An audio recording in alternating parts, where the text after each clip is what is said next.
Okay. Hey, everybody. We're going to see if we can finish the last episode of Ace Attorney Adventures this morning. I'm not sure if we can, because I'll only be playing for like 3 hours, but we'll see. I think we just turned around the jury with a summation examination. Order, please. Let us resume proceedings. Witnesses, you will now retake the stand. Okay, so we're going to hear more from the burglar boys. Gregson's just here to keep everybody in line, as is tradition.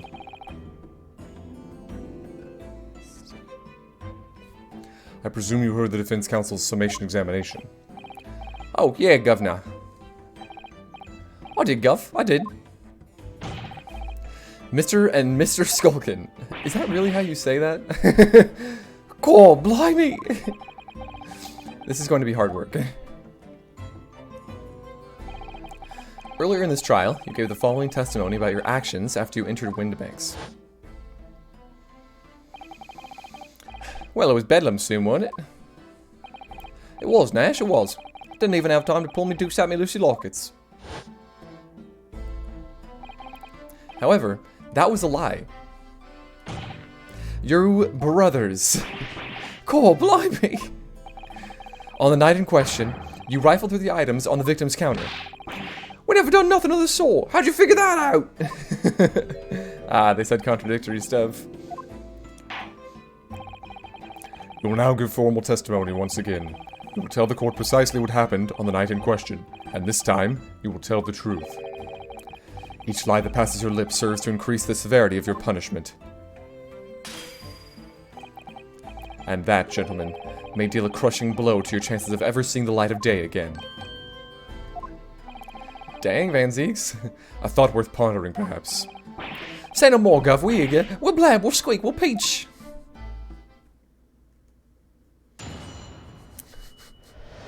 Oh, these two. I can't get over the cheeks on this guy. Like, his mom must have just pinched his cheeks morning till night after he was born. Alright, we did knock a few things over, but we weren't rifling for nothing. It was when we had the gunshot, see. Made us both jump and all that stuff went flying. Lummy, it didn't half give me a fright. We was thinking the shoot'd come out the door and get us next. We stuck everything back where we found it and scarpered straight to him in the black. We couldn't have shot the pawnbroker, see? We never even had a chance, did we?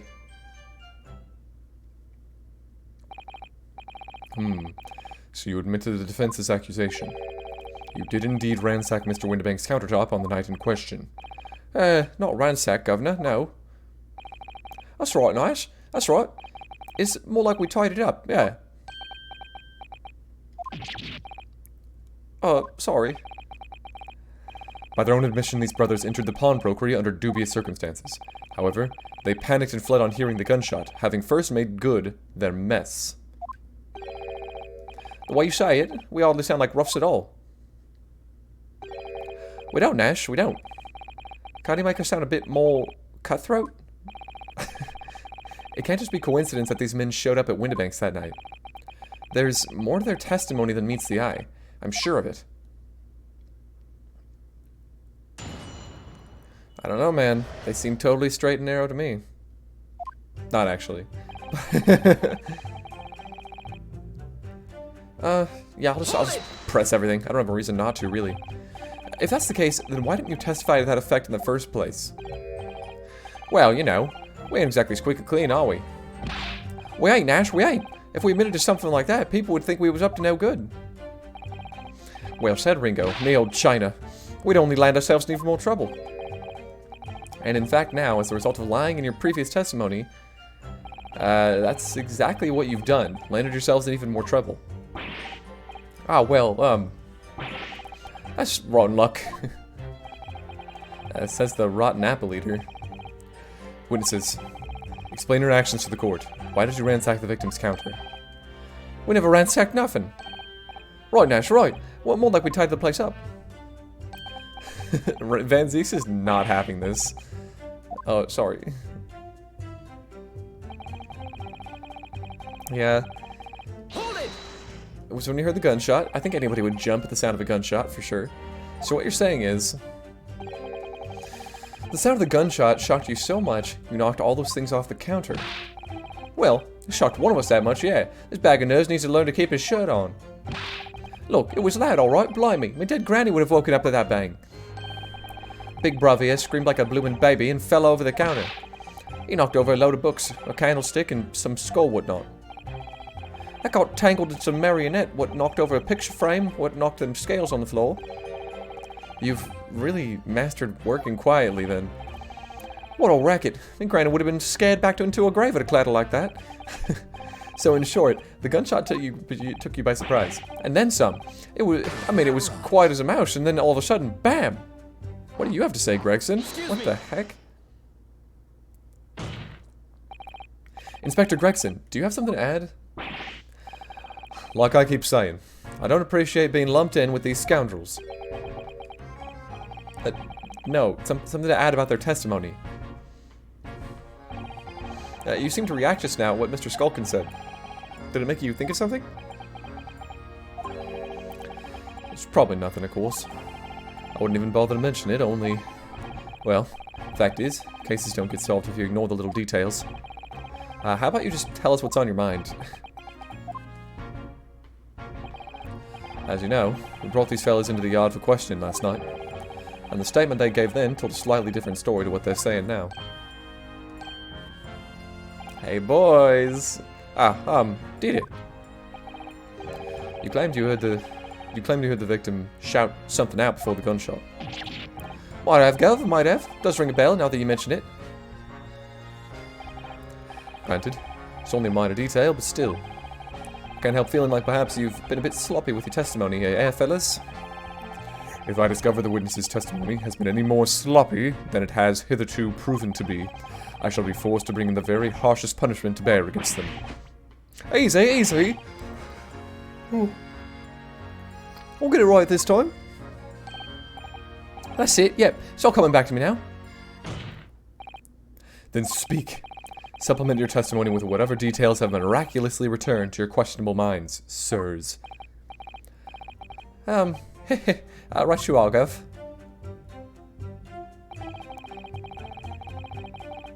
Give me that gun. Okay. Hold it! Let's talk about that.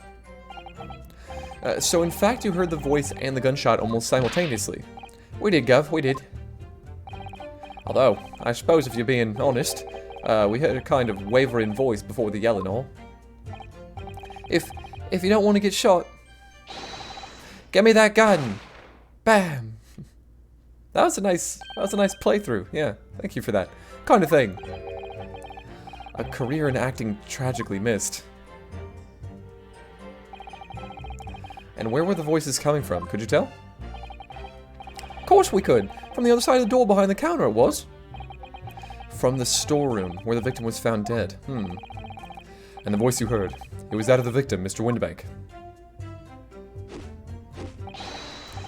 On me granny's life, of course it was. On his granny's life, of course it was. Is that not your granny too? So that would mean that you both knew Mr. Windibank and the sound of his voice. Eh? So that would mean what? What, Nash? What? Any ideas? Yes, counsel, indeed it would. Nah. We didn't know the geezer. How am I supposed to know it when that bloke in all the fancy clobbers giving us the evil eye? If you value your lives, you will ensure your testimony is accurate and true. On my granny's life it is. On his granny's life it must be. It's a good job his granny's dead. To summarize then, immediately after hearing the voice of the victim, you then hear the gunshot, causing you to stumble and upset the items on the counter, scattering them all over the shop floor. They make it sound like we're clumsy. Don't forget we tied it up after like good little boys. Anyway, the way I see it. The bloke what owned the place was holding a gun, so we should have just fired it instead of yelling at the girl. Wait, Windibank was holding the gun? You're saying that Mr. Windibank had a gun in his hands? Oh yeah, but that was a sight, eh? Them two waving them guns at each other must have got pretty heated. I mean, just before we shouted out, we heard the geezer say, if you don't want to get shot. Didn't really sound like I meant it, mind. More of an empty threat, you could say. Mr. Windibank was known to keep a revolver on his shop counter at all times. People say that to protect the articles in his keeping, he'd readily put a bullet in someone's head if required. That someone being himself, of course. Good grief! Extraordinary devotion indeed, if alarmingly misguided. Well, he certainly sounded like he was ready to pull the trigger the other night. Only, the person he was going to shoot beat him to it. Cooked his goose proper. But he wished he had squeezed the trigger instead of wasting time shouting, "Give me that gun!" And it was directly after those words that you heard the gunshot. It was more or less at the same time, Guff. "Give me that gun!" Bam! Kind of thing. Yes, a career in acting very tragically missed. Then we heard the sound of someone hitting the deck. Before everything went dead quiet. After that, we'd done a slap job tidying the place up. Okay, I kind of like these two. They're growing on me. Okay, see, this is a confusing statement, though. Because why was Windibank holding the gun when we have a picture showing that, in fact, Gina was holding a gun? Right here. Like, how is that possible? Objection! You're saying that on the night in question, the victim, Mr. Windibank, was wielding a gun. Is that correct? I say, Guff, you've got the picture. Oh, yes, Nash, yes, no question. And yet the photographic evidence from the night of the incident clearly shows that Mr. Windibank was not in possession of a firearm of any description. Objection! What do you have to say? You surprise me. Does the defense really intend to highlight evidence that compromises the position of the accused even more? Ah. Furthermore, the defense has failed to establish that the photographic print presented was taken at a suitably short time prior to the victim's death. Your chronology is severely lacking, counsel. Yeah, that's right. Too right, Nash, too right. The old geezer could have been about to turn the tables on the girl, eh? Hardly likely. No, I'm afraid this won't stand as conclusive evidence. Ugh. Continue with the cross-examination, counsel, and heed my earlier warning, witnesses. A skulkin's never skulking. Okay, alright, they really shut me down there, holy goodness. Yeah, let's just keep pressing, I guess. So, you didn't try to open the storeroom door then? Not on your life. I went deathly quiet after that, I did. Put the wind right up me. But anyway, the door was locked, wasn't it? No way was that opening. Yeah, of course. It was locked from the inside, or so we've been led to believe. It was, Gov, it was, from the inside. Right, so we had no way of knowing what was going on in there, did we? Unless there was some other way to get a view of the inside of the storeroom. Like through the keyhole, or a spy hole, perhaps. Don't ring no bells, don't light no lights. We had to cut and run before we noticed anything like that. We were cutting our teeth in this game, see? But one day... we really cut the mustard. Please, cut it out. But as we know, behind that door was the victim's lifeless body, with the accused not 2 feet away. Yes. Unfortunately... Gina was in there, unconscious, with a gun in her hand. Yeah, what knocked her unconscious? To confirm, would it be correct to say that neither of you set foot inside the storeroom? That's right, Gov, that's right. Couldn't have if we wanted to. We stuck everything back where it found it. Something seems just really off about all this. But there's nothing in this statement that I can say about the spy hole. Because, I mean, there is a window. Yes, whereupon you fired a shot from your own gun at Mr. Urlock Sholmes. Oh, yeah, we was a bit hasty there. We was, Nash, we was. Truth be told, I was already shaking like a leaf when you lot turned up. If you're shaking like a leaf... Wow. If you're shaking like a leaf, don't put a loaded gun in your hand. Good advice, miss, good advice. Truth be told, my mind went totally blank. Before your mind goes totally blank, make sure you don't have a loaded gun in your hand. Oh, mental note made, miss. I thought we laid it down the street, but apparently we looked dodgy to the coppers or something, so they clapped the dobbies on us like winking. And after you've been handcuffed, the police found this revolver in your possession, correct? Well, yeah.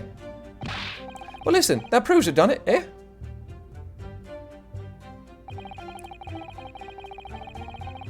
Yeah. I mean... And why should we believe that? Eh? What? Well, because it's true, ain't it? Place was totally empty when we went in. At that time, the victim was already in the storeroom, having been forced to open the door by the accused who had a gun to his head. In other words, on the night in question, these two witnesses never even laid eyes on the proprietor of the pawnbrokery, Mr. Windibank. Correct? You've got it, mister! That smile they do is precious. Down to a T. So the Skulkin brothers never actually encountered Mr. Windibank. Is that really true, I wonder? Well, no. We already... that's it? That's the full extent of their testimony? What is it, Runo? You look very fierce. I could pour you some herbal tea if you're tired. Oh, thank you, but I'm fine. Being such a logical thinker, you'll probably laugh, but I feel as though these brothers are still hiding something. Something important. It is nothing more than a feeling, though. I have no proof to support it. Well, feelings can be very logical at times. Sorry? People's expressions, the movement of their eyes, the words they choose. You can take all that in, and your brain will quietly analyze it to come up with a feeling like you described. You've concluded that there's something suspicious about this testimony without knowing why, that's all. I think you should trust your instincts. Iris, thank you. Sometimes I think she's 10 years old. If she's 10 years old, I must be 5. It's the trauma. Alright.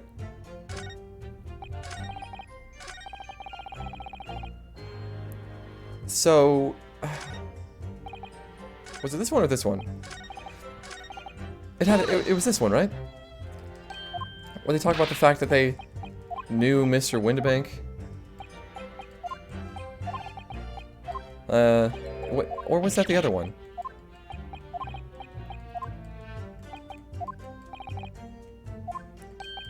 Okay. They're such good actors, man. And every time they do this, it doesn't work.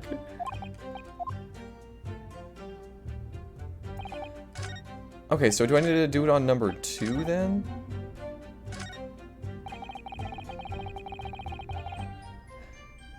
Oh, or is there something I'm supposed to present? I don't have a copy of the ledger, unfortunately.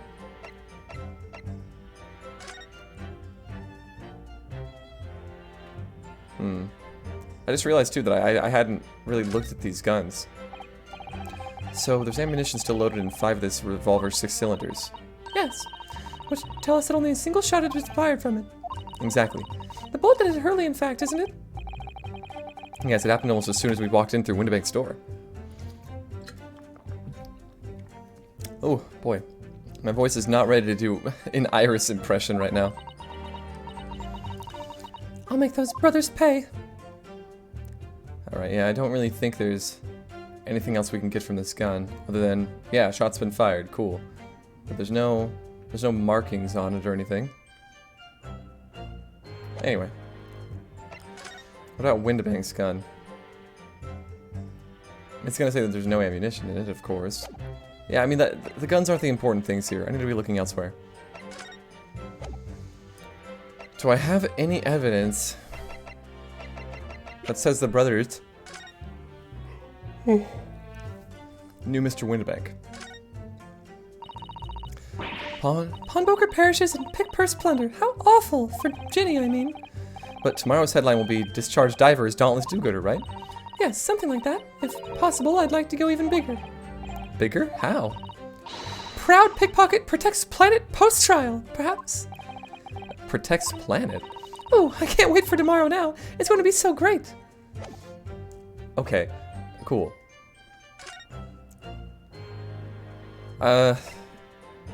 Yeah, this is not exactly...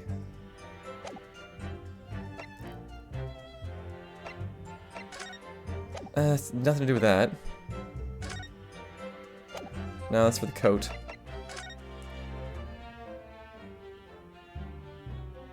Yeah, the one small box.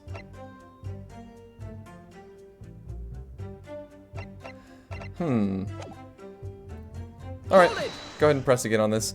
Because this is where they start questioning the fact that, you know, they knew Mr. Windbank.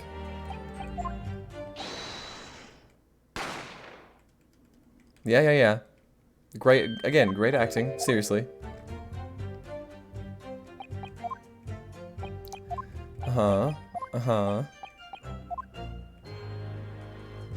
Yeah, and they're admitting here that they knew Mr. Windibank's voice. Yeah, you both knew Mr. Windibank and the sound of his voice. Okay.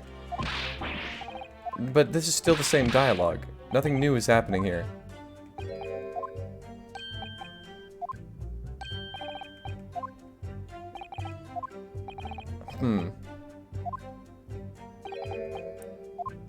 But nothing new happened. Interesting. What else do I need to do then, exactly?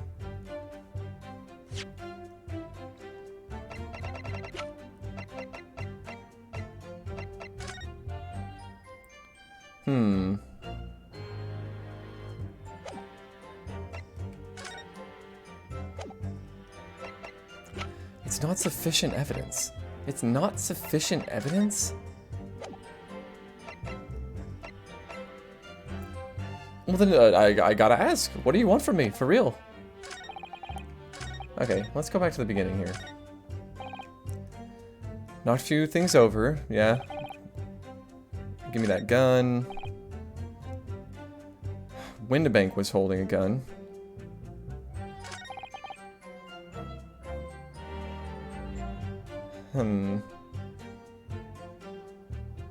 I was thinking the shooter would come out the door and get us next. Scott went straight into him in the black.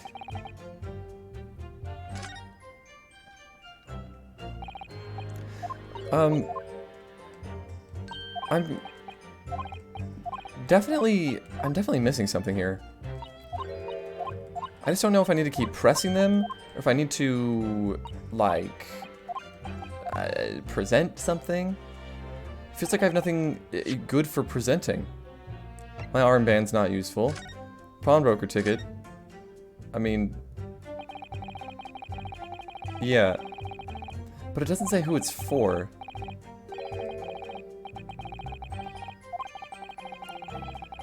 Yeah. Darn. Blood samples, good. Yeah, nothing crazy there.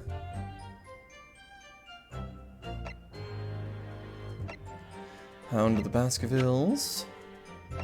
Autopsy report. Probably not super useful, right? A single bullet wound in the upper half of the victim's back. No other visible signs of trauma.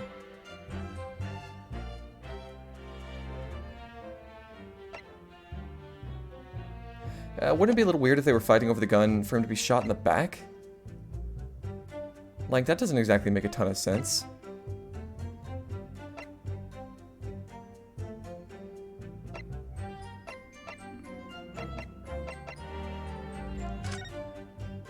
Yeah. The storeroom is the storeroom, of course. What am I missing here? Come on now. Think.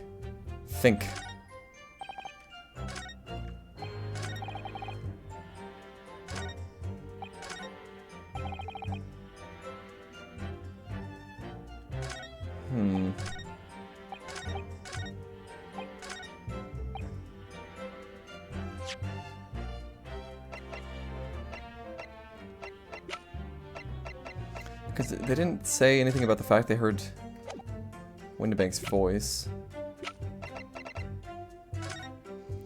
And this wasn't conclusive evidence. I mean, geez.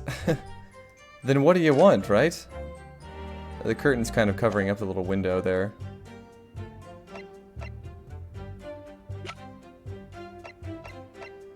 Oh my goodness gravy.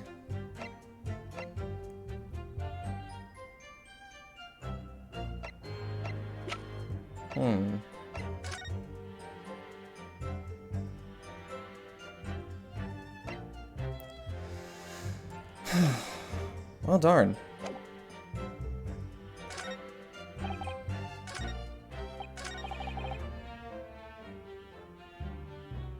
Should I just press everything again?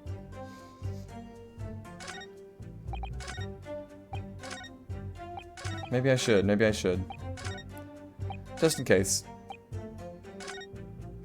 I'll just go ahead and press everything again. Maybe somebody will have a reaction that they weren't able to have before. Yeah.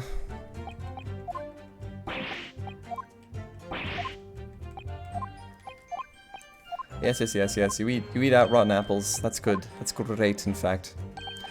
Also, they're kind of like opposite Mario and Luigi, right? Or, no, I guess maybe not, because the short one's in red, tall one's in green. Just like in Super Mario World 2. I already pressed again on both of these. So let's do this one again. This one. Okay. Didn't try to open the score room. Yeah, but unless there was a window.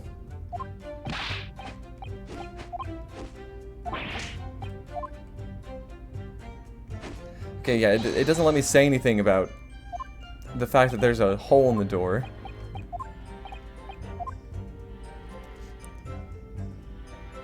Yeah. So that's not doing anything for me.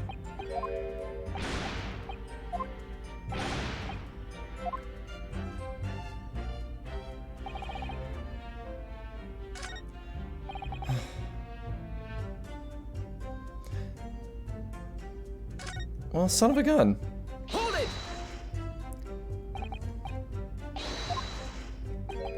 Yeah. They fired a shot at Herlock Sholmes.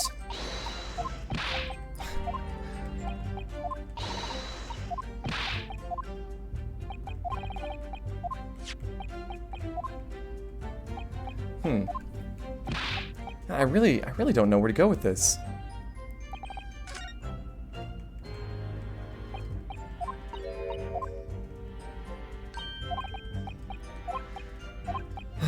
They're still hiding something.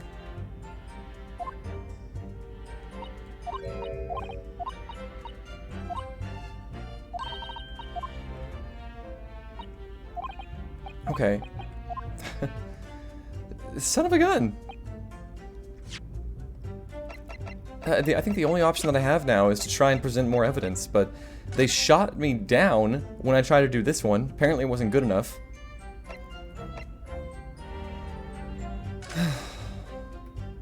Let me just inspect more. This is Mr. Winterbank's gun. The cylinder is completely empty. Mr. Winterbank always used to keep a gun on hand on a shop counter.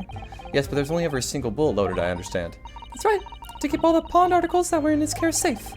But his one bullet was fired that night, and the poor man lost his life. Was he protecting his shop, I wonder? Trying to keep the articles safe? I don't know. I really don't know.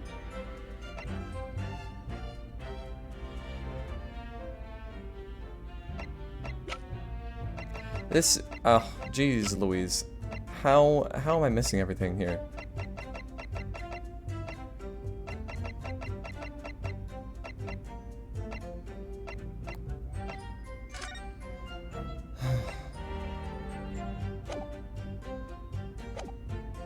I didn't think I would already get stumped by this game. Actually, I hadn't. I can usually figure it out, but this one's really hitting me. Give me that gun.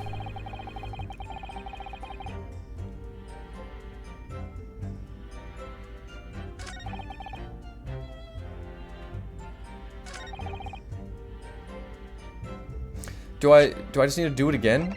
Like, maybe I learned something from doing extra presses that I can bring up.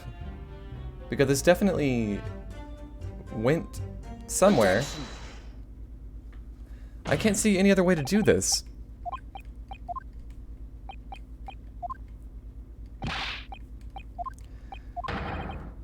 Objection! Yeah, okay, so it's gonna go through the same thing where it doesn't work.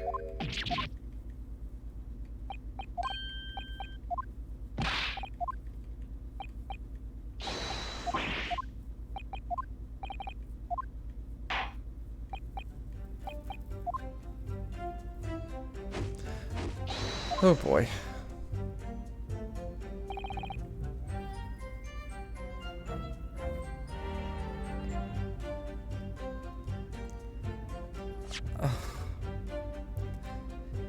There's really nothing else helpful, is there?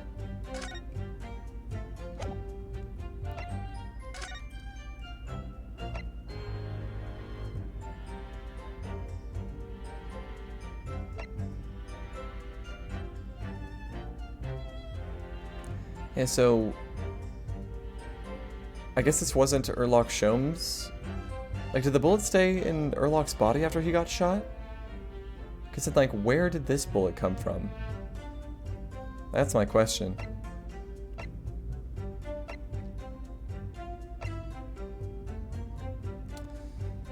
Huh.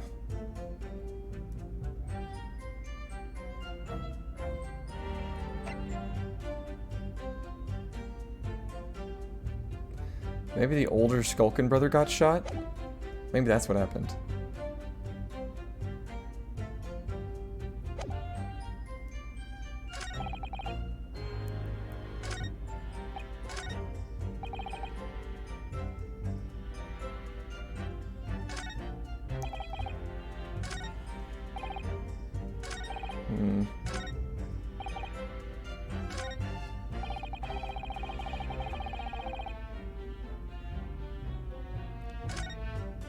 Oh boy, oh boy, oh boy. I don't want to look it up, right? Because that'll feel like I've been defeated. But I cannot figure out for the life of me what I'm supposed to do here.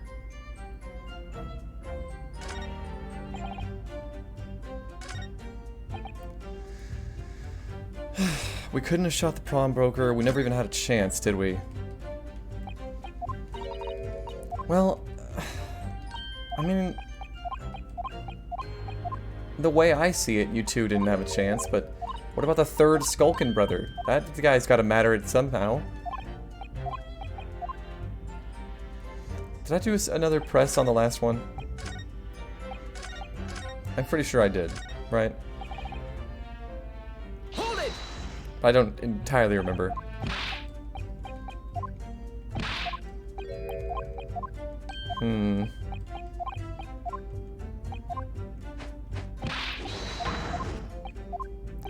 But I already did the press that says they knew Mr. Windibank.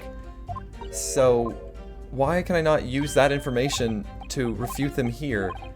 I don't have any evidence that shows that they knew Mr. Windibank. But for some reason it's like, I don't know, I feel like it should be letting me show them that they in fact know Mr. Windibank. But it's not. It just isn't.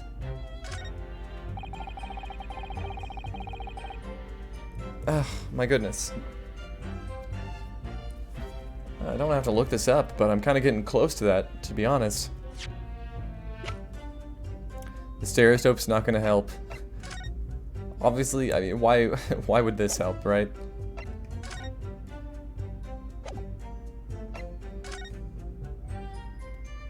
I mean, the lamp is still messed up, right?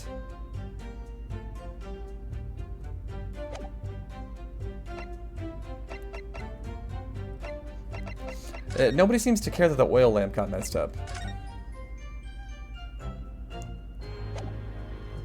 But,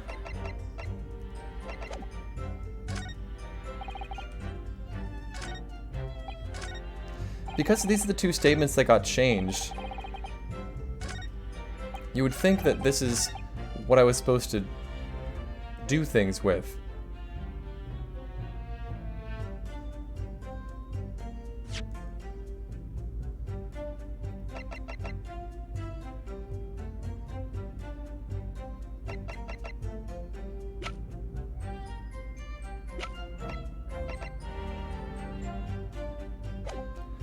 Yeah, I guess I'll just start doing random things until something works. Objection! Well, that's not gonna work.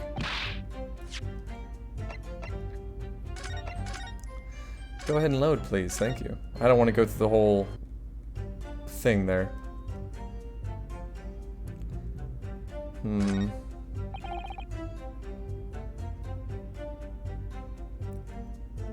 Stuck everything back where we found it.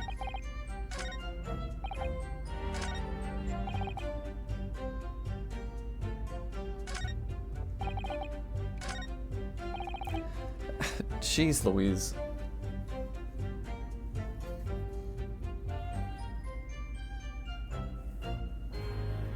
Hold it!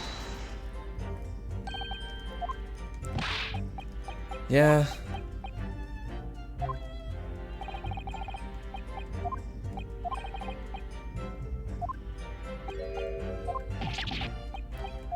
Okay. That still doesn't make sense.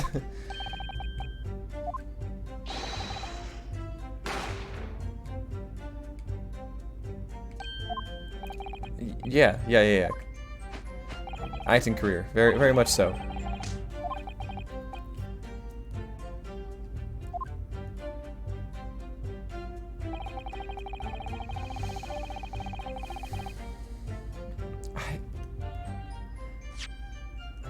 This doesn't make any sense.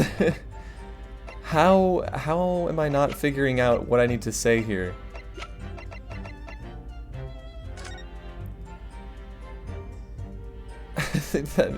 The one piece of evidence that I really thought would be the right one is not.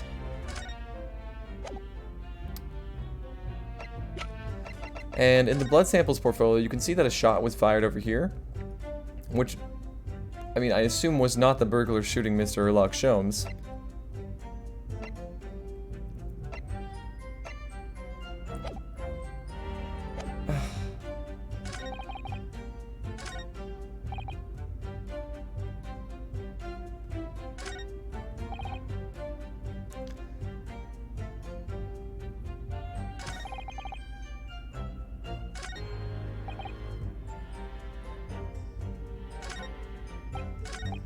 Alright, this is too much. I'm just gonna look up what the answer is. My god, I hate having to do this. But, I'm really at a loss, and I just want to keep going with the game. Yes, I would like an episode 5 walkthrough, if you don't mind.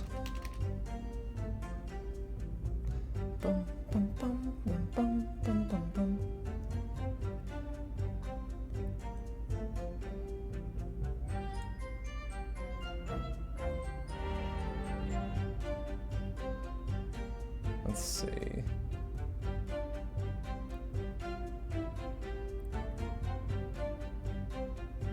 This isn't exactly where I wanted.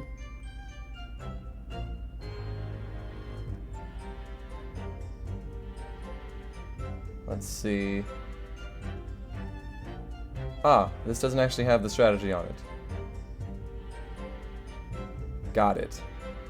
Got it. Does anybody know how to get through this?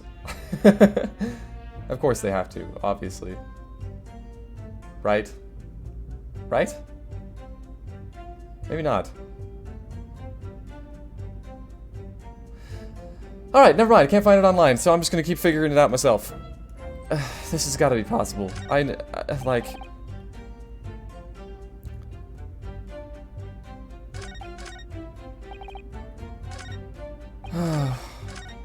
Okay, I gotta read very carefully back through all of these, I guess.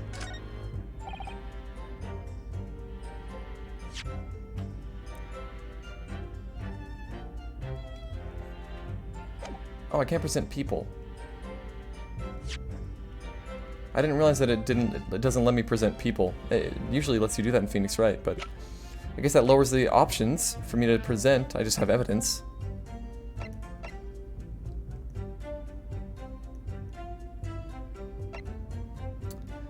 Huh.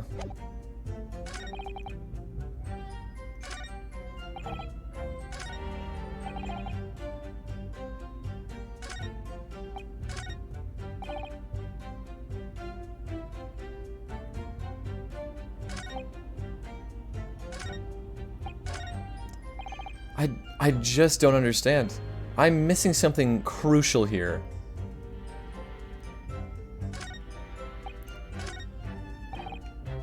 Oh boy. Okay. Hold it! If that's the case, then why didn't you testify to that effect in the first place? Well, you know, we ain't exactly squeaky clean, are we? We ain't, Nash, we ain't. If we admitted to something like that, people would think we was up to no good. Well said, Ringo, me old China. And in fact now, as a result of lying, that's exactly what you've been done. You've landed yourselves in even more trouble. Ah, well, that's rotten luck. God, I don't want to revoice all these.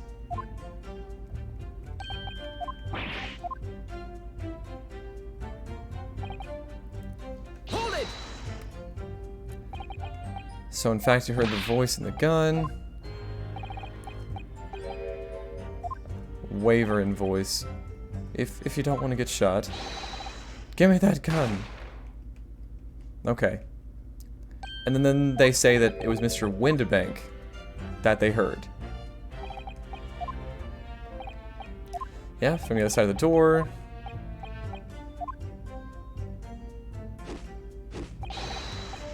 Yep.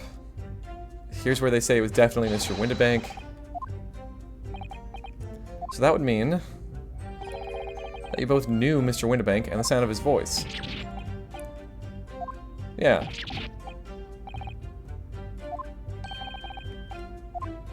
So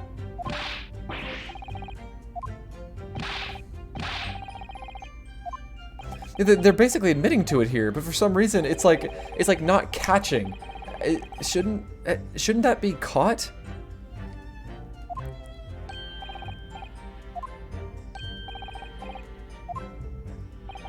Does it just not matter? Like they're saying that they knew Mr. Windibank's voice.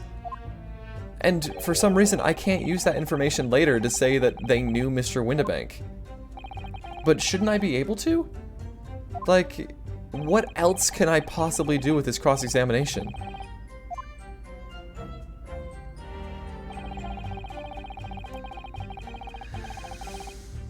Whew. Boy, oh boy, oh boy, oh gee, oh man, oh boy, oh gee. Mr. Windibank had a gun in his hands. Them two waving them guns at each other. No, that's not possible.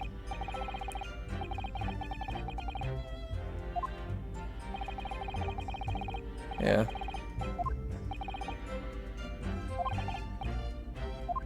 So wait, am I supposed to offer the gun as evidence here?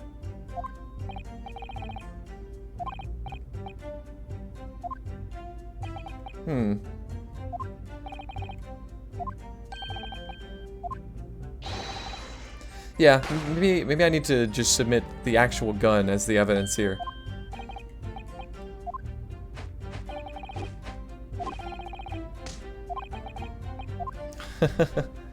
Okay, I'm gonna go ahead and try that. That's the only thing I can think of. Like, literally. Objection! And it doesn't work.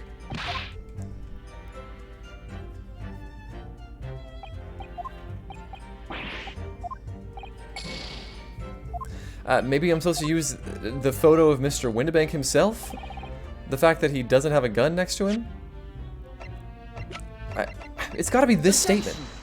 Oh my god. Alright. It was this piece of evidence the whole time. So you're saying that on the night in question, the victim, Mr. Windibank, was wielding a gun, is that correct? Actually, Gov, you got the picture?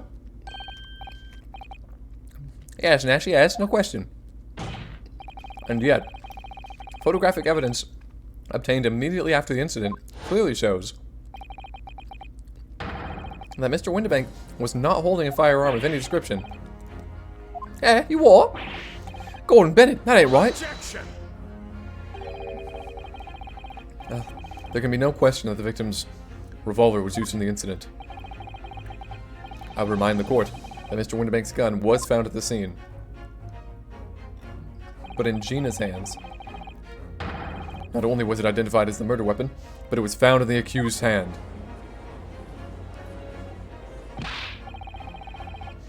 Yeah, that mole tool used the victim's own gun to finish him off. Give me that gun! Bam! Kind of thing. Hold it! Okay, stay exactly where you are, right there. Eh? If the crime had taken place as you've so colorfully described in your testimony, it would give rise to an undeniable and significant inconsistency in the final moments you just acted out. Goodness. Are you sure, counsel? Yeah, the fact that he was shot in the back. You intrigue me, my learned friend. But let's see some evidence to support your claim. Where is the proof that demonstrates this inconsistency in the witness's portrayal of the victim's final moments? Well, the autopsy report, of course, which is somewhere. It's right here. Yeah, definitely shot in the back. Take that! According to their testimony, the witnesses claim to have heard a shout of "Gimme that gun," followed by the gunshot. Indeed. With the two events happening almost simultaneously, or so we've been led to believe. Yes, that's right. Now, if that testimony is true, it would mean that at the moment of death, the victim and his attacker would have been facing each other. However, in the autopsy report, it clearly states that the victim died instantly after being shot from behind. Ah. So, as I stated before, there is an undeniable inconsistency in your testimony, Mr. and Mr. Skulkin. Ah! Their shorts are so short. But it's the God's honest truth. It is, Nash, it is. When he was shot that night, the shopkeeper had a gun in his hand. We saw it with our own bleeding eyes. Oh, so you saw it, did you? Did I hear you right just now? You actually saw Mr. Winterbank holding a gun? Something like that might have slipped out. Van Zeeks. Ladies and gentlemen, you have all just heard the admission by these two witnesses that on the night in question, they actually saw, with their own eyes, the victim wielding a gun, which can only mean that despite their testimony to the contrary, the Skulkin brothers must have encountered the victim in person. Nash,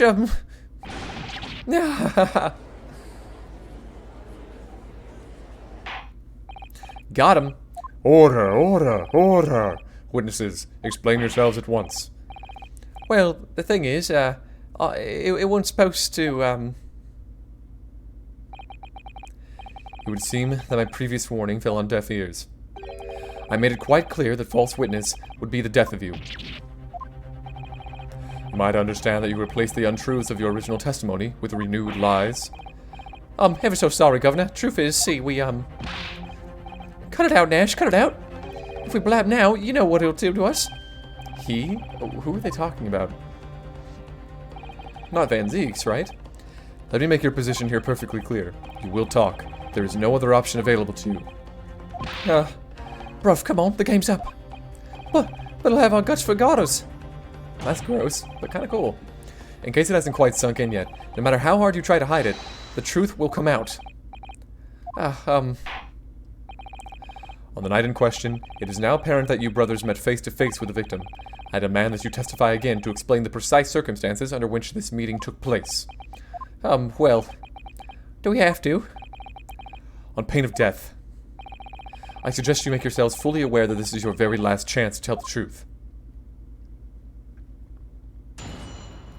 More witness testimony, let's go.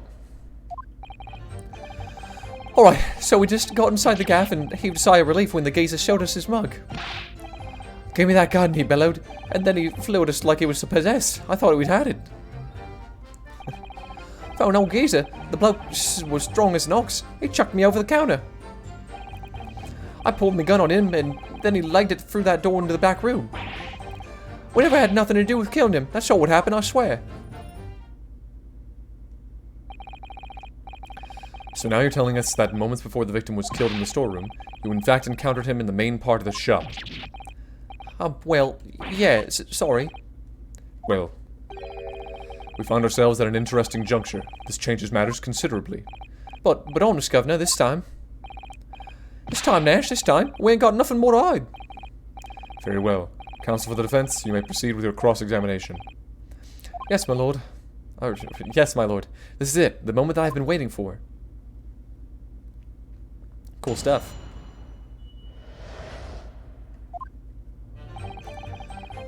Alright.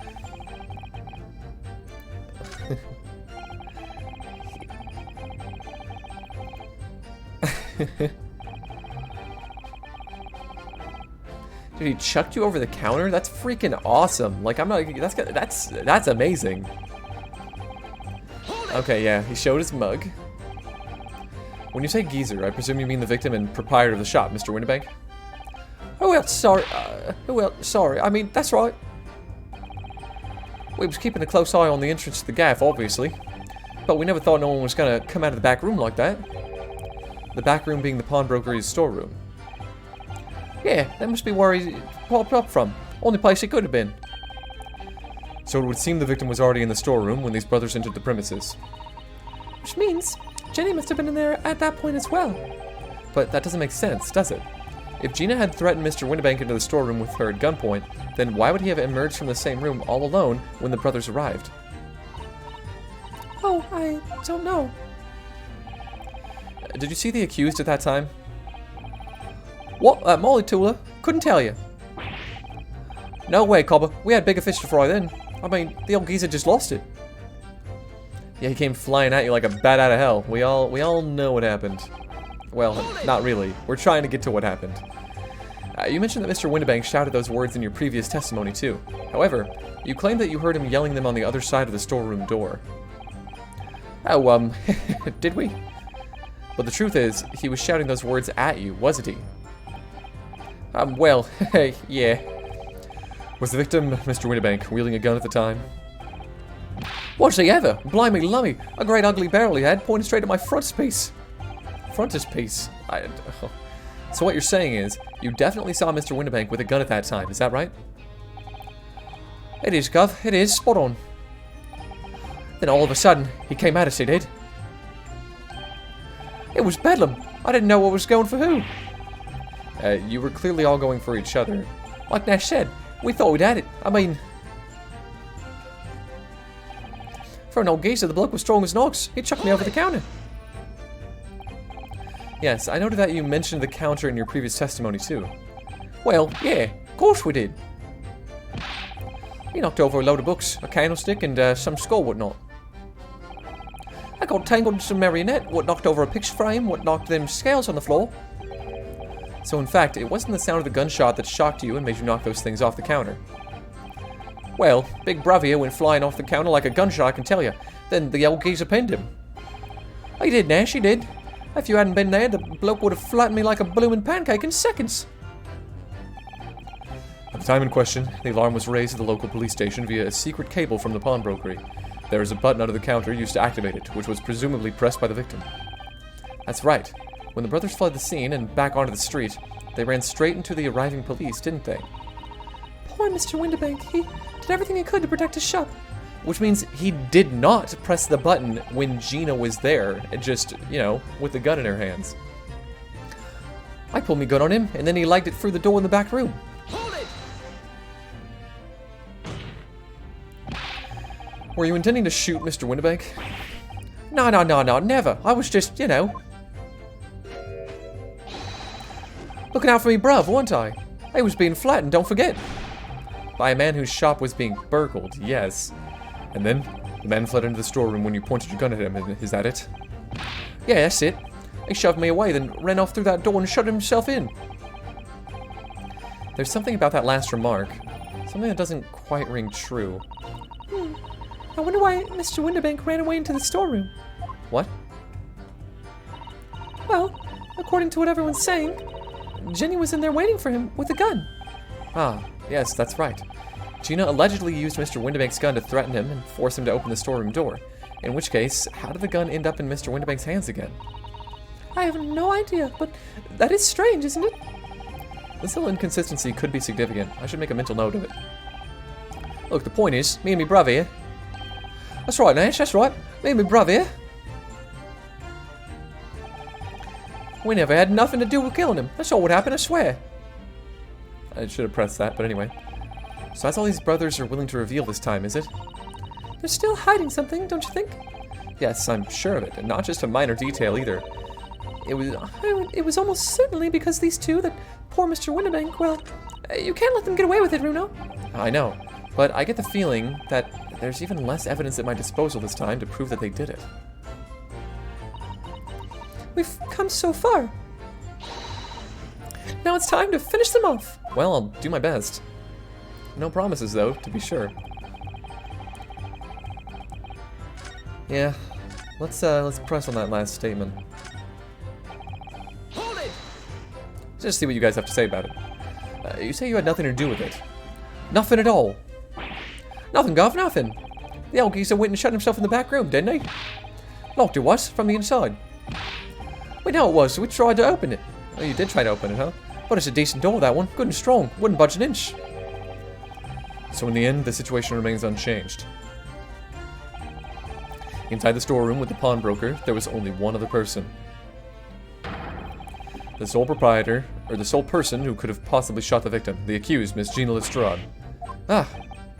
It would indeed appear so. What say you to that, counsel? I don't know.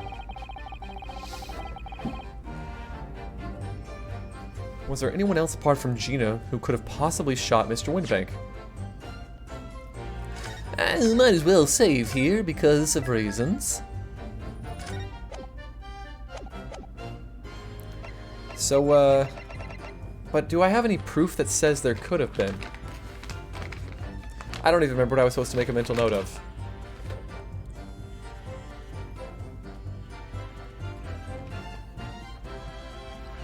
I guess the fact that Mr. Winbank had the gun.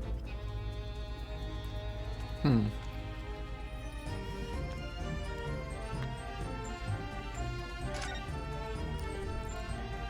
know what? There could have been, man. Mr. and Mr. Skulkin. Hey, what? What should I look for? From the moment you admitted that you'd encountered the victim face to face that night, the course of this trial changed completely. It did. What is your point, my learned friend? The question we must answer is who could have shot Mr. Winbank, and it is the belief of the defense that the defendant is not the only possible answer at all.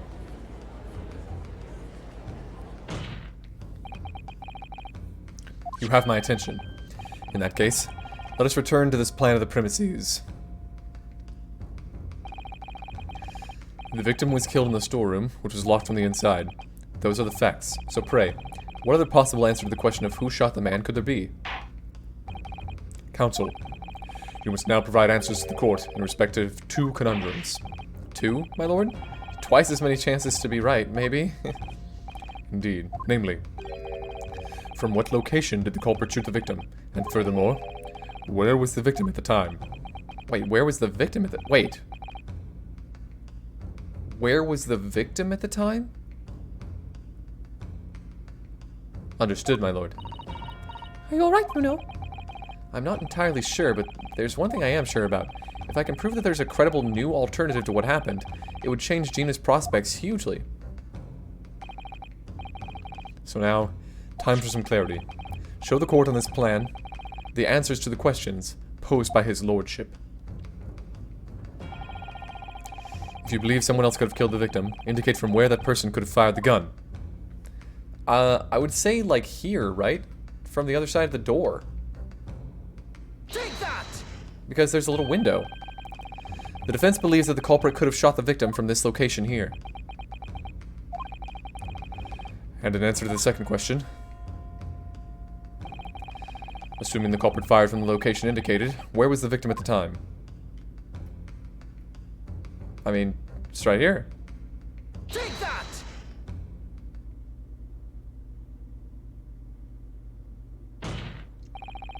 The culprit shot the victim from outside the storeroom. Continue. Mr. Winbank died instantly from a bullet wound in his back. Looking at the stain of blood on the storeroom floor, it doesn't appear that the body was moved after death, which tells us that he was almost certainly shot while he was in the storeroom. However, the crucial point is, where was the shooter when the fatal bullet was fired? So you are adamant that the shot was fired from outside the storeroom? Well, according to the Skulkin brothers' earlier testimony... I pulled my gun on him, then he legged it through that door into the back room. If Mr. Winbank ran away through the door, we have to assume that the door was open at the time. Ah. It was at precisely that moment when the victim was fleeing for his life. that these brothers had the perfect opportunity to shoot the man in the back once he was inside the storeroom. No, that's not what I was going to say, but yeah. Come to think of it, do you remember what the prosecutor said at the start of the trial? Moving on to the findings of Scotland Yard's coroner. His report states that the bullet entered the body on a rising diagonal trajectory. It means the victim was likely shot by someone significantly shorter in height than himself. Poor man. Shot while he was running as fast as he could to safety. Ah, of course. He would have been leaning forward as he was running away. So even if the bullet was fired horizontally, it would still have entered his body on an upward trajectory. So the culprit isn't necessarily someone shorter than Mr. Winterbank. I'm sure my learned friend can't have forgotten that the storeroom door was found closed and locked from the inside. You claim the victim was shot as he fled to the room. Do you also claim his corpse was dexterous enough to turn the key in the lock? Ah, but what if someone else locked the door? Yes, there's someone else who could have locked the storeroom door. Obviously, it was Gina. Is that so? Very well then, counsel. Present your hypothesis to the court. In the scenario just described, the defense's assertion is that the victim was shot from outside the storeroom. In which case, who shut and locked the door from the inside? Gina. Obviously, the person who locked the door was the only other person inside the storeroom at the time. The defendant, Miss Gina Lestrade. That's absurd. You're suggesting that the accused deliberately engineered the sealed room. For what possible reason? Such actions would only serve to tighten the noose around her neck. I'm inclined to agree, I must say. Well, counsel? Probably to protect herself from people with a freaking gun. Dude, Naruhodo, come on, that's not a tricky one. Are you kidding me? Half-baked notions have no place in my courtroom, counsel. Remember that, please. But of course Ginny would have locked the door. It almost goes without saying, doesn't it? It does? Well, if I was Ginny in that situation, I know I would have locked the door as quickly as I could. I mean, those two burglars had just fired a gun in her direction, hadn't they? Oh, yes, obviously. Before the two brothers arrived, Miss Lestrade and Mr. Winterbank were in the storeroom together. Now, I don't know what went on between them at that time, but at some point, Mr. Winterbank must have heard the intruders breaking into his shop and left the storeroom. Intruders, eh? That's us, bruv. If your theory is correct, that would leave the accused alone in the storeroom. Yes, it would. Then, probably only moments later, the victim fled back through the storeroom door, hoping to escape danger. Hit in the back by the bullet, Mr. Winterbank fell to the floor where he was, just inside the storeroom. And what we have to ask ourselves now is, what would the defendant have done in that moment? I see where you're going with this. Outside the storeroom was a terrifying killer who had just murdered Mr. Winterbank. As soon as that thought struck Miss Lestrade, she slammed the door shut and locked it in order to save her own life. Hold it! Hey, my voice was not super wrong for him. but I mean, we ain't the ones who done it. We ain't, Gov, we ain't. You gotta believe us. I mean, come on, we'd never shoot no one. That's blatantly untrue. I know for a fact that you would, because before my own eyes, you shot Mr. Erlock Sholmes. There's only one logical conclusion here. Mr. and Mr. Skulkin, you brothers had every opportunity to have been the true perpetrators of Mr. Winterbank's murder. Other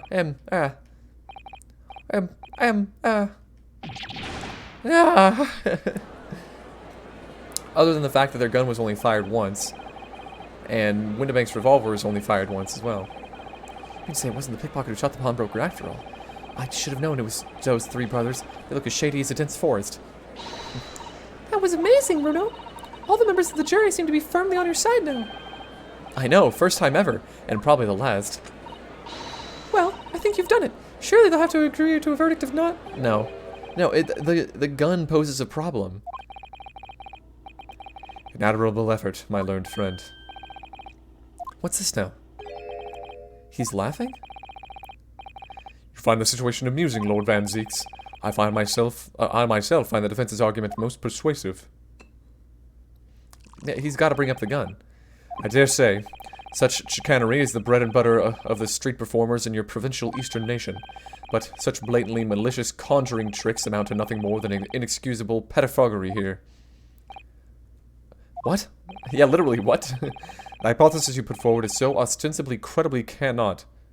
Wait. The hypothesis you put forward so ostensibly credibly cannot and will not stand. Because, you see, it contains a fatal flaw. A fatal flaw? Do you mean to tell me that you're unaware of your logic's failing? It has to be the guns. Like, I say, Lord Van Zeeks, might be an idea to explain this bally conjuring trick or whatever it is to the troops on the ground, The fatal flaw in my learned friend's argument is really very simple to understand. Stop doing that to your wine, god dang it! Assuming you're not too dim-witted to count bullets. By George, count bullets. Yeah. Oh dear. He noticed then. Huh? What's everyone talking about? We already noticed this! Counsel, Yes, sir. tell the court how many bullets were found at the scene of the crime. Two. 2 bullets. Correct. The first, that which hit the victim in the back, ending his life. And the second, that which struck the detective, Mr. Erlock Sholmes, on his arrival at the scene. Indeed. The defense presented a picture showing the damage caused by the second bullet earlier in the proceedings. But that's not how Mr. Sholmes was shot, was it? Maybe it was.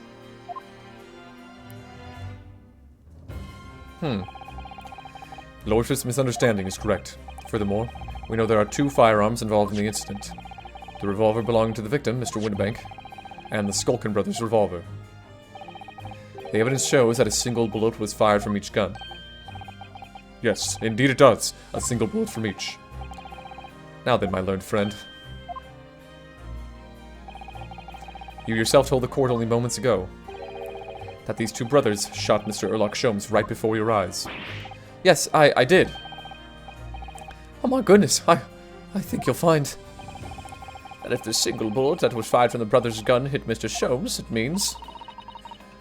Winnebank, not shot by same gun. Stop. Only 1 bullet. Stop. Exactly. Yes, this Japanese street performer presented an ostensibly credible argument. However, it was never anything more than a diversionary trick with no hope of standing up to scrutiny.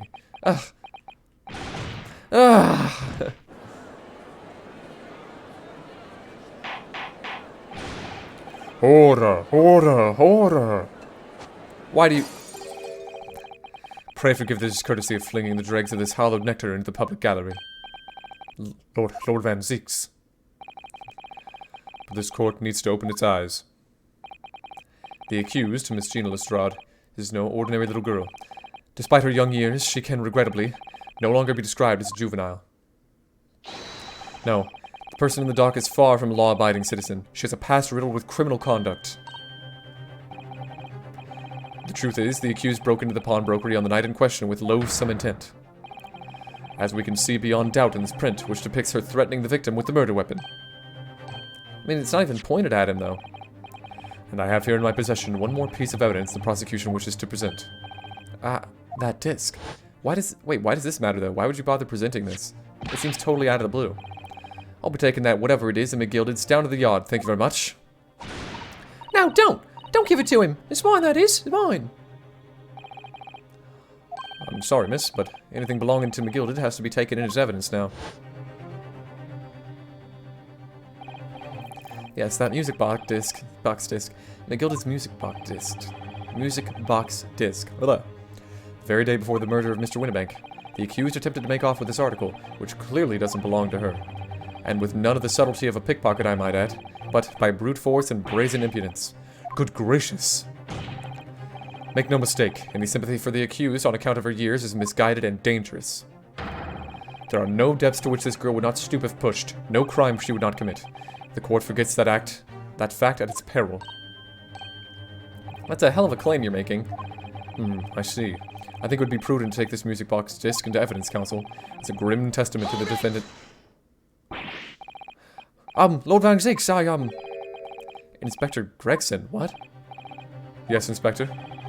We had a meeting yesterday at the yard with the prosecution service, and, I think it was agreed that the disc wouldn't be used as evidence.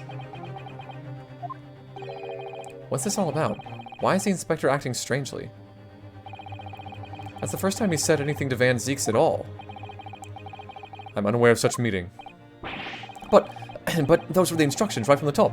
The government bigwigs were insistent.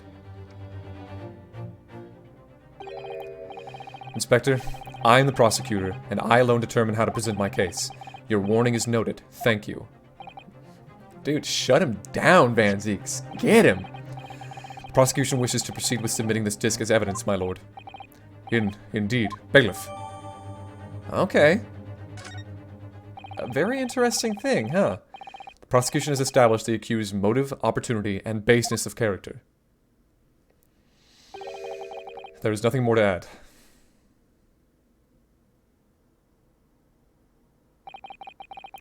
Ladies and gentlemen of the jury, I await your informed decisions and rest my case. Well, before we get to that, I am going to quickly take a look at this, because this blood needs to be inspected. Oh, Runo, look! This is blood! Yes, you're right. Just a small smear, but definitely blood. Actually, I feel as though I might have noticed that before.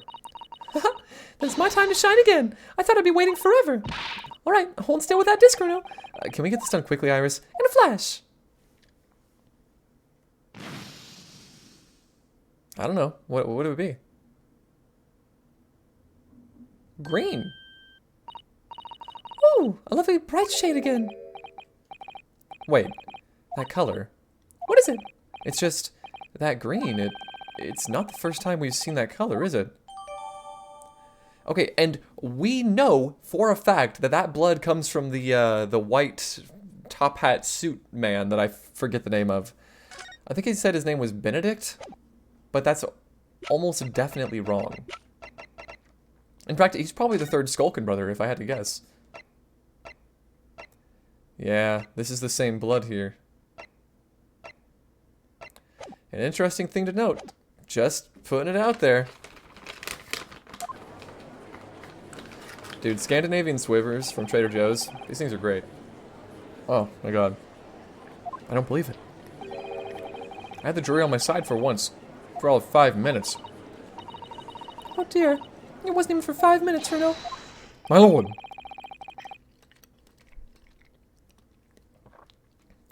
Wonder if I might say something at this point. Proceed, Mr. Foreman. Been stumbling about in a big of a fog up to now, as truth be told, but all of a sudden... The answer's boldly obvious to me and my men. There's only one thing for it. Oh no. Very well. The court will hear from the jury. Ladies and gentlemen, you will present your leanings as to the defendant's culpability. Guilty. Guilty. Guilty. Guilty. Guilty.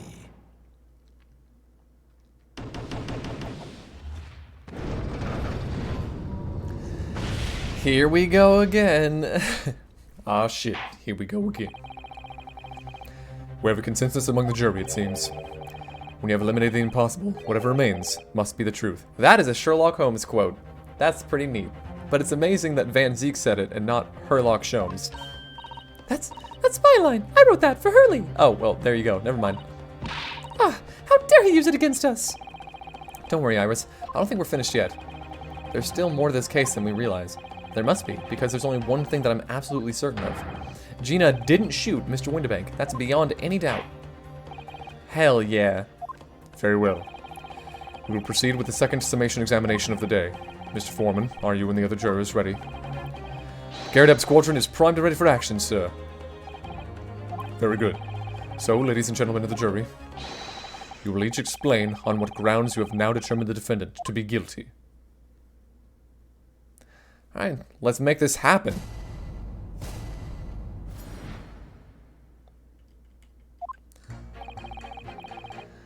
Once a rogue, always a rogue, I say. Different breed to us law-abiding citizens. As only 2 bullets were found at the scene, I would say the whole case is done and dusted. You don't need a stereoscope to see the truth here. Every which way you look, it was that pickpocket. I never imagined that such simple operation would cause me such grief. The accused attempted a theft on the previous day. I can see I'm in for a busy day ahead. I am ballistics expert. I have seen many shootings. There is nothing I do not know about guns. Okay, a lot of those weren't actual, like, reasons. It seemed there was a little remaining room for doubt. I have to admit, I was rather bowled over by the argument put forward by the chap in black. But when that fell apart like a house of cards, I saw that I'd jolly well been hoodwinked. Well, no more. Ugh, the whole courtroom is turning against me. It's not fair. Iris? That prosecutor's being mean. Just because Jenny's done some things she shouldn't have done in the past, doesn't make her a murderer. Yeah, how are you going to talk to a 10-year-old, Van Zieks? Allow me to savor this fruity vintage while I savor the spectacle of your fruitless debate on the matter. Oh, dang. Here's to the truth coming out, eventually.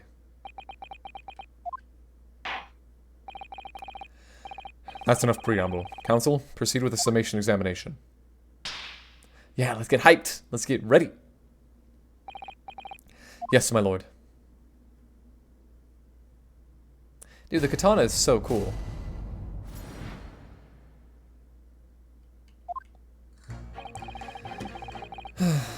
Okay. I kind of want to start with Mr. Russian Man here. The ballistics are interesting. I thought you were just a tourist.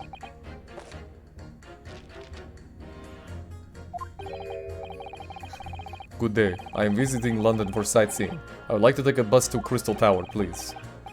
There's no way he's just a visiting tourist. So, you're a ballistics expert? Who knew? I have much experience with guns. Ah, I have lived through many, how do you say, extreme, violent bath of, no, blood of, Ah, extreme violent bloodbaths, perhaps. there's. Extreme violent bloodbaths. English is very difficult tongue. considering the sort of people you associate with, I'm surprised you still have a ton. Anyway, if you have questions about bullets and guns, you ask me. There is nothing I do not know. No mystery I cannot solve. He's very confident in his knowledge of guns, that's for sure. But, if possible, please, only in Russian language. He's not very confident in his knowledge of English, though, is he? No, still, we should bear it in mind. He's our man if there's a mystery about guns or bullets. Van Zieks managed to convince everyone. When you have eliminated the impossible, he said. But he hasn't. If we're going to fight back, we need more material. And we have to fight back. We have to turn this trial around again. Okay. So, did that change what he said? Just wondering. Nah. Well, the issue could be with juror number 2 here. Hold it! It's the number of bullets that has you convinced. Only 2 bullets were fired, and the 2 guns that fired them have been examined by the police. When the parlor maid asks me how many are invited for dinner, I always tell her to count the table settings. Well, that's logical, I suppose. Although, Yes? sometimes after dining, crockery does go missing. 1 or 2 guests rather like the fine china. Does your employer dine with thieves? So I suppose, if there was another bullet somewhere of which we were unaware, I'd have to reconsider my position. A 3rd bullet somewhere on the scene. Could that be possible? Oh no, the 2 bullets, we know the one that hit Mr. Windibank, and the one that landed in the calendar. I don't think there's any way for me to say that there was a 3rd bullet. Right?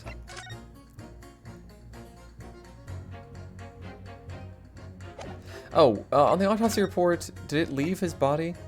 Single bullet wound. The bullet entered the body from the back.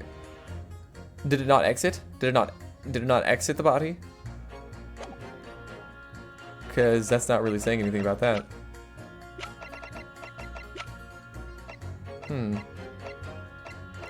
Yeah, I don't think I have any way to prove that there was another bullet. Unfortunately, only 2 bullets were discovered by the police during their investigation. Yes, I know. Right. And I don't imagine the good men of Scotland Yard would have overlooked anything. If I missed a bullet while I was cleaning his lordship's office, well, I should receive a sound scolding, I don't doubt. And he should receive a visit from the police, perhaps? It sounds like a crime scene to me. A third bullet. It would completely turn things around if there was one, wouldn't it? Do you think we might find one lying around somewhere? Would we? Where would a third bullet be, right? Hold it! Did he pull the third bullet out of Mr. Sholmes? Would you please stop muttering about things that have nothing to do with this trial, sir? The defendant's life is on the line here. Well, the thing is, I couldn't really say that it has nothing to do with this trial, to be honest. Huh? I mean, there's no question that the man was shot, but the bullet had simply vanished from his stomach. It's quite inexplicable, don't you think? Go on? I almost don't want to ask, but this surgery you've been muttering about all this time, you were operating on... What was the fellow's name now? Ehrlich? No. Airlock? No. Hairlock? Herlock Sholmes, by any chance? Yes, good lord. It was that Hairlock fellow. What? You're the surgeon that operated on Mr. Sholmes? That's right, using the very latest anesthesia techniques, I might add. It was a fairly major op, I can tell you. This is crazy. Let me see. The fellow was brought in not long after midnight, if I remember correctly. They say he'd been shot by some criminal or other, so I opened him up like a shot. But the funny thing is, I went over his insides with a fine-tooth comb and couldn't find the bullet anywhere. So I'm afraid I had to throw up my hands and just stitch the fellow back up. Are you serious? I hate to state the obvious, but... Yes? Surely that's because the bullet is still at the scene of the shooting. The counsel for the defense is correct. As is clearly shown in this photographic print, the bullet that the Skulkin brothers fired at Mr. Sholmes hit him in the stomach region, then exited his body and lodged into the shop wall where the calendar was hanging by the door. I think you'll find this is really quite simple if you just consider the problem three-dimensionally. Ah, what do you think I am, son? Well, juror number 4 is about the best I can do. As soon as I saw the wound to the man's stomach, I flipped him over. Like a pancake? Are you saying that you checked his back? Of course I did, and there wasn't a trace of injury. No sign that the bullet had left the body at all. What? That's the point. The only logical conclusion was that the bullet was still somewhere in the man's innards, which is exactly why I set about slicing him up. And I'm still none the wiser even now. How many times do I have to say it? Can someone please explain how it happened? Can somebody please solve this mystery? It's almost as much of a mystery as how this jury was put together. Honestly. Where's an expert when you need one? Dude. Objection! I got an expert here for you. Those two statements clearly contradict the idea that all I do is pit jurors against each other.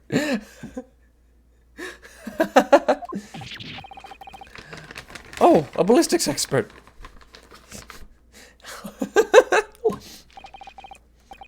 Pitting. P-I-T-T. On the night in question, Mr. Sholmes was shot by one of the Skulkin brothers. But since there was no sign of an exit wound on his back, we must assume the bullet didn't pass through him. However, no bullet was found lodged in Mr. Sholmes' body either. Furthermore,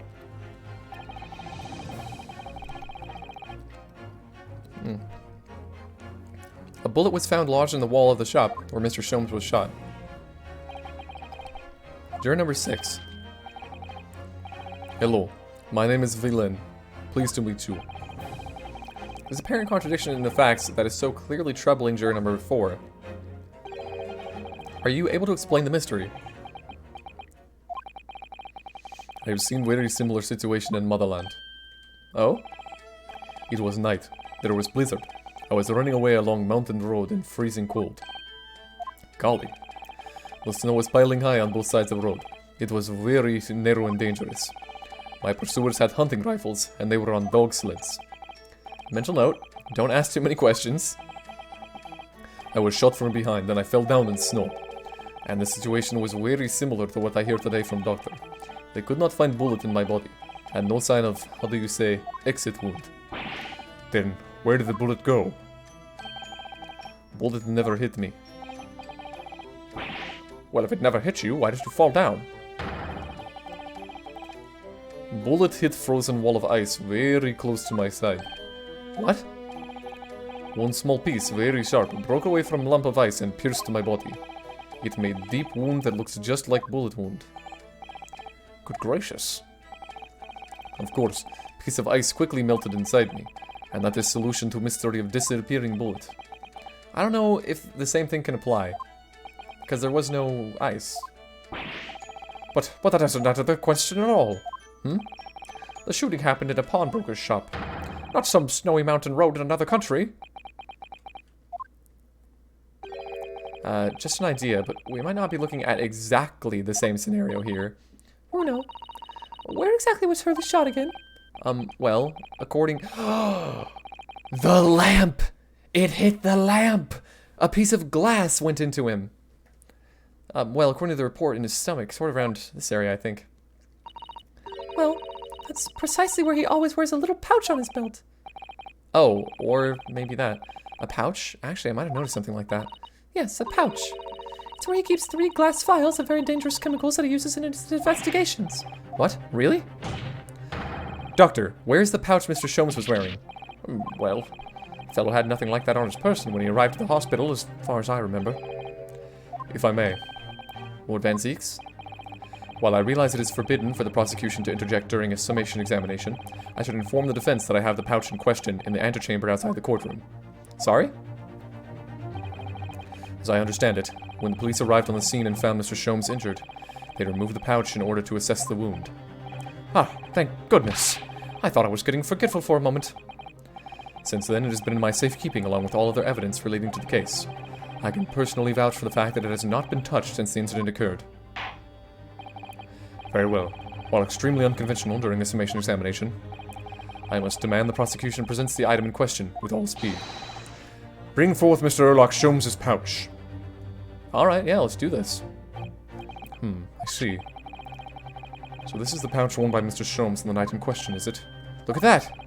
One of the files is broken and the leather around it is scorched black. It's almost as if the file exploded. Exploded? So, that night, the bullet from the Skulkin brothers' gun struck Mr. Sholmes' pouch. And it was the glass file exploding that caused the fellow's injury. This bullet did not penetrate the victim, but was deflected into the wall of shop. Huh. Interesting. A delightfully complex aroma. Well, it would appear one mystery has been solved at least. Though it has no bearing on the truth of this case. The bungling and burgling brothers shot the detective, and the accused shot the pawnbroker. The pertinent facts of the case remain unaltered. Ugh. But at least the mystery is solved. I can sleep easy tonight. Thank you, young man. I can't do his voice for the life of me. Ah, thank you very much. Glad I could help. Due to its bearing on the conundrum just solved, the court will sequester this scruffy pouch as evidence. Hurley's pouch isn't scruffy. Yeah, I'm gonna go ahead and take a look at that. Now, the summation examination. It would appear the defense is somewhat struggling to alter opinion, Please, my lord. A little more time. After all, that's a new piece of evidence. It could be a valuable clue, and you can't afford to overlook anything here, Rinosuke. There's still a way to turn this around, somehow, I'm sure of it.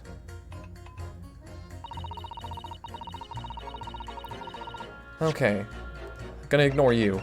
I'm gonna look at this file. I wonder if perhaps Iris can tell me... Oh my god, the bullet's still there. Holy shoot, the bullet is still there. And of course Van Zeeks wasn't gonna bring that up. It's really scorched badly just here. Oh, the strap is broken, look. This must be where the bullet hit then. Let me see. There it is. What the? Iris, look! Behind where the broken file was, do you see it? Ah, that's the Skulkin brothers' bullet. What a stroke of luck that it hit this pouch. This is an amazing discovery. What this means is, there were 3 bullets fired at Windibanks that night. We found exactly what that juror was talking about, the 3rd bullet. It's time to press that juror again, I think. Excellent! The 3rd bullet. Maybe I shouldn't have removed it from the pouch, to be completely honest. Hold it! Oh, this is working beautifully. So it's the number of bullets that has you convinced.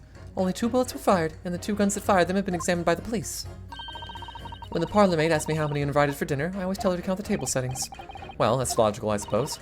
Although, Yes? sometimes after dining, crockery does go missing. 1 or 2 guests rather like the fine china. Does your employer dine with thieves? So I suppose. If there was another bullet somewhere, of which we were unaware, I'd have to reconsider my position. A third bullet somewhere on the scene. Could that be possible? Oh, I can prove it. Allow me to show you then the third bullet. Literally, the third bullet. Here it is. We discovered it just now. Yes, on the night in question in Windibank's pawnbrokery, another bullet was fired. What is this new trickery, you Japanese conjurer? Where did you find that bullet? It was lodged inside Mr. Sholmes' pouch. What? This pouch was removed from around Mr. Sholmes' waist before he was taken to hospital. And since then, it has been touched by no one. Do you mean to say the shot fired by the Skulkin brothers that night? Yes, as your lordship has surmised, it hit this pouch. But that makes no sense whatsoever. We already know the whereabouts of the bullet fired at Mr. Sholmes. It is clearly visible in the photographic print. Ah. 2 guns from the scene have already been submitted into the court record as evidence. Yes, that of Mr. Windibank and that belonging to the Skulkin brothers. And an examination of both guns revealed that only a single bullet had been fired from each. Ah. But that must mean... That's right. We now know that on the night in question, 3 bullets were fired. However, only 2 bullets were fired from the guns recovered from the crime scene, and until that incontrovertible inconsistency is somehow explained, we cannot and must not pass judgment. So dramatic, fanzeeks. Order, order, order! While the summation examination remains incomplete, the court has been presented with few new facts. Facts that would appear to shake the very foundations upon which this case against the defendant has been built. As is my prerogative in this situation, I hereby temporarily suspend the summation examination. By Jupiter! What? Bailiff, bring the witnesses back to the stand at once. I mean, yeah, this is some crazy new info, man. We gotta settle this for sure.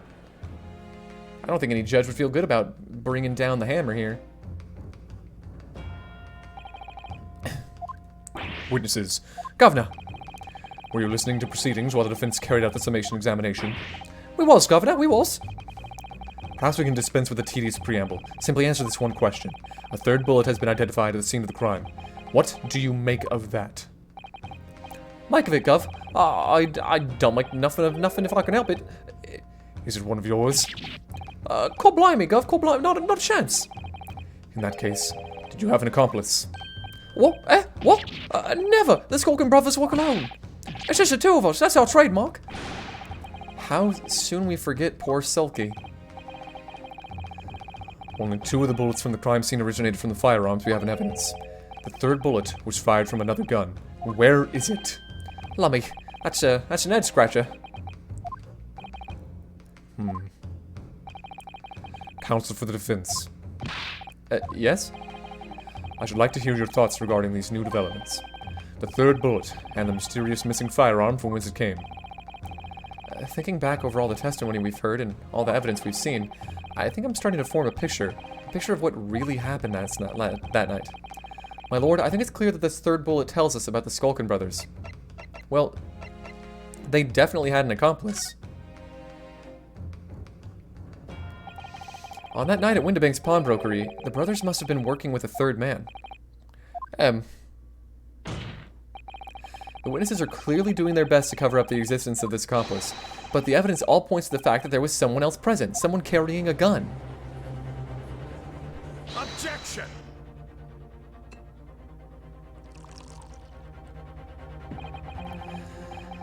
An accomplice, you say?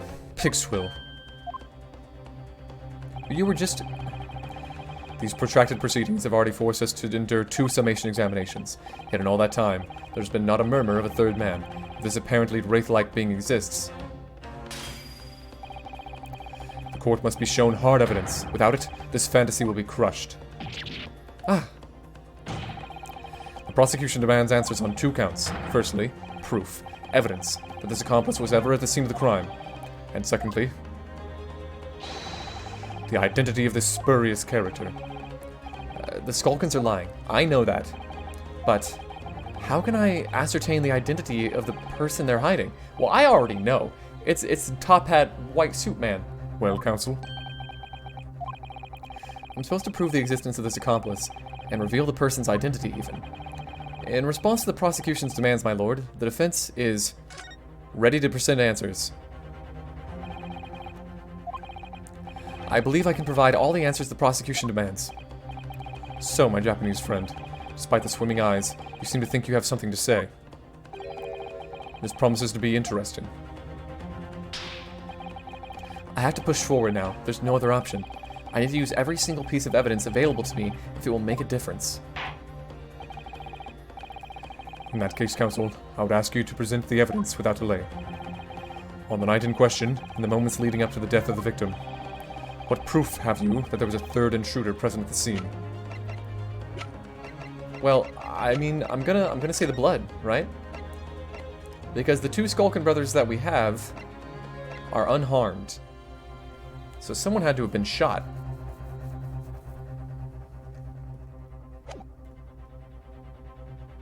Right? Take that! The evidence is right here, in this portfolio. By Jove, that portfolio again, is it? Do you expect the court to rifle through your papers itself? Be more specific. You claim one of those blood samples proves the presence of this third intruder. Well, which one is it? Well, this one. Take that! What am I looking at here? There appears to be some green paint or such like around the bullet holes in the middle of the calendar. That's a blood stain, my lord. A blood stain. Green blood. Curious, even for you. Is the court to understand that the intruder was some unhuman creature? It's something developed by Mr. Erlock Sholmes. By the great detective! New invention, stop! Not yet appeared in stories, stop!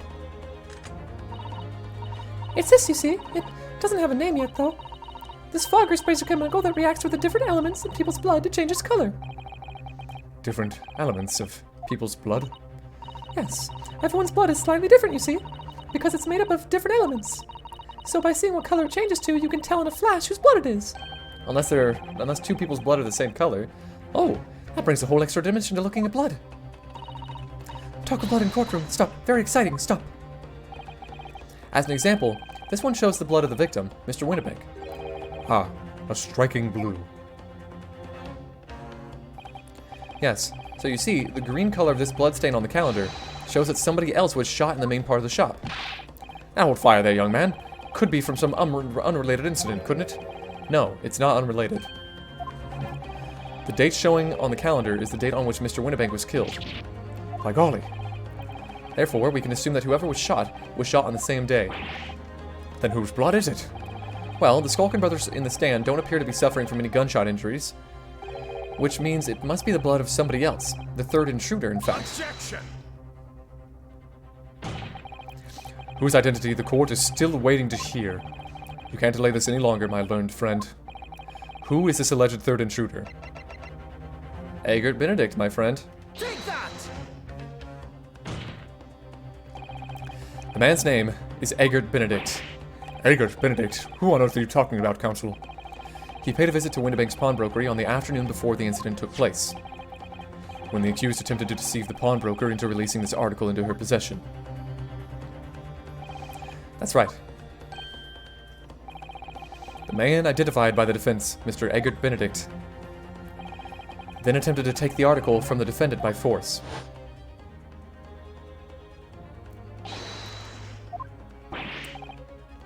Broker.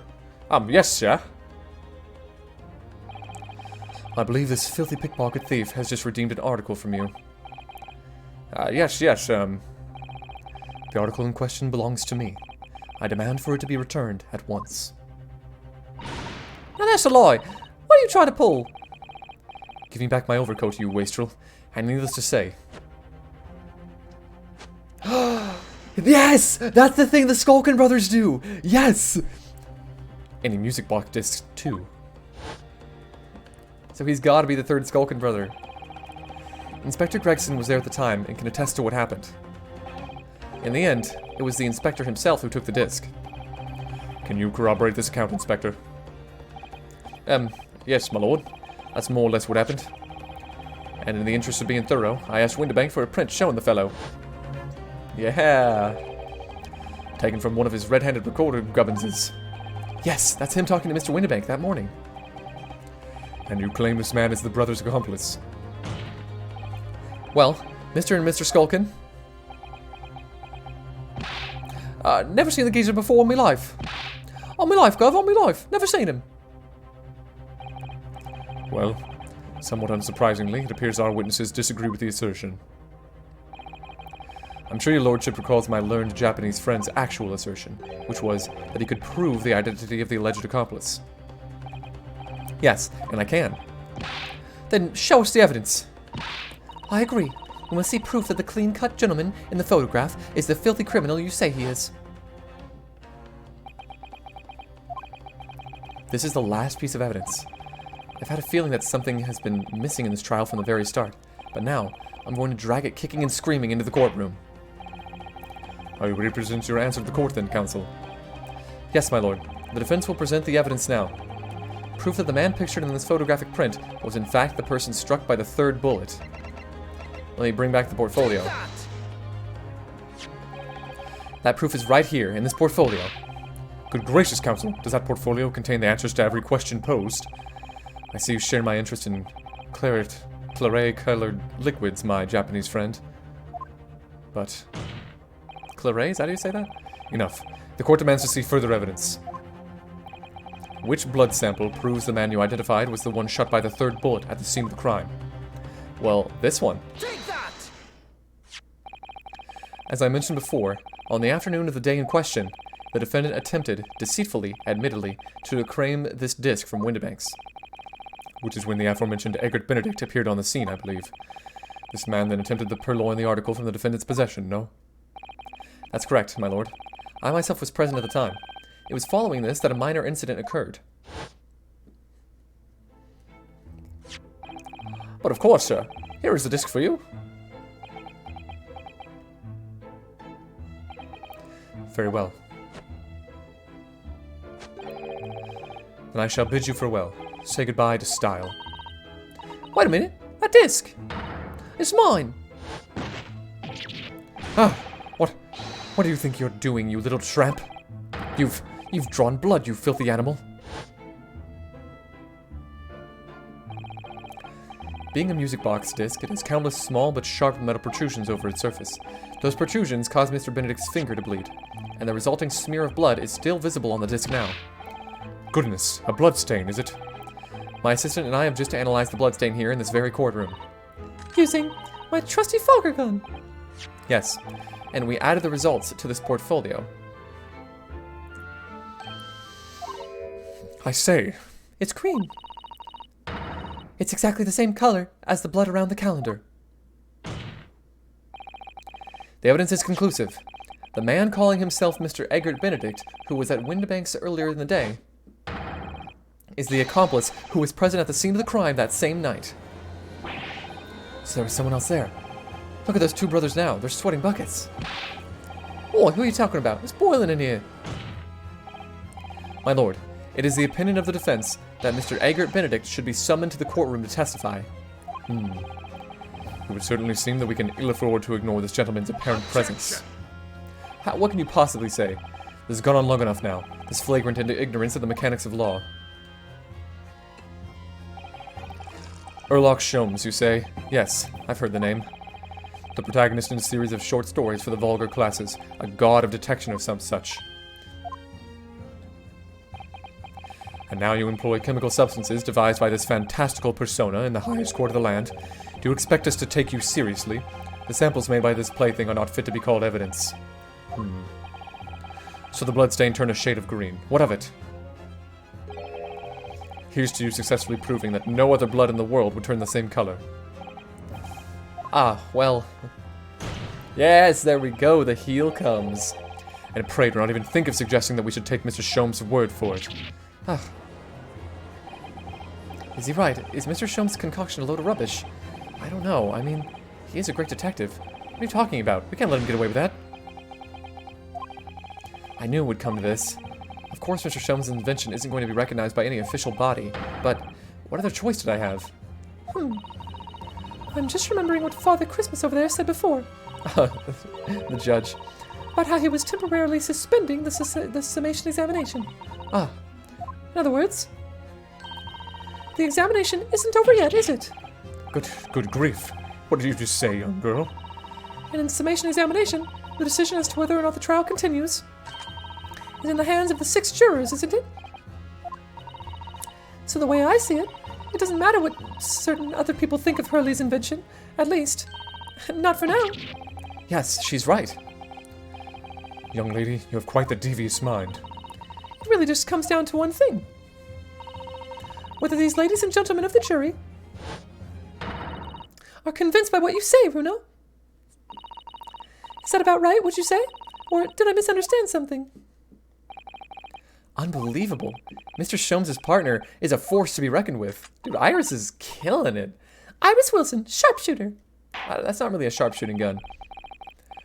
After that shrewd perceive the situation from an entirely unexpected source, it must be acknowledged that the previous summation examination has yet to reach its conclusion. This is absurd. Ladies and gentlemen of the jury, the court now looks to you for your final learnings in this matter. As proud citizens of Her Majesty's Britain, I'm sure you will come to fair and just conclusions. So then, state your final decisions in turn, Not please. guilty. Oh. Not guilty. Not guilty. Guilty. Oh. Guilty. Not guilty.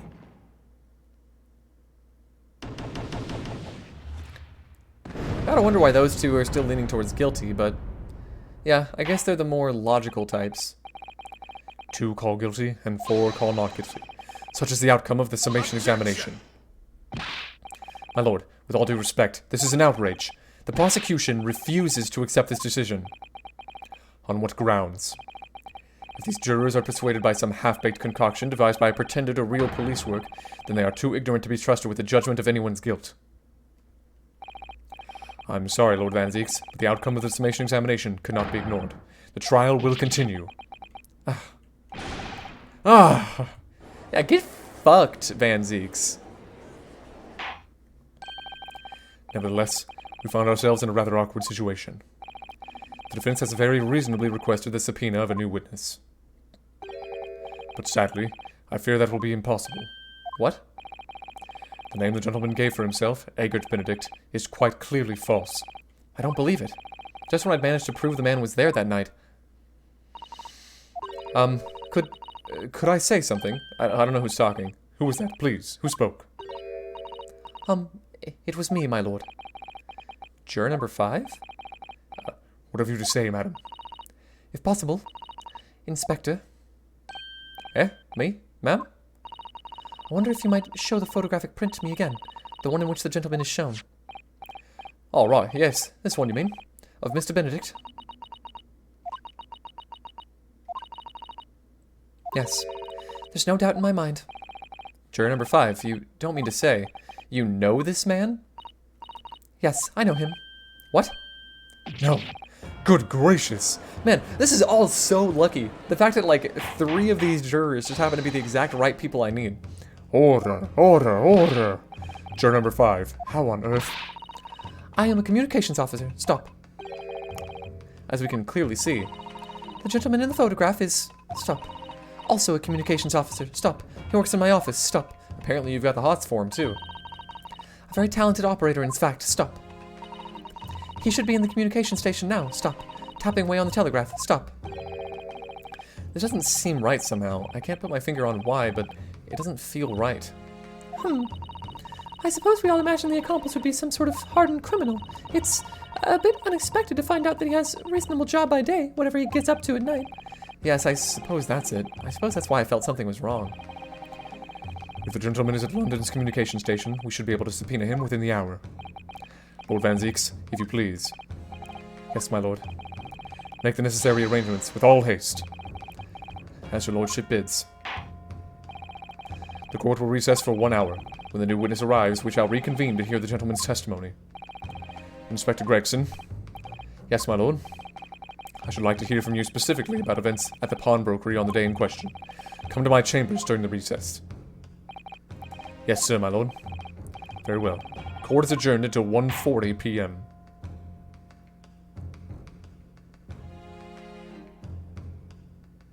Alright, very interesting. Let's see what Top Hat Man has to say for himself. I'm assuming it'll be nothing useful to me until I break it down like a house of cards.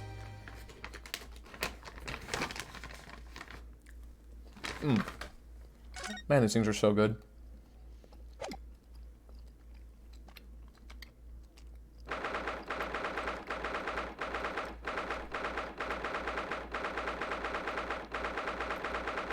So it's putting us at the beginning of the recess. Interesting. Ah, Gina, how are you holding up? I'm starting to feel quite warmly towards her frequent cold shoulders now. Yep, that's what happens with a tsundere. Jenny, are you alright? Why aren't you saying anything? What's the point, eh? Why got all this trouble and fight so hard for the likes of me? What? Well, you saw it. That picture. What picture? Ah, you mean this? The photograph taken by Hurley's red-handed recorder. Well, I didn't think it would have captured a scene like this, that's for sure. It's hopeless. Anyone who sees that's gonna think I did it, ain't they? Well, I won't pretend it wasn't a bit of a shock when the prosecution first presented it to the court. Surely you gotta have your doubts about me now. You can't still think I'm innocent. Oh, but I do, Eugenia. Of course I can. Jenny, why don't you talk to us? Tell us what really happened that night. Eh? Bruno's clearly managed to piece together a lot of new information, but still, we'd really like to hear it from you. Alright then. It was after we'd had that dinner together at your place, right, Iris? Then we all had a chat up in your office, didn't we? Yes, I remember.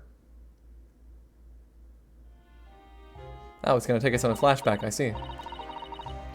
After that, I just couldn't get to sleep, so I slipped out and went down the street to the tutor one, to Winnebago's place. I had to know. If Iris' story was there or not, the Hound of the Baskervilles. I don't know what's about or nothing, but if you ask me, there's something in it that Sholmes don't like. Something what he don't want people reading. So that's why he lied to Iris about sticking it in lug with Winterbank for safekeeping. At least that's what I thought at the time. So you broke into Winterbank's? I just had to know if it was there or not. I mean, I had no idea all of that was going to kick off, did I? I struck the lock and snuck inside. It was dark as you like in there, so I gave the oil lamp on the counter a bit of wick. And that's when... What do you think you're doing? I nearly died, I did. And next thing I knew... I grabbed the gun off the counter and was waving it in the air like, I don't know what. Ah, you're the girl who was in here this afternoon. I didn't think pickpockets went in for armed robbery. The mantle script, have you got it here? Did Sholmes leave a load of papers with you? A story? I beg your pardon? The Hound of the something or other. If it's here, I want to see it. I'm sorry, young lady, but I'd sooner die than relinquish an article belonging to one of my customers. I don't want it. What would I have to do with it anyway? I just want to say it's here, that's all. Oh, you want to see it, do you? I want to know if Sholmes really pawned it here or not. Please, just let me see it and I'll go. Very well then. But for pity's sake, stop waving my gun around, would you? So in the old cove, unlocked the storeroom door and we both went inside. And it was there all right. The mantle script. Sholmes weren't lying after all. Did all that just to check for me, Jenny? Anyway, then there was a bit of a kick-up outside in the main bit of the shop. The Skulkin brothers arriving on the scene, yeah. What was that noise? Someone's breaking in. Dear me, is there some burglars convention here tonight that I don't know about? I think I forgot to shut the door behind me. Sorry. I'd better go and take care of it. Could I possibly have my gun back? Oh, well, I'll come with you and... Now don't be foolish, young girl. You must stay right here. Don't leave this room under any circumstances. And with that, he took the gun out of my hands and walked back out into the shop. I hung back in the storm like you said, straining my ears in the dark to hear what was going on. It sounded like they got into a bit of a scrap. I started to think I should help, see? So I was just about to go out the storeroom myself when... Oh, 2 shots. I heard a couple of shots go off. 2, I think. Almost at the same time. And then there he was, right at my feet, lying face down on the floor. I was right next to the storeroom, so I slammed it shut and locked it quick as you like. But you thought whoever had shot Mr. Winterbank might come for you? Yeah, so I went to grab the old cove's gun. I figured I'd put up a fight at least. But when I got a better look at him, I knew...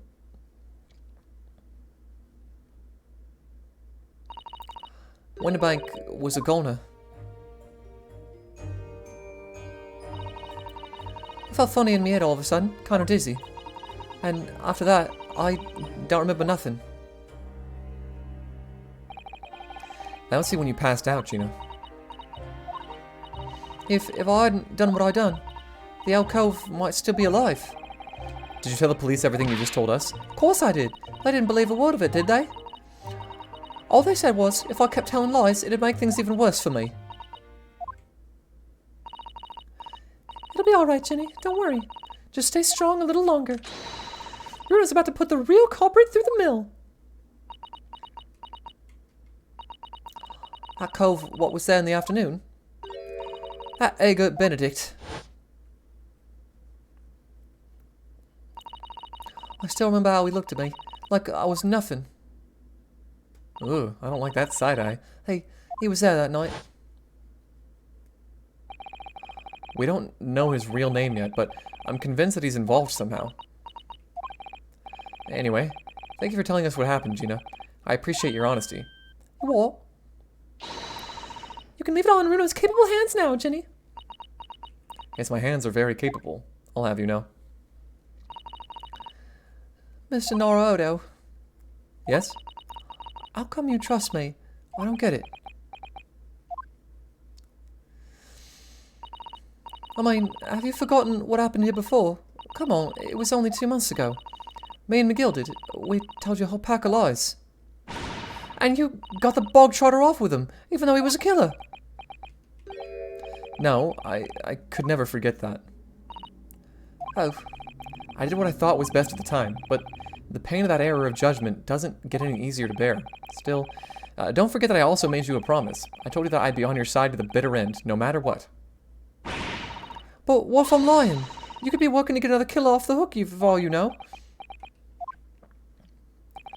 I was once in your position, Gina. I was the accused in a trial. You were? Well, yeah. The accused in a trial and the accused for a non-trial. Before I left Japan, I was accused of murder.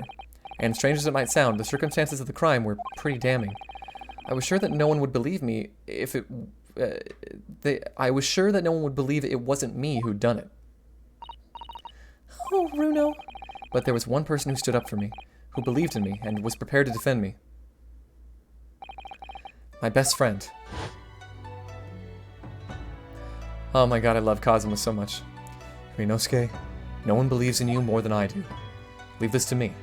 All you need to do is put your faith in me, and I'll do the rest.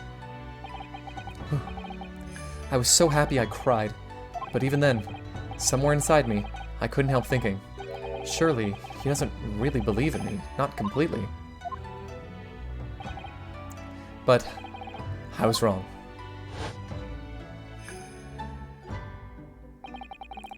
As soon as my trial began, it was obvious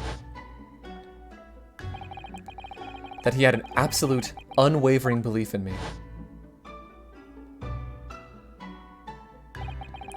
And in turn, I developed an absolute, unwavering belief in him.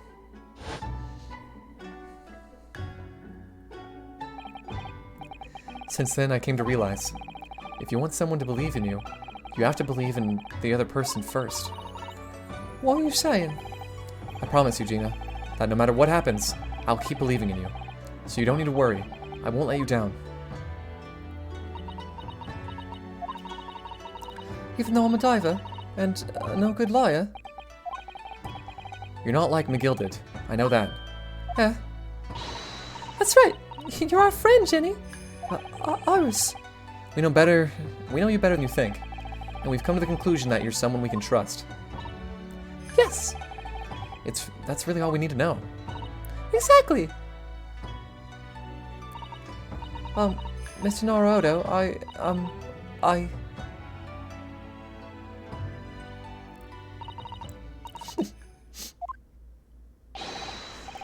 Defendant Gina Lestrade and her legal representative. Court proceedings are about to resume. Please head into the courtroom immediately. Yes, of course, thank you.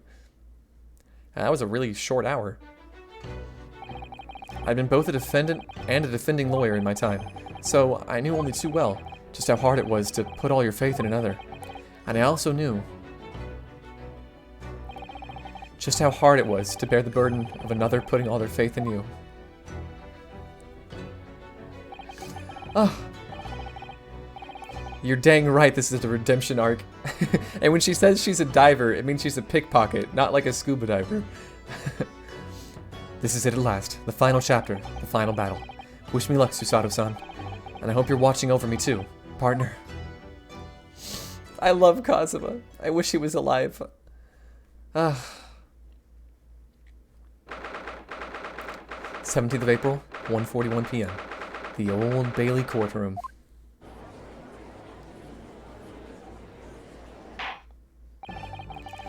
I hereby call this court to order as we resume the trial of Mr. Gina Lestrade. Lord Van Zeeks, have you successfully subpoenaed the witness? The subpoena was delivered to the communication station, where the man works immediately, my lord. However, the heavy rain has delayed the arrival of his carriage, it would seem. I see. Let us turn our attention to Inspector Gregson's pursuit of the case heard by the court this morning. The glaring omission of the third bullet in your report is a serious blunder, Inspector. Yes, I can only apologize, my lord. And although the defense's chemical analysis of the blood at the scene makes for a compelling argument, I cannot permit such untried methods to be used as evidence in my courtroom. It's a big mistake to cross Hurley and me. A very big mistake. My lord, the subpoenaed witness has just arrived in the building. Thank you, fellow officer. Show him to the stand without delay. Mr. Eggert Benedict, which is not his name. I didn't expect to be crossing paths with him again so soon, and certainly not like this. But dude, it would be awesome if Kazuma showed up as a Force Ghost at the end. Like, that'd be so cool. Thank you for complying with the court's subpoena at such short notice, sir. But of course, my lord. As an upstanding member of the London Society, it is my pleasure to oblige. Now, kindly state your name and occupation for the record. Ashley Graydon, Communications Officer. Mr. Graydon and I both work at London's Central Communication Station. Now, perhaps somebody would kindly explain what all this is about. You were apprised of the situation by the court officer on your way here, I presume. Yes, I was. Something to do with a murder that took place at a pawnbroker's on Baker Street. And some nonsense about me having been there on the night in question.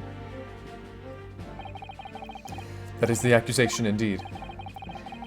This really is beyond a joke, you know. Very well. Without further delay, the court will hear your testimony now, Mr. Graydon. You will respond to the accusation made against you under oath.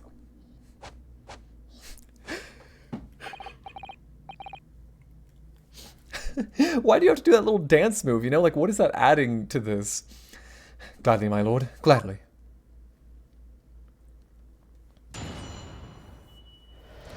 Oh. Man, you make it seem like you haven't even watched the Ace Attorney Chronicles up to this point. He's holding potato wedges because he's always got a bag of chips with him, you know? He just really likes chips, you know? We would call them French fries, but obviously this is Britain, so you gotta call them by their official terminology. Naturally, I have occasion to make use of pawnbroking services from time to time.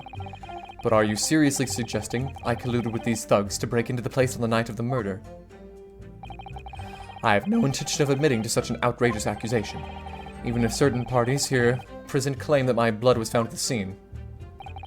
Some Scaramouche detective's homebrewed tincture can hardly be taken as serious evidence.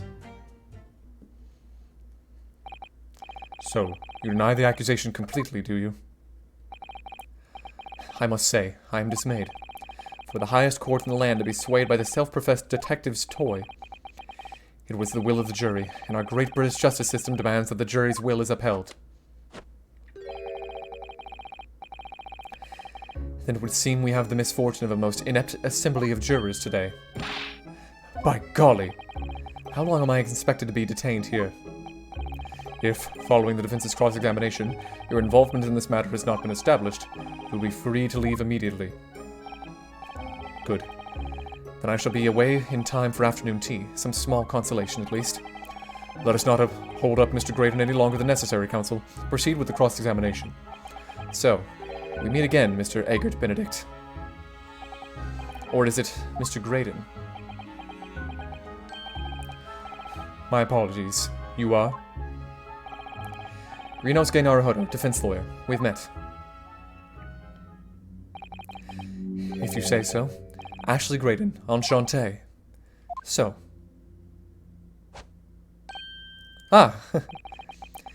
I trust we can conclude this quickly. But I'm not holding your flashy hat while we do it. Oh, he's just gonna have his hat off this whole time, huh? Interesting. Naturally. Yeah. You know what, I'm just gonna press every single thing. Why not, right? Yes, we even met in the very pawnbrokery while where the crime took place, on the afternoon of the day in question. Though, of course, you introduced yourself by a different name at the time. It was Mr. Eggert Benedict, I believe. Tell me. Objection! The witness is here to testify about events that took place that night. He is under no obligation to answer such unrelated questions. You can't be serious. Thank you, because I certainly do not feel inclined to answer such an inappropriate question. So he's going to be evasive, is he? In an effort to not give anything away. This could be tricky. Yeah, it's always hard when they don't really want to say anything. Yes, I am seriously suggesting that you colluded. Have you seen these two men before? This pair? No, I don't associate with criminals. Said by a man who introduced himself as Eggert Benedict. I'd like to know who I have to thank for this. Who made this outlandish accusation against me? The young lawyer there in the black. This is a farce. Whose idea was it to permit an outsider to work in a British court anyway? Well, needless to say, I have no intention of admitting to such an outrageous accusation. Okay, you don't want to admit to it, but did you do it is the question, you know? Where were you at around 1 in the morning on the night in question, sir? That is past the hour in which I would normally retire. Certainly. I was not in the company of these rapscallions. You're able to prove that? Objection!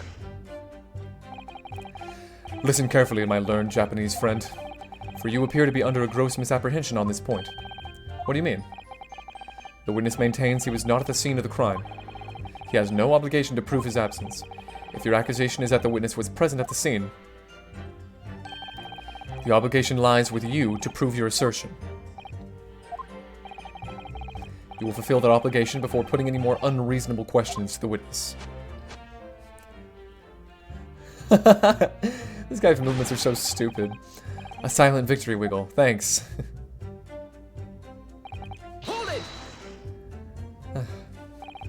Blood was found at the scene of the crime. There's no question of that. Mr. Sholmes' chemical analysis has positively identified the substance as such. But I'm not the only human to have blood running through my veins, am I?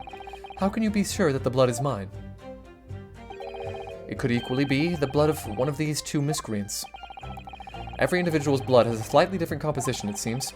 Mr. Sholmes' chemical is able to differentiate different blood samples, but spare me the science lesson. Who is this Sholmes character, anyway? Oh, I assumed all Londoners would know the name. He's a renowned detective. Also, we totally did a deduction with you as the being deduced, and Mr. Sholmes was there. So, even you are unable to bring yourself to say great detective. A great detective, you say? Tch. Now we're in the realm of fairy tales, are we? Oh? Excuse me. Do you have something to say about that, Mr. Skulkin? Whoa, mai! No, the Mr. Skulkin next to you. Right, I've had up to here with this. How many times have I got to tell you? Yes, I know. You're not Big Bruv Sulky. Mr. Nash Skulkin. Hey, call blimey, governor. You what?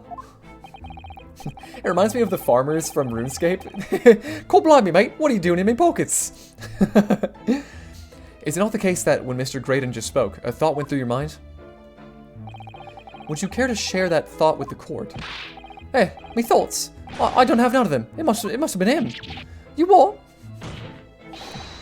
Mr. Nash Skulkin, answer the question, please. What went through your mind when Mr. Graydon just spoke? Nothing, honest gov, nothing. I was just thinking, if he waves his arm around like that much more, it'll open up the wound again, that's all. Oh? What wound exactly? Well, we took the bullet, of course. It was only 2 days ago. It ain't gonna be healed up yet. You just gave up everything, my dude. So I was, well, you know, I was worrying for him and... Oh, hell's bells. Mr. Graydon, did you hear that? What? Your comrade is worried about you, it seems. On account of your injured arm. My lord. Yes, Mr. Graydon. I have no idea what these two wretches are talking about. Certainly, I shouldn't be expected to answer anything in relation to their mindless insinuations. We know that someone other than the victim was hit by a bullet at the scene of the crime 2 nights ago. And from the height of the bullet hole in the wall, that person was likely hit in the upper arm or thereabouts. Perhaps you'd allow a court official to examine your arm, sir? The left arm that you're currently clasping with your right hand, as if in pain. No, I refuse. You have shown no evidence whatsoever that links me to these common thieves. Accordingly, I am not obliged to permit any such invasion of my privacy. I mean, he's got a point, he does. As I've already said, I'm completely uninvolved in all this. I've never had anything to do with the pawnbrokery where this fellow was killed whatsoever. I take offense at the insinuation that I was in any way involved. You claim to have had nothing whatsoever to do with Mr. Windimake's pawnbrokery. My lord, the defense would like that last statement to be added in Mr. Grayman's formal testimony. Very well, counsel. Continue with your testimony, Mr. Graydon. Yeah, what's the new thing? The bottom line is, I've never had anything to do with the pawnbroking establishment where the man was killed. That's an utter lie, though. We literally saw you there yesterday. Never had anything to do with it. You forget that I was there, Mr. Graydon, on the very afternoon of the incident. Obviously, I am not a complete stranger to the pawnbrokers. I'm currently on the lookout for an armchair to furnish my study. No, you were there to redeem an article.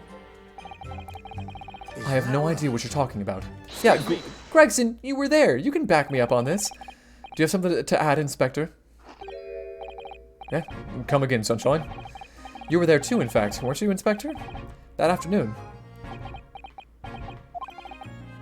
Well, yes, I do remember meeting yourself and the pawnbrokers that afternoon. You, your young Japanese assistant, and the accused were all present, as I recall. And at that time, this witness, Mr. Graydon, was trying to acquire a particular article. Well now. I'm afraid I don't remember too clearly. Wait, why are you hiding this, Gregson? What? But you must. I'm not going to lie and pretend I remember something that I don't. What's going on here? Gregson showed us a picture before, didn't he? You know, from the cameras that Hurley installed in the windbanks. Yes, of course. Indeed. And the gentleman pictured bears a striking resemblance to the witness, I must say. Exactly, which proves that Mr. Graydon was in the shop on the afternoon in question. At no point have I denied that fact. You did though, didn't you just deny that? I merely entered the shop to peruse the articles on sale and have a word with the broker. Nothing more. This makes no sense. I understand why Mr. Graydon might be trying to cover up his tracks, but why would Gregson be trying to avoid giving testimony about what happened? I don't understand. That's all he's going to say on the matter, is it? What do you think, Bruno? I think he has no intention of telling us anything. He's well aware that the less he says, the less chance he has of giving himself away. The complete opposite of Hurley, then. He seems to think that the more he says, the better. Well, at least I managed to prise a little more information from these witnesses' lips. All thanks to the Skulkin brothers. Yes, they were the key to it, after all. So, he says he had nothing to do with Windibanks. Well, we know that's not true. Perhaps now would be a good time to have a proper look through the court record. Good idea. You never know what tiny scrap of information could become a valuable weapon. Wait, she said specifically... Oh yeah, nothing to do with Windibanks. The court record, huh? Well, none of this is... That says for McGilded, which has nothing to do with him. Yet. Stereoscope. Yeah, that's just... That's nothing that I need right now. The gun, crime scene floor plan, the crime scene photograph, the autopsy report, today's paper. Yeah, nothing to do with that. Conviction was assured with 3 eyewitness testimonies. However, a surprise 4th witness's testimony resulted in acquittal due to insufficient evidence. Yep. The manuscript.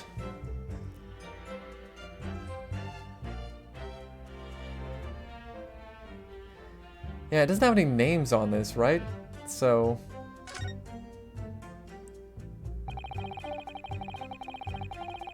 Yeah. Nothing crazy here.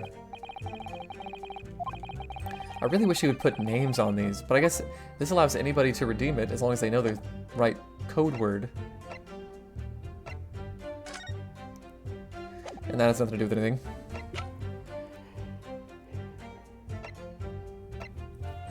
Huh. Should we bring up the music disc? Will that get him talking, I wonder?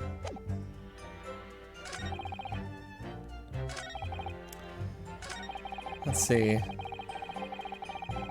Sure. I've never had anything to do with the pawnbroking establishment where the man was killed. Well, I'm pretty sure that I can bring up the music box disc and then you might sing like a canary. Objection! Oh, yeah. Perfect. Just as I thought.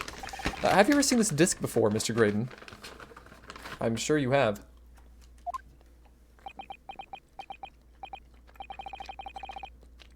Why? Is it supposed to mean something?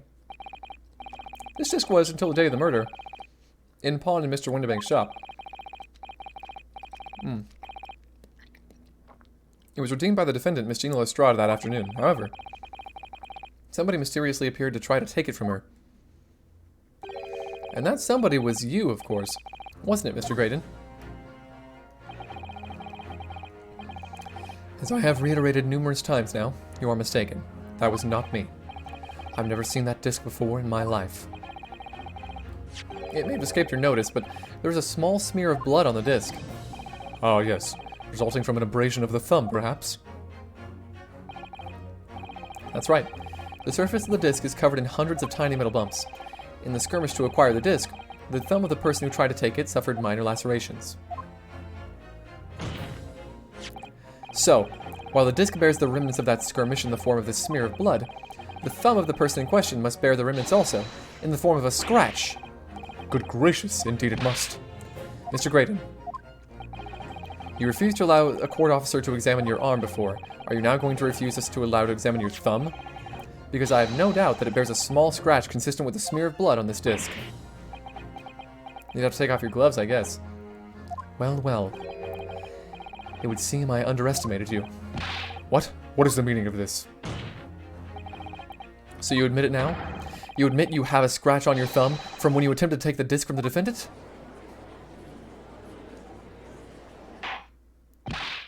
Order! Well, Mr. Graydon?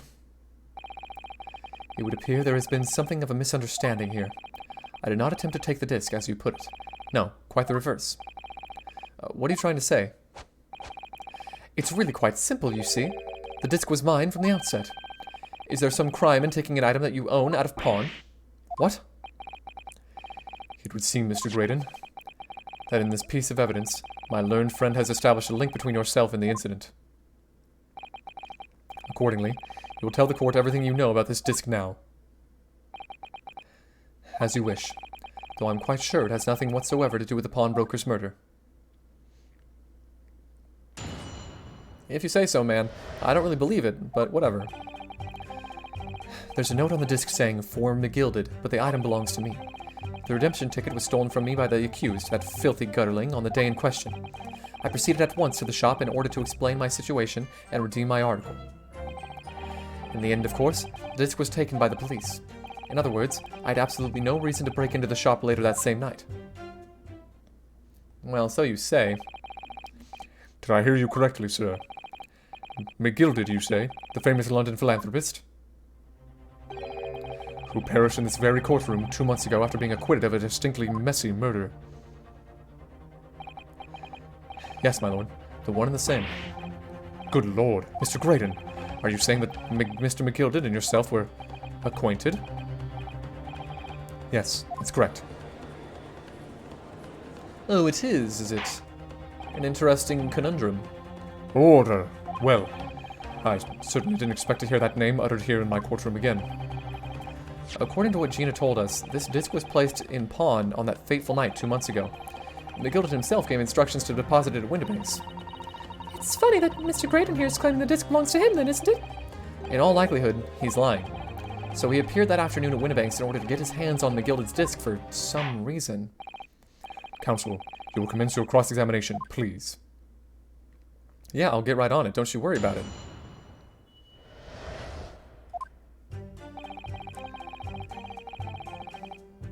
Does it really belong to you? Come on, let's talk about that.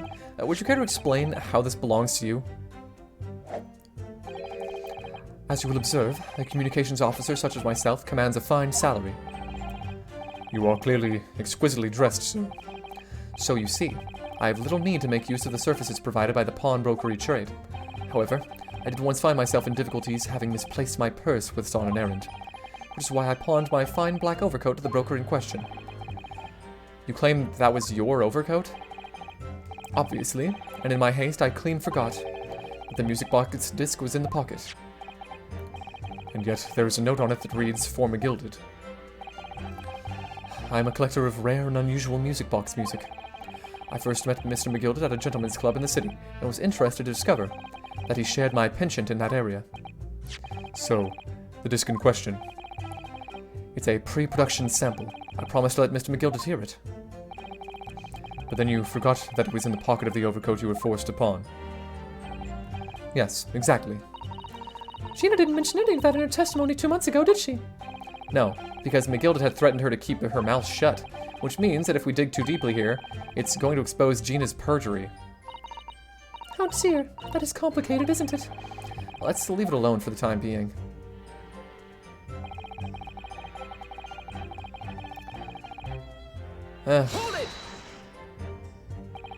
So you're saying that Miss Lestrade lifted the ticket from your pocket or bag?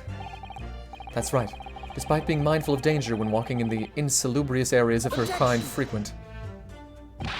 Miss Lestrade did no such thing. Well, of course you would take that stance, but the girl is a regular offender. You came to the pawnbrokery that day prepared with all the information you needed to identify the defendant. You were looking for her. That's what brought you to Windibanks. To get your hands on Mr. McGilded's disc. My learned friend is a veritable font of nonsense. Nonsense? I concur with the prosecution. Counsel, you will refrain from conjecturing in this way. Is that clear? Yes, my lord. Then I will continue with my testimony, for what possible use it can be. Yeah, you proceeded to the shop. Sure. Let's talk about it. Had you ever been to Windibanks before? Only once for the purposes of pawning something. But, like many, I enjoy browsing in such establishments. So when you noticed that the pickpocket had taken your ticket, you chased after her, is that correct? Yes, that's right. I didn't notice it first, of course. Such is the art of the pick-purse. But when I did, I headed to the pawnbrokery at once, in order to reclaim my coat before the thief could. I was merely trying to recover what was rightfully mine in the first place. He can say what he likes because he knows we have no evidence to contradict him on his own. Yeah, we really don't have any evidence from prior day, which I wish that we did. Hold it! Yes, it was taken by Inspector Gregson here, wasn't it? Whoops, didn't mean to do that. That's right. This was the very man. Apparently, the police are collecting anything that has a connection to Mr. McGilded as evidence. Excuse me. Is something wrong, Inspector? What do you mean? The last remark Mr. Graydon made in his testimony seemed to trouble you in some way. No, it didn't. It's nothing. Leave it alone. Let me ask you this, Inspector. Why is Scotland Yard gathering Mr. McGilded's possessions? I can't tell you something like that, Sunshine. What is it, Inspector? Investigative secrets? Yes, exactly. You should know all about that. Magnus McGilded, who died so unexpectedly after his trial 2 months ago. A man renowned throughout the capital for his great contributions to public life, yet he had a dark side too. Where are you going with this, Van Zieks? I suppose the police are dealing with the aftermath of his nefarious activities, are they? That's enough. Coppers like me have duties to carry out that we're not at liberty to talk about. That's all you need to know. Duties conferred by Lord Strongheart, I presume. The Lord Chief Justice appears to have great faith in you, Inspector. The bottom line is, if you want to get more out of me, you're gonna need Lord Strongheart's paw print first. Interesting. What's all this about? It's like there's something going on between Gregson and Lord Van Zieks here. Yeah, it's a little bit odd, to be honest. Well, it would appear that the Inspector has revealed all he is at liberty to reveal. Mr. Graydon, let us return to your testimony. Gladly, my lord. Hold it! Yeah, no reason to break in the shop. Sure. But perhaps you'd seen something of value among the forfeited items? No, not at all. Oh. I value what was brought in by the police to assess everything in the shop. Without exception, every article on the shelves was common or garden bric-a-brac. In that case, it's clear that you broke into the shop later that day in order to recover Mr. McGilded's disc. Have you not been listening, man? Even if I had wanted to recover the disc, you may recall that it had been seized by the police that afternoon. It was no more in the shop that night than I, as I keep saying, I simply had no reason to break in. So there was nothing of Mr. McGilded's left in the shop that night, nothing this man might have been after. I wonder if that's really true. You know, if you have some evidence, then let him have it. I'm dying to see that irritatingly assured expression of his crumble. Me too, Iris, me too. McGilded slipped the disc into his coat pocket and had it deposited at Winnebank's. Then, when he realized he was going to be arrested on suspicion of the omnibus murder, he threatened Gina and forced her to take the redemption ticket. There's no doubt about it. That witness is lying through his pearly white teeth. The police were obviously after anything left behind by McGilded as well. That's why Inspector Gregson ended up taking the disc into custody that day. But Rexy's being very strange about all this. There must be a reason for that, I'm sure. I just don't know what it is. For now, I need to focus on exposing the fact that Mr. Graydon is lying in his testimony. Alright. Iris reacted to this one, where you might have a reason to break in. This small box. Was the small box for Sherlock? I don't recall. Date deposited 13th of February. Date deposited 15th of February. Do I have any other thing that says you might want to break in? The stereoscope's not that important. I can't see why you'd want to go in for that. The guns obviously weren't involved. Today's paper. Let's see here. Case summary: victim found deceased in the last scheduled omnibus of the day after a stab wound to the abdomen. The victim was the Mason. Oh, his name was Mason. Right, yes. He was a brickmaker.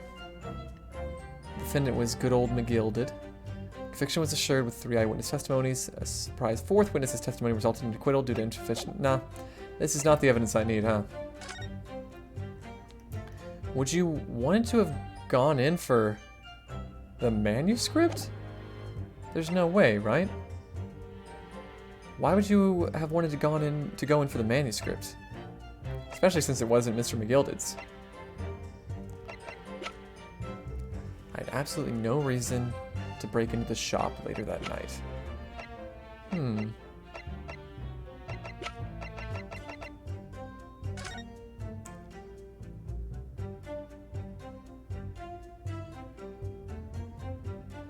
don't remember. Where did I get this from? A redemption ticket issued from the pawnbrokery owned by the victim, Mr. Windibank, in the form of some handwritten notes on the back of a photograph. So it doesn't tell us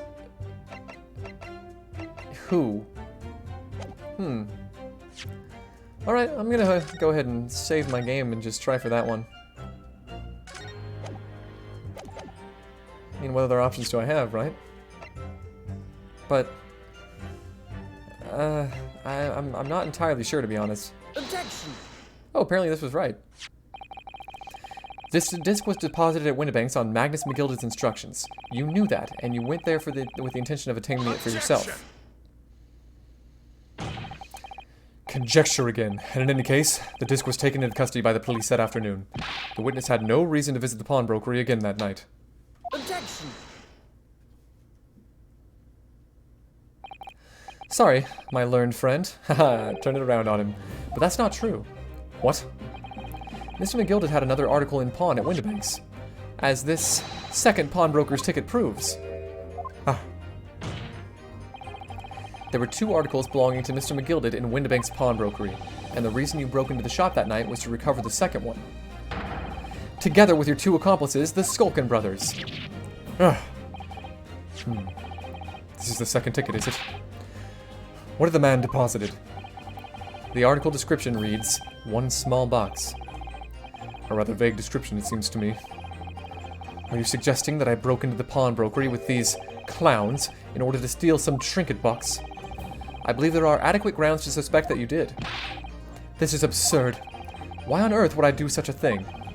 Once the article had been forfeited, I could simply walk into the shop and purchase it. There would be absolutely no need for me to resort to theft. That's a good point. Indeed. The witness makes a solid argument. So that means that, for some reason, this grading fellow needed the small box that very night, does it? Objection! It's time to put an end to this nonsense, my lord. Could you be a little less cryptic, Lord Van Zieks? I do hate to ruin my learned friend's argument, but the truth is quite incontrovertible. On the night in question, no small box was taken from Windibank's pawnbrokery. And rest assured, the prosecution can prove it. Oh, can you now? What? Good gracious! Inspector, show the photographic prints to the court, if you please. Yes, sir. What prints? These prints were taken from one of the detective's security cameras. Ah, Hurley's red-handed recorders again. As previously explained using this plan of the shop layout. The victim's establishment was furnished with automatic cameras in 2 locations. One was set to capture the counter where Mr. Windibank received his customers, and the other was set to capture the shelves on which articles were placed for sale once forfeited. According to the information on this ticket, McGilded's small box had been forfeited already, 2 days before the incident at 9 p.m. on 13th of April, to be precise. Which means it would have been on the shelves of forfeited items in the shop front. Now, what I have here is a print taken by one of the cameras about 2 hours before the incident. That's at 11 p.m. on 15th April. The victim certainly had a very full shop, it would appear. And then here we have another print. This one was taken about 2 hours after the incident. I see. So we have 2 pictures to compare.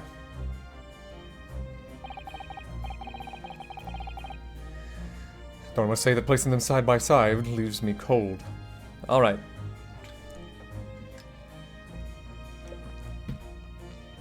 I'm going to try doing the cross-eyed trick. Let me get into proper position. And I'm going to try and make it so that the 2 red triangles overlap. Let's see. Oh, I lost it. Where is the other red triangle? I can really only see the one. Oh, goodness. Oh. Okay. You're a bit not right.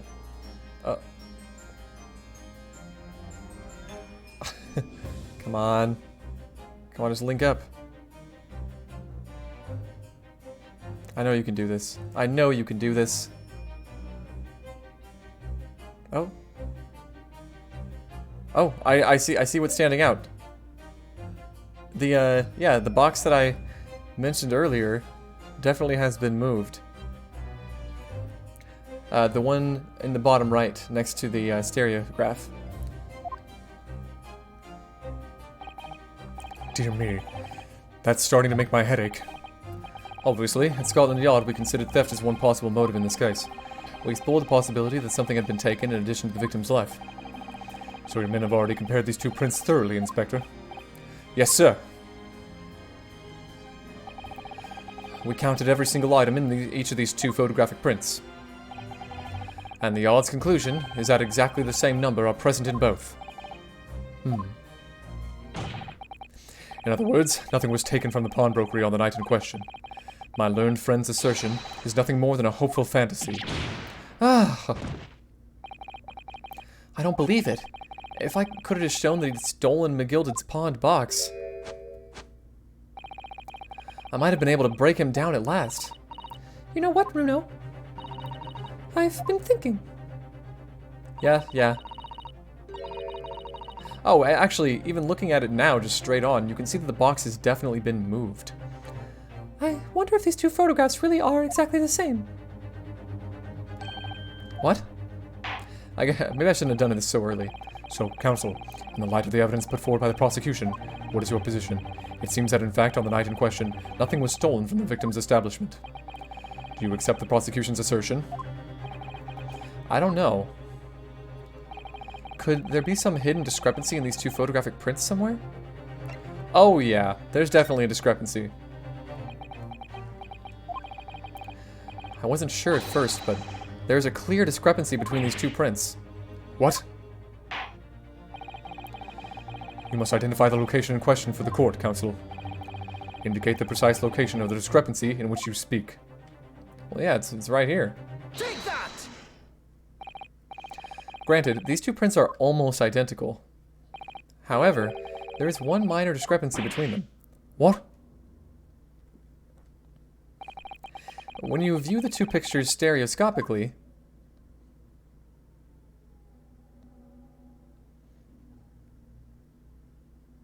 exactly.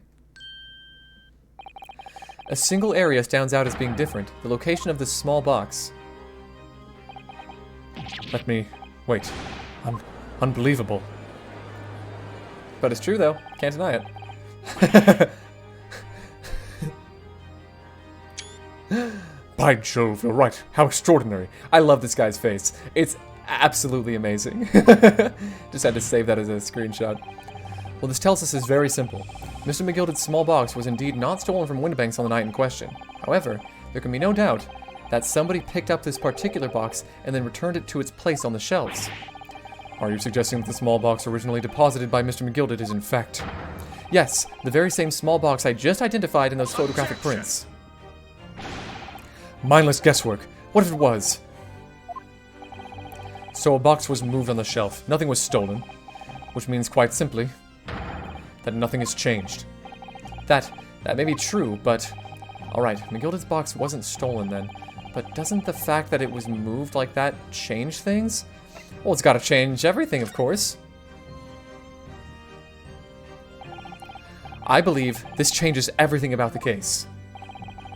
How can that possibly be? The crucial point is the fact that what was moved was a small box. In other words, we have to consider what might have been inside that box. What are you suggesting? I'm suggesting that we need to examine that box as soon as possible. A vital piece of evidence is sitting on the shelves at Windibanks as we speak. That won't be necessary. Some little box belonging to a man who died 2 months ago can't possibly be relevant to this trial. The court does not uphold your objection, Lord Van Zeeks. Bailiff, arrange for an officer to go to Baker Street at once. Obtain the small box in question and bring it back here for further examination. Really? Really? I can't believe that worked. I actually, seriously, cannot believe that worked.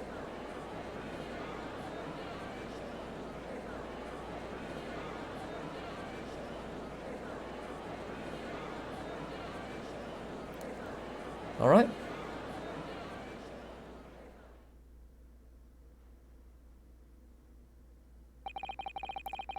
We should have a report within half an hour. I think perhaps we should recess for a short while until the evidence is brought forth. To be hoodwinked by such a farce. Disappointing. I beg your pardon, Lord Van Zieks. This is nothing but a smokescreen. A Japanese specialty, it would seem. What are you trying to say? My learned friend has persisted with the same line of reasoning from the very beginning. That this witness's intent was to steal an article belonging to Mr. McGilded from the pawnbrokery. Yet, common sense tells us that none of the articles have value enough to be worth stealing in the first place. Exactly. It would be beyond absurd to break into a place for the purpose of stealing such commonplace property. I mean, he's got a point, but there could be something cool inside. Or maybe that small box is a music box. I don't know. If your lordship recalls, Mr. McGilded perished 2 months ago, immediately after the conclusion of his trial. A trial in which he was found not guilty. A trial in which it was established he was the upstanding member of society his reputation implied, in fact. So I propose a toast to my learned friend and his most insightful defense. The articles this upstanding member of society pawned were entirely ordinary. A black overcoat that just happened to have a music box disc in one of its pockets, and a small box. I assure you, I wouldn't accept even if the man tried to make a gift of such things to me. Wow. Okay, so be it. You know, that does make a rather lot of sense. It's not as if it was gold or jewels, is it? Though goodness knows Mr. McGilded was rich enough. But you can't deposit cash at a pawnbrokery, I'm quite certain of that. The prosecution's argument is undeniably compelling. It is incumbent on the defense now to bolster its argument. To explain what possible significance these commonplace articles pawned by this fine citizen could have. Well, counsel, is your argument in fact demonstrable? Are you able to show proof that the disc of the end or the box are in any tangible way related to this case? Well, What's the matter, Bruno? We know that they're related, don't we? They're both vital pieces of evidence. yes, of course, you and I both know that, but... And we know that Mr. McGilded's true character. We know that the disc is significant, even if we don't know why.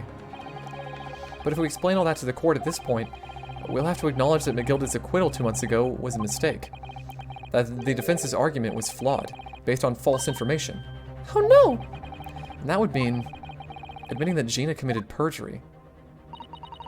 But Jenny... Could it be that Van Zieks knows? Is that why he's doing this now? Because he anticipated everything? But maybe... this could be a great opportunity for us. Sorry, what do you mean, Iris? Well, what does you always say, Bruno?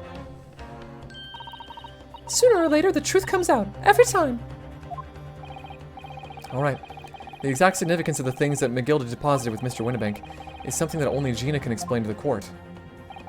But if I put her on the stand to testify about that, it could critically damage our chances of winning this case. What's the right thing to do here? You gotta have Gina testify. That's really the only option, and I know it, and you know it. Everybody knows it.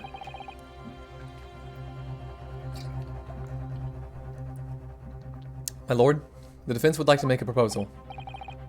Oh? What proposal, counsel?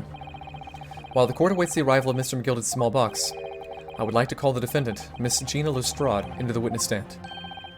The defendant? To what end? It's to do with the various articles deposited at Winnebank's by Mr. McGilded, my lord. Miss Lestrade has information relating to them. I believe it would be beneficial for the court to hear what she has to say. It will prove the significance of the articles in question once and for all. Well, well. Things are becoming interesting. I presume you've considered the implications of the testimony you're proposing. In particular, the impact it will have on the accused's standing, and indeed your own. I have. Lord Van Zieks, would you care to explain that last remark?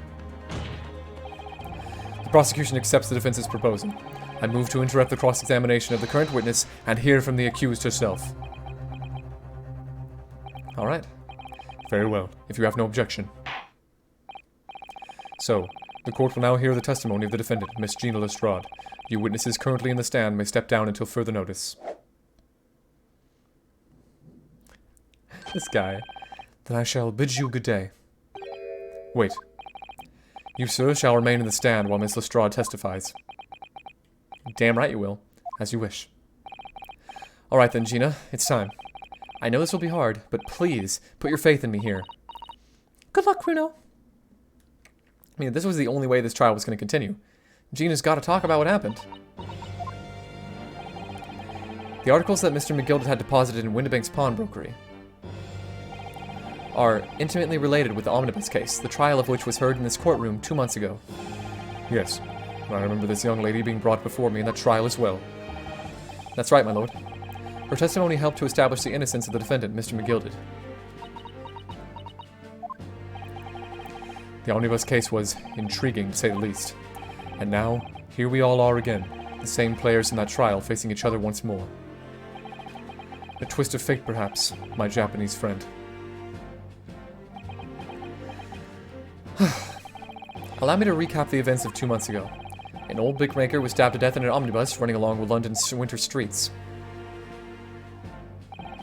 Apart from the victim, there was only one other person in the carriage, Mr. McGilded.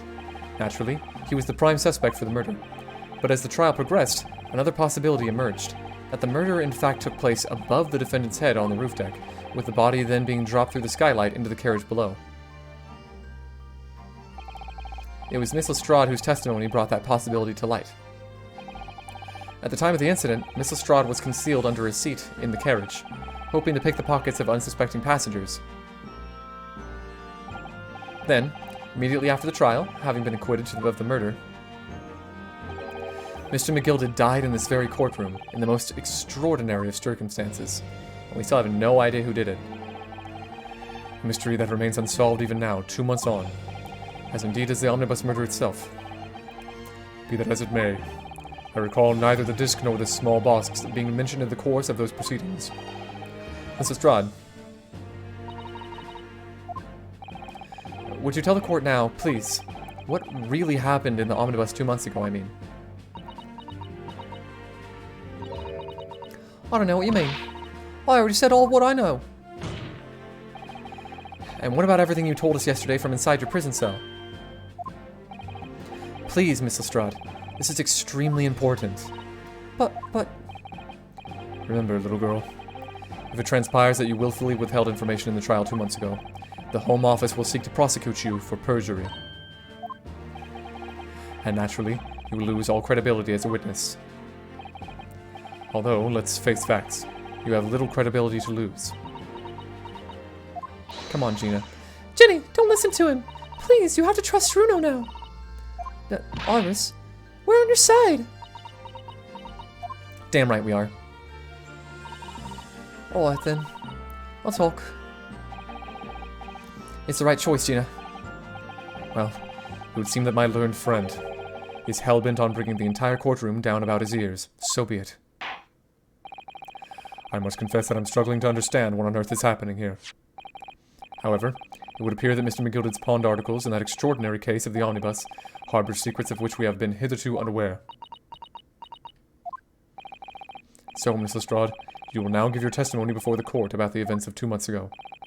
You will reveal the truth, a commodity sorely lacking in your original statements. This is it, then. Everything's going to come out. Like Van Ziek said. This could bring the whole courtroom down about my ears, but as a lawyer, I'm prepared to take that risk.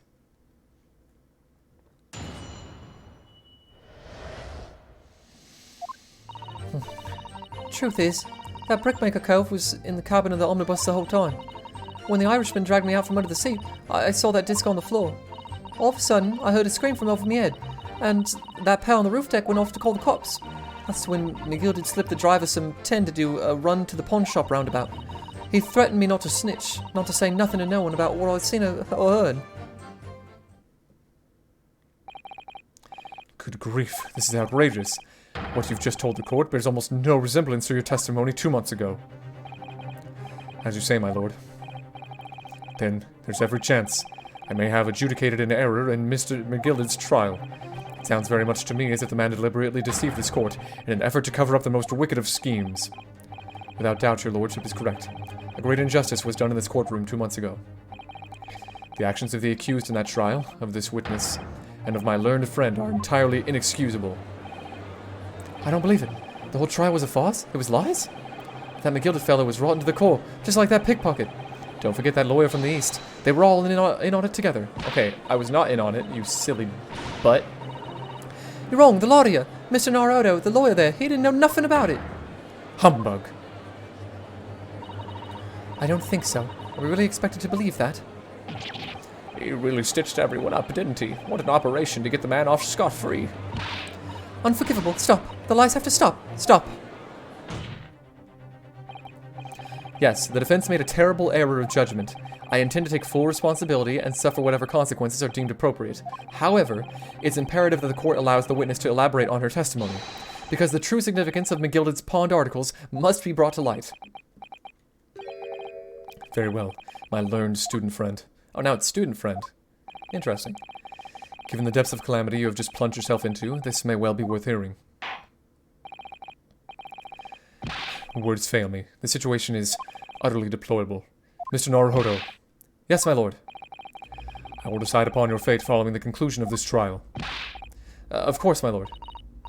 Blimey, Mr. Naruto. Now, counsel, proceed with cross-examination. I mean, thank you? Truth is, that brickmaker cove was in the cabin. Oh, right, I don't need to say this a second time. Hold it! And you were hiding in the cabin at the time as well, weren't you, Miss Lestrade?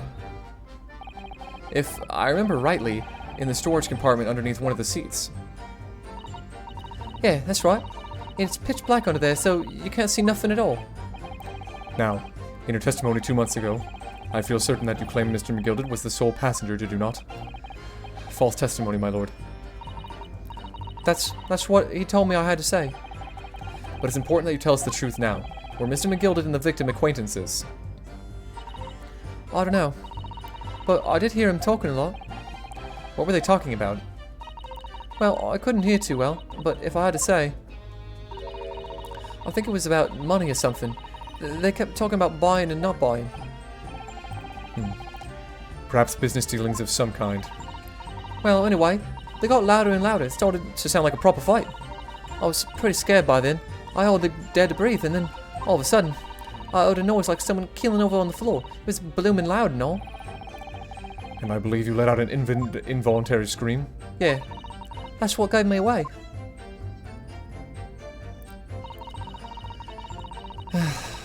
That damned Irishman. Mr. McGilded. Was the disc you saw this disc? Yeah, I reckon it probably was. It was right next to the cove lying on the floor. Could this disc have belonged to the victim, perhaps? I don't know, but McGill had picked it up pretty smartish. And then he sat at the cove with the knife in his belly up in the seat. What did he say to you at that time? He told me not to say a word about what I seen or heard to no one. About the disc and all. I was dead scared. The way he was looking at me, I thought, if I didn't go along with it, I'd get stuck with our knife too. Then he started asking me a load of questions, like what my name was and where I lived and that. He asked me about being a diver too. But after a while, what had happened in the carriage was noticed? Yeah, that's right. First there was a kind of rapping noise. All of a sudden I heard a scream. Yep. Exactly what we know to have happened.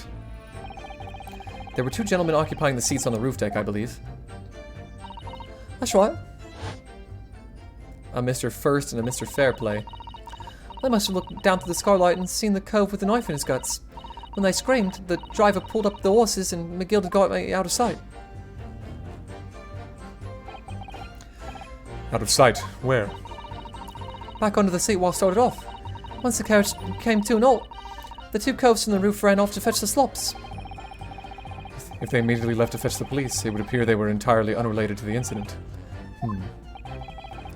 So that left McGilded, the driver, and you still at the scene. Yeah, only the driver didn't know I was there because I was under the seat. I heard the cabin door open and a voice from outside. The driver, yes. He also testified in the trial, I believe. Don't remember his name, but yeah. A fellow who went by the name of Beppo, if memory serves. What a good name. What did McGilded and the driver say to each other? I don't know what happened and stuff like that, mainly. Yep, give him some money to go pawn off a thing. That pawn shop obviously being Windibank's on Baker Street. Just a moment, Counsel. Do you mean to tell me that the driver gave false testimony in that trial as well? Perhaps the excursion to the pawnbroker, he slipped his mind when he was in the stand. Indeed, Lord Van Zieks. McGilded took off his coat and gave it to the driver. He folded it up all careful-like before handing it over. When I saw him do that, I remember thinking, that coat and what's in it's got to be worth a few bob. Yes, Gina was sure the disc must be worth more than Mr. Windibank was suggesting, wasn't she? I remember her quibbling with him over the price that afternoon at the pawnbrokery. The driver looked pretty happy when McGilded flashed some brass in his face. He went running off without a lick. Then the bog trotter called to me and told me to come out from the drag's cabin. Yeah, threatened you not to snitch. We know it like it was just yesterday. Threatened you how exactly? Tell me I'd only be able to scarp her if I did exactly what he said. Which included giving false testimony in court 2 months ago. Yeah, that's it. And there was one other thing he said. Which was? He told me I'd have to hang on to the ticket from the pawn shop and make sure not to lose it. The ticket? Well, I never. Said that if he didn't show up to get the ticket off me before 2 months passed, I had to go to the pawn shop and pay the money to keep it in lug, to stop it from being forfeited. He left me with some brass to pay for it. But really, why on earth would Mr. McGilded have done such a thing? Depositing his overcoat with a pawnbroker before the arrival of the police, it makes no sense at all. There would only seem to be one logical explanation, my lord. What Mr. McGilded had the driver deposit at Windibank's was something he didn't want the police to see. Something very important that he needed to hide at all costs. Anyway, after that, he let me go. So, I legged it before the coppers showed up. Well done, Gina. It can't have been easy to tell the truth like that. Jenny's really put her faith in you, Runo. Yes, and to thank her, she'll have to face a charge of perjury once this trial's over. So I need to use the time we have now to get as much information out of her as possible. It's time to really go for it. Press her on her every statement. I suppose I should. Oh, and another thing. What's that? Take a look at those two. Isn't it strange that they've been whispering to each other the entire time? Yes, that is strange. It looks like they're having a secret discussion about something. I'm not sure I'm completely comfortable with that. I wonder if there's anything I can do about it.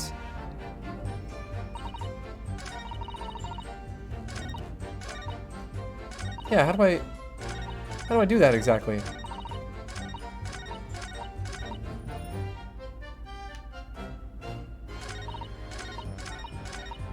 Huh.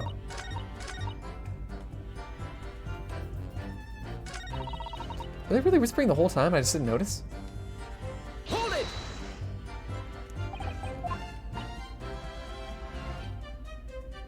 Yeah, can I talk to them? Excuse me. Is there something you'd like to share with the court, Inspector Gregson and Mr. Graydon? Inspector, Mr. Graydon! What? Blimey, you're trying to give me a heart attack? You've been whispering to each other for quite some time now. Tell us, what is the discussion about? Discussion? With this fella? Pull the other one, Sunshine. You think I've got anything to talk about with a shady gent like this? And I have nothing to say to this uncouth detective after he deprived me of that disc that was rightfully mine. But they've clearly been talking the entire time I've been cross-examining Gina.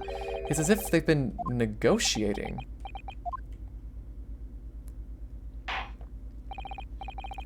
Thank you, Miss Lestrade. Thank you, Counsel. I've heard enough. I believe we now have a reasonable understanding of what actually transpired on the omnibus. It would appear on that night 2 months ago, a negotiation was taking place on the omnibus. A negotiation concerning this disc. However, matters did not run smoothly. When the parties involved began to quarrel over price, McGilded took what he wanted by force, at the expense of the other man's life. Which proves my point. The disc is clearly extremely valuable in some way, although I don't understand why as yet. And 2 days ago, precisely 2 months after the omnibus incident, McGilded's coat and its contents were due to be forfeited. I didn't know what I should do with the ticket. I mean, the cove died right after his trial. I knew that. So you decided you would try to claim the articles as your own. Well, why not, eh? They were only going to be forfeited. Why shouldn't I have got them? Anyway, you can't blame me for thinking about it. Thinking ain't no crime. Miss Lestrade, it would appear Mr. McGilded was prepared to kill in order to take this possession of this disc. Do you know why that would be? I ain't got a clue. But I reckon it must be worth a fair bit of brass. He was probably going to sell it. And you can't blame me for thinking that. Thinking ain't no crime.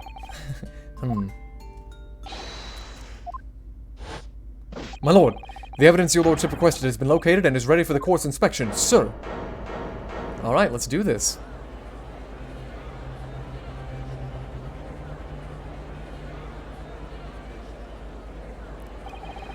The mysterious little box deposited by McGilded 2 months ago.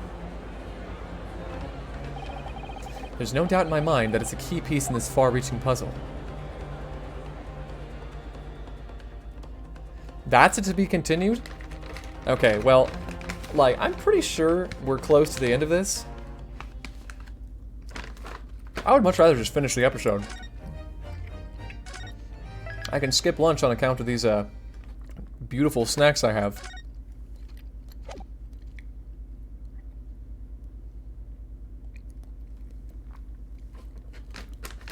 Although, I guess, in all reality, I don't know how long this is going to be. It could be pretty long.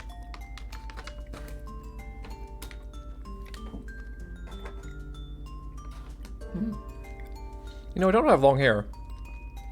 But long hairs keep appearing on my desk. I don't know how that is. Anyway. So this is the article in question, is it?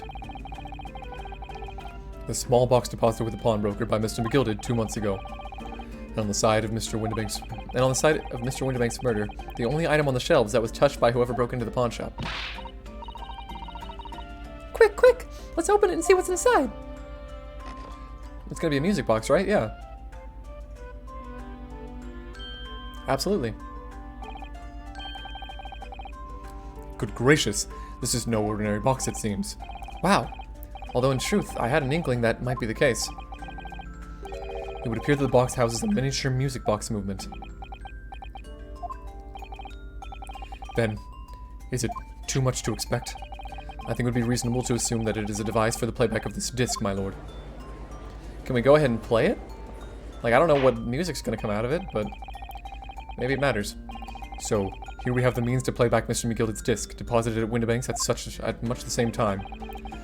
Not strictly correct, my lord. It was not McGilded's disc. It was the disc of his victim in the omnibus. But why, for heaven's sake? Are we to understand that the brickmaker was trying to sell this music box disc to Mr. McGilded? Honestly, it makes no sense, does it? I believe the answer will become clear if we listen to the music on the disc, my lord. Yes, very well. Let the court now listen to this curious disc at last. White, my lord! Good grief, what is the meaning of this, Inspector? The music box and its disc are, well, they're unrelated to the case. No need to spoil the somber atmosphere in the courtroom with some silly bit of music. This disc may very well have motivated the culprit in this case to commit murder. Clearly, there's every chance that it's fundamentally important to understanding what happened. The prosecution has no objection. But no! That piece of evidence is police property now, you can't. Clearly, Scotland Yard has some vested interest here. But it's the policy of this prosecutor to leave no avenues unexplored. And you, Inspector, have no jurisdiction here to prevent that from happening. Gah! No further delays, please. Play the disc.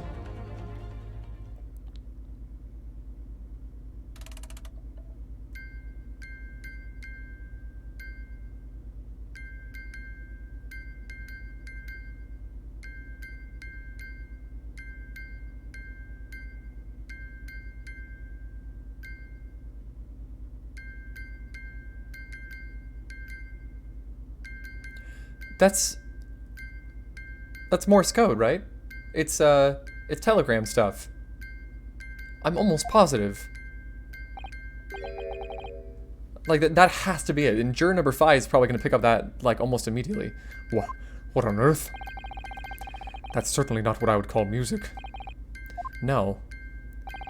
It's just the same note playing over and over again in an irregular sequence.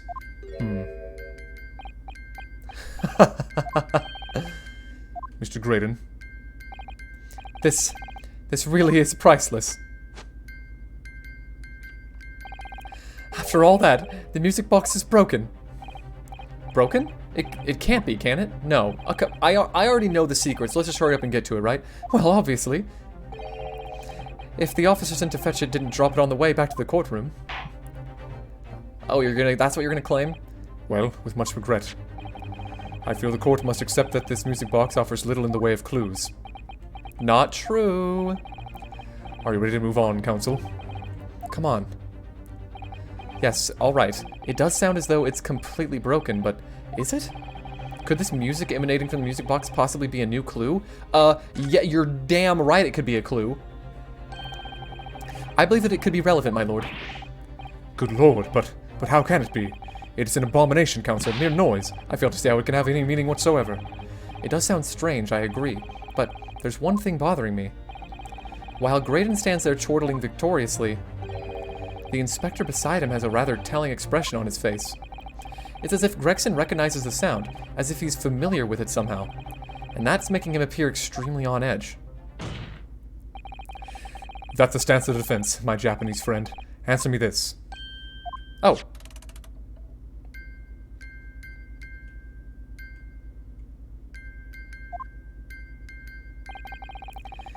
Just what relevance do you propose this woeful chiming has on this case?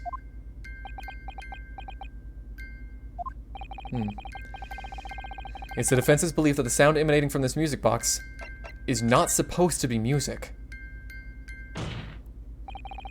Just because this is a music box, it doesn't necessarily mean the sounds we're hearing are music. Look at that. The smile vanished from Graydon's lips as soon as I said it. I'm on the right lines here. I must be. Making deductions based on how people react to what you say. You're acting just like Hurley, Bruno. The sounds we're hearing aren't necessarily music? Well, now that you've told us what they are not, I'm sure the court would like to hear what they are. Do enlighten us, my Japanese friend. Surely you have an idea in mind, because if not, it will be the death of your ill-informed argument. Exactly. And the music box is clearly broken. Refusing to accept that fact is pure foolishness. They've got me. I don't know what the answer is, yet. Bruno, I've just examined the music box very thoroughly. And I'm fairly certain that it's not broken at all. Really? Really, the way it's been made, it can only produce a single note anyway. Thank you, Iris.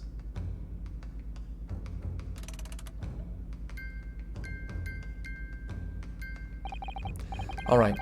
Well, if the music box isn't broken, it must mean that the sounds it's producing have some significance that isn't musical.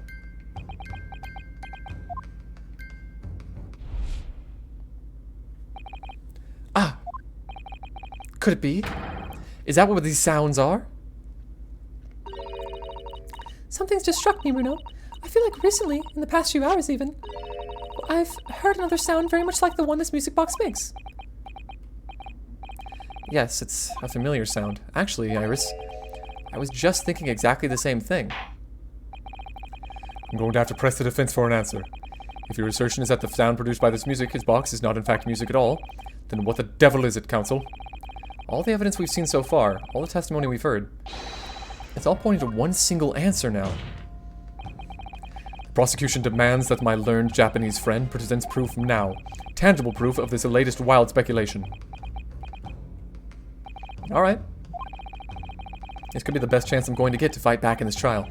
And if I'm right, it's going to join all the dots together. The evidence that explains the true nature of the sounds on this music box is... Can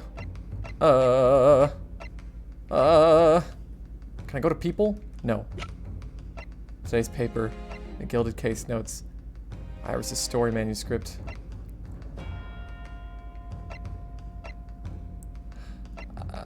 Well... Wait a minute.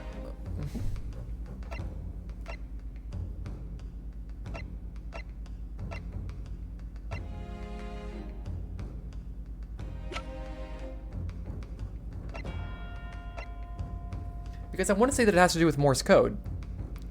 So what else does it mean?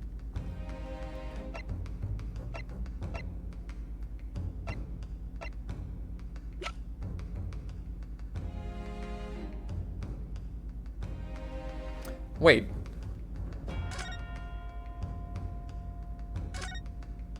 There's no way it has to do with this. There's a sensational story lower down the front page as well. Look. Ministry Mole, classified secrets may have been leaked overseas from Ministry of Justice. For a 10-year-old, Iris certainly has her finger on the pulse of world news. It's about secret communications between Great Britain and its allies. Apparently, they're being intercepted by hostile nations. Communications are being intercepted, but how would somebody be doing that? That's the question, isn't it? I've come up with 3 different possible methods so far. Are you looking for a new career, Runo? No, of course not. I wonder, perhaps this is what Lord Stronghart was talking about yesterday. Yes, it could be. And it could explain why Gracie is running from pillar to post at the moment. That might be it. That actually could be the thing. Take that! I think I got it right. Today's paper, Council. The headline is Pawnbroker Perishes in Pick-Purse Plunder. Hardly supportive of your cause. Ah, no, my lord. I was hoping you'd look a little further down the page. Further down. Ministry Mole. Classified secrets may have been leaked overseas from Ministry of Justice. Yes, this is a very serious matter, being investigated at the highest level, I understand. I've heard that international transmissions along supposedly secure lines are somehow being intercepted and leaked to various other countries. And presumably, those transmissions are in the form of wired telegrams? Of course. Juror number 5, your input, please. Stop. Oh, me, sir. Whatever is the matter? You told the court before that you worked at the same communication station as Mr. Graydon, did you not? Yep, yes, that's correct. And the particular station where you work deals with government communications and newspaper reports? Oh, yes. We're not your run-of-the-mill communication station at all. Our work is extremely important. Then tell me, is this not a very familiar sound?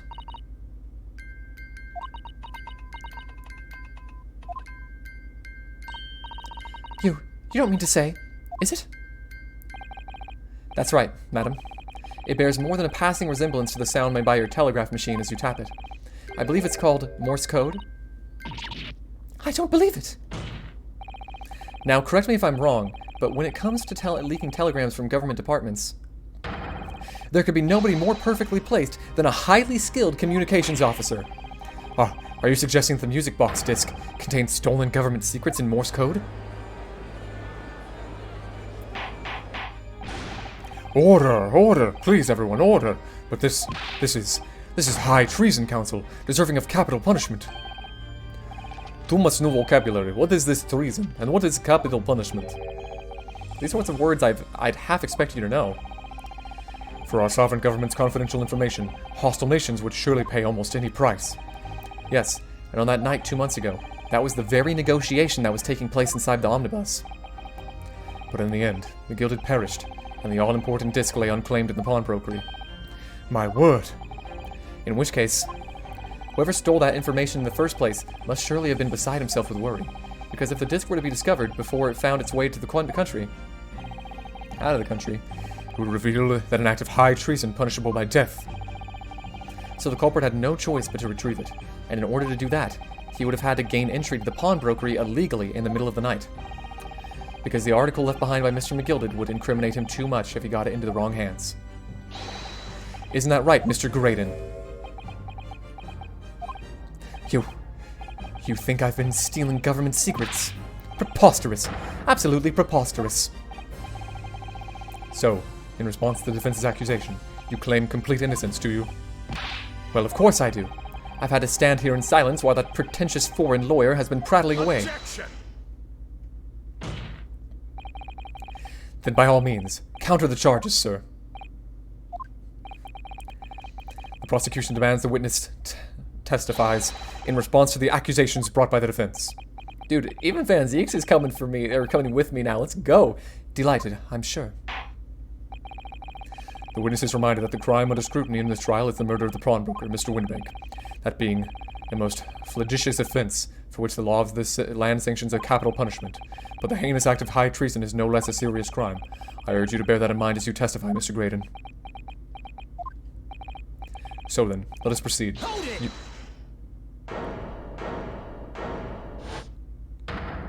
You two? You gotta let us have a rabbit and pork here, Governor. We got things to say. Hi, I beg your pardon. Who do you think you are? Name's Nash Skulkin. Occupation is professional baddie. Name's Ringo Skulkin, but we ain't baddies enough to sell out our motherland. That's right. We're what they call the Three Skulkin Brothers.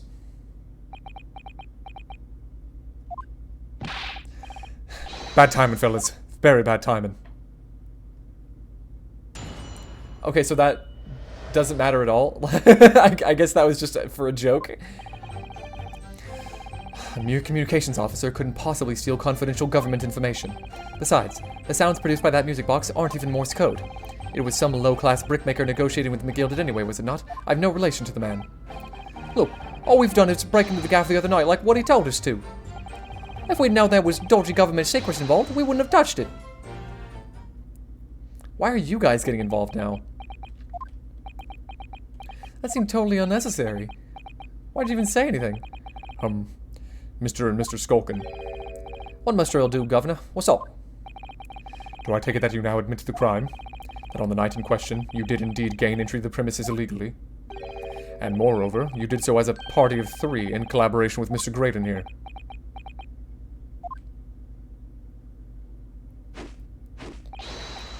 We did, Gov, we did. Wow. Okay. How is that helpful to you? Quiet down, please. What say that to you, Mr. Graydon? I have no idea what these two ruffians are referring to.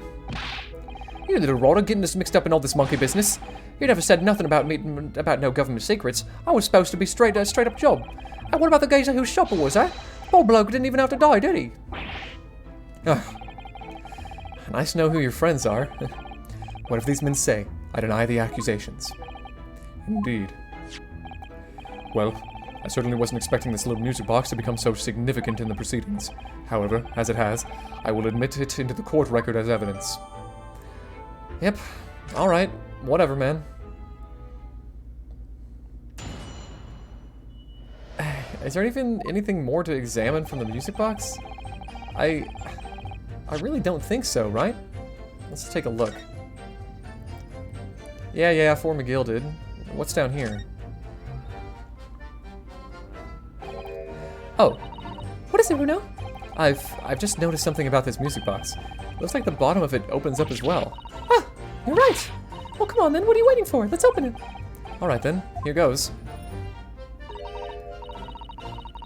Look at that. There's another movement on the underside.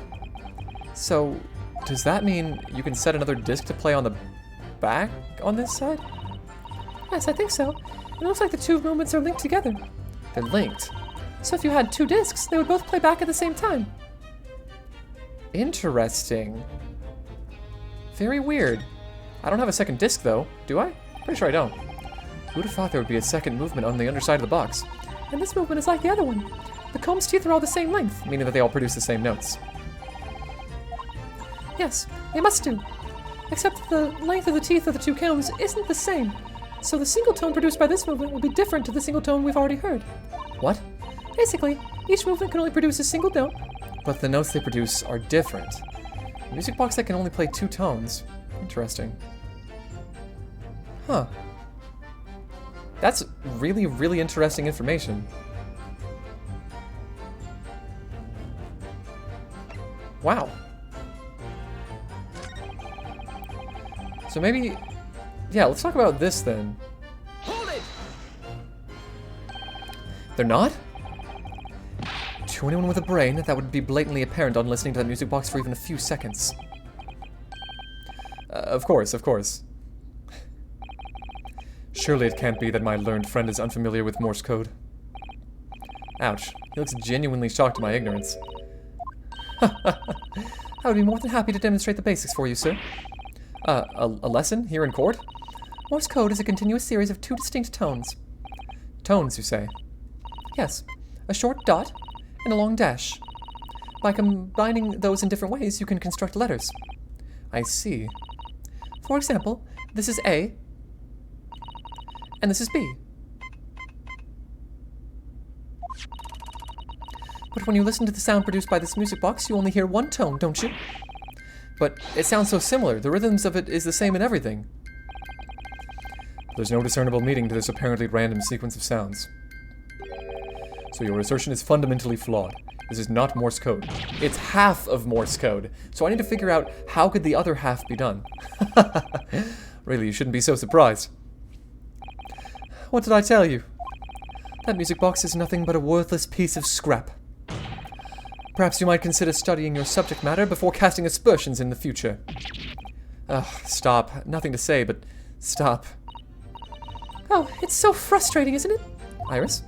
I mean, if the government secrets were somehow being leaked using the music box, so many other things would slot into place so nicely. Could there still be something I haven't considered? Would it really be impossible to use this music box somehow to play back Morse code? Well, okay, I can't give it a try.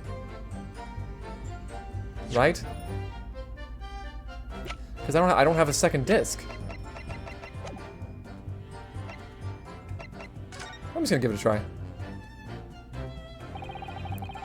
There's still every possibility that this music box was instrumental in the leaking of government secrets. That's the belief of the defense, at least. Objection! Does it please you in some way, my Japanese friend, to repeat the same line of argument ad infinitum? It's already been established that to be Morse code, two tones are required, dots and dashes. Yes, I'm well aware of that. Then what? Well, it would appear the defense has a hypothesis to put forward. You had better present your idea at once, Constable.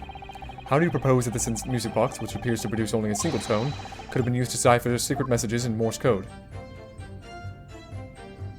Got it! Yes, this is it then. Wait, I needed to open it first, didn't I? I needed to open it first. My bad. Give me just 1 second. I'll show you what I mean. I'm sure you're on the right lines, Renault. There's something about that music box. There has to be. Oh no, please don't. Damn it! Ugh. Now I have to go back through the whole freaking dialogue. Son of a gun. Hold it! Oh, that's kind of infuriating. Damn it, damn it, damn it. Okay, okay, okay. I really wish that I could speed through this. Yes, yes, yes. This isn't anything like 999 or VLR where you can, like, very easily go through things you've already heard. By the way, if anybody hasn't played 999 or Virtue's Last Reward, freaking amazing games. Seriously, they're so, so good. I think they're available as just like a pair on Steam. It's called like the Zero Escape games or something. Okay, yeah, so let's put forward my thing here. Alright. Yes, yes, yes, we know that you object. We know that you're all just garnered up in your amazing outfit, which I kind of want, by the way. Also, those steel-toed shoes, or steel-heeled shoes, those are pretty cool. I like those. And you're very limber to be able to put your leg up there so easily. Okay, let's do this right this time. So let me open this. Oh, it makes you go through the... I didn't even... Okay, so I didn't even have to investigate it prior.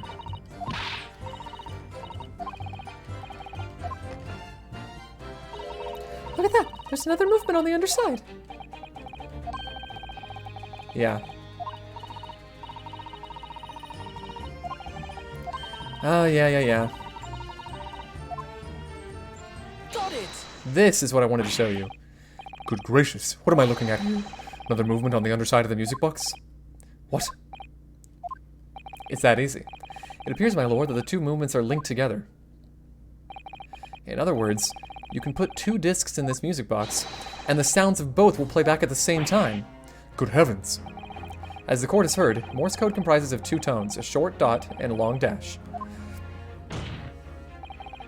With a second disc in place, this music box could be used to generate Morse code and convey a message.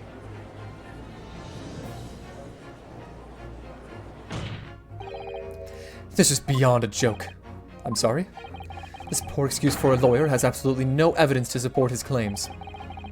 Though, of course, if my learned friend were able to present the court with a second disc, that would be another matter. Well, I can't at the moment. And may I remind the court that, as the witness has pointed out, he was not the one in the omnibus with McGilded 2 months ago, striking a deal over the disc or discs. Indeed, that was Mr. Mason, the brickmaker. Exactly. I had nothing whatsoever to do with it. Though it has holes, I must admit the argument presented by the defense has much promise. I believe the cross-examination should continue. Okay, so the link between Graydon and the victim of the omnibus case must be there somewhere, but I haven't found it yet. Oh dear. Looks like you need to give your argument more straight through, no? You will reiterate your testimony if you please, Mr. Graydon. If I must. Do I maintain exactly what I did at the start of this pointless cross-examination?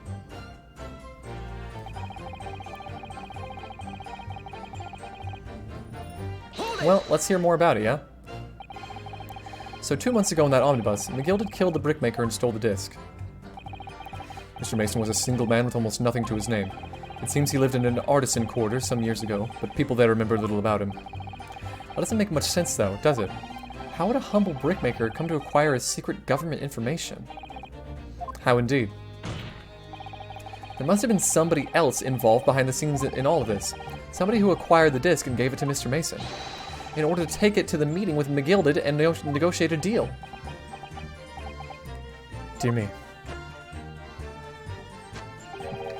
You may have it in for me, sir, but I assure you, I have far more class than that.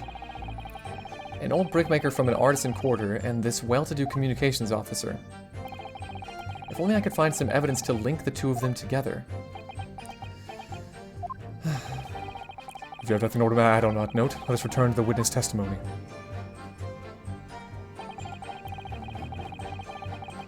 Hold it! Yeah, so we told you to do it, huh? Let's talk about that. Like Mr. Graydon told you to do, you mean? That's it, yeah. Who else, eh? Silly me thought he was just popping over a natter after all them years, but the road had a dotty job for us. Eh, Ash?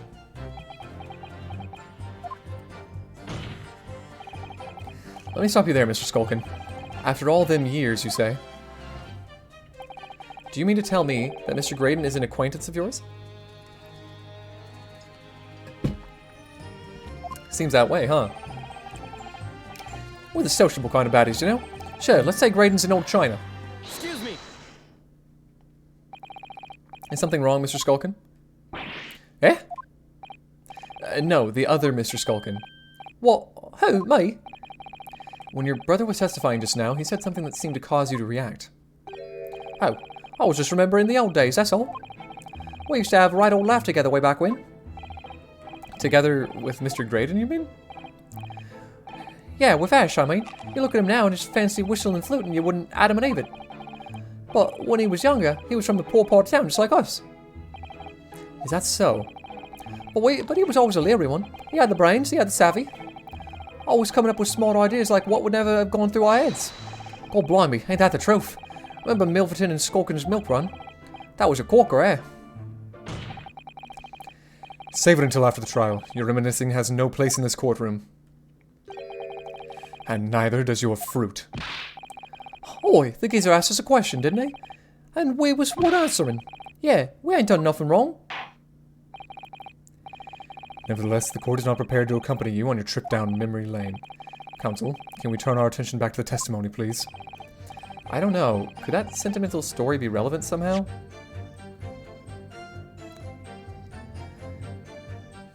Milverton and Skulkin's milk run. Milverton. Nope, that's not it. Milverton. Yeah, do. Added to the testimony, mother trucker. My lord. Yes, counsel. The brother's last sentimental statement. Could it hold vital information relating to this case? Very well, counsel. I will permit the brothers to supplement their testimony with that detail. Briefly, I hasten to add. Say no more. A skulkin's never sulkin.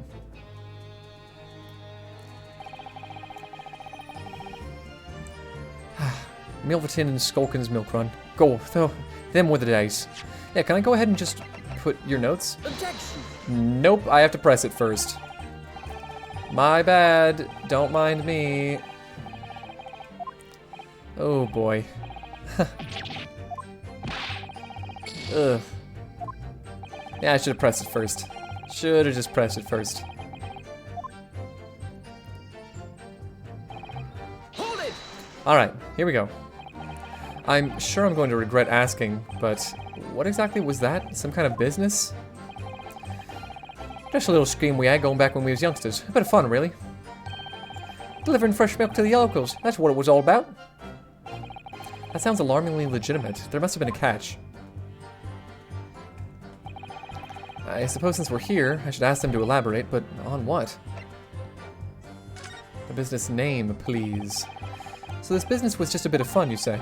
And it was just yourselves and Mr. Graydon involved? Yeah, that's it. Milverton and Skulkin's milk run, was it? Yeah, that's it. And where did the Milverton part come from? Oh, right. I thought a clever clogs like you would have worked that one out. That's his... Enough of this. How much longer are we expected to listen to this drivel? Objection! Let me guess. You don't accept anything these two witnesses are saying? Tell me, why is it that it was only at the mention of the name Milverton that you decided to interject? Because well... he's the Mason's son. It wasn't the happiest of homes that one came from. Yeah, his old man was struggling for money so much, his wife walked out on him. She took the name Graydon then, see? But Ash was always be Milverton to us. Milverton. So that used to be your surname, did it? Of course not. This is all bunkum. I've been a Graydon since I was born. Do you really think you can rely on the testimony of these two thieves, hmm? You're a communications officer attached to the civil service. As such, your personal details will have been thoroughly checked at the time of your appointment. It would be a very simple matter indeed to subpoena those records, Mr. Graydon.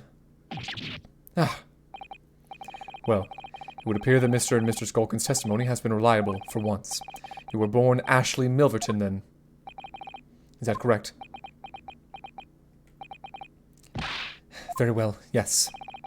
So Ashley Graydon was once Ashley Milverton. That information could change things, and could turn out to be extremely important. Excellent. Oh, it is super important. I just tried to jump the gun a little bit on it. All of a sudden, we seem to be up to our necks in a serious matter of national security, although all this talk about interception of secret government messages is still just conjecture at this stage. It would explain a number of things, though, wouldn't it? The negotiation Jenny overheard in the omnibus 2 months ago, and the break-in at Winterbanks. But the trouble is, it wasn't Mr. Graydon in the omnibus with Mr. McGill did. No, that was Mr. Mason, the brickmaker who was so horribly murdered. If only there was some link between the two men somehow. I know, but Mr. Graydon's testimony seems to be as watertight as ever. I wonder if the key to us making headway with the cross-examination here could be those two brothers, who just have unlimited amounts of Animal Crossing fruit with them. Yeah. You've no relation to the man, you say.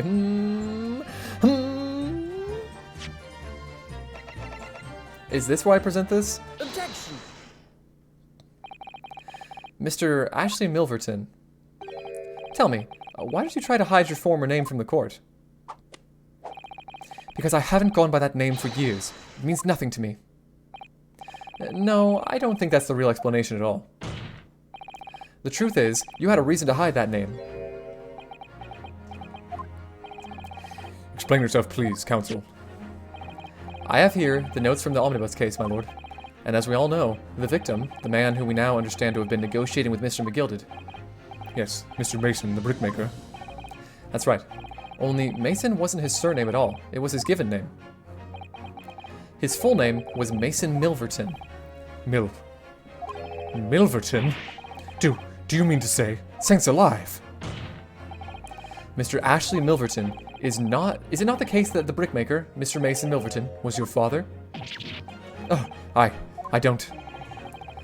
As I believe I mentioned earlier, your family history will have been thoroughly checked when you joined the civil service, and it really would take no time at all for the court to subpoena those records. The truth is, you've been illegally acquiring highly confidential government information and selling it on to McGilded in collaboration with your father.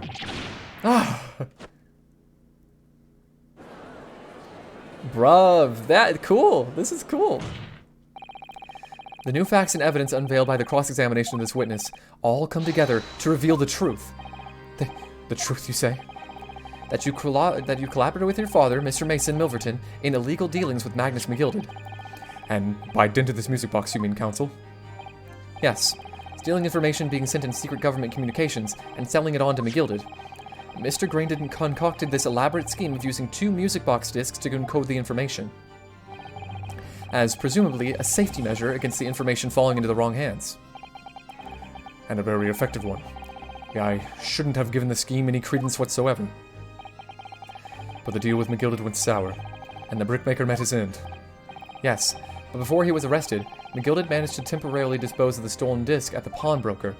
Then, having learned of the situation, you appeared at Windibank's 2 days ago in an attempt to recover the 2 articles McGilded had placed in pawn there. But that attempt failed. One of the discs was seized by the police, and the other you never found. So that same night, you enlisted the help of the Skulkin brothers and broke into the pawnbrokery. This time, determined to recover the second disc. Are you suggesting that the second disc was inside the music box? Eh? Oi, we never knew nothing about that. On the night that Mr. Windibank was killed.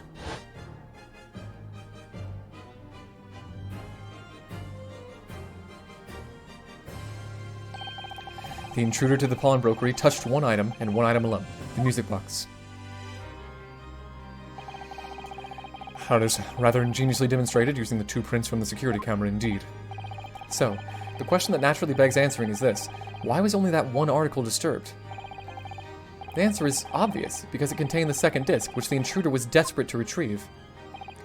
Since, if it were to fall into the hands of the police, it would be proof of high treason. Well, Mr. Graydon, do you deny that all this actually began on that fateful night 2 months ago?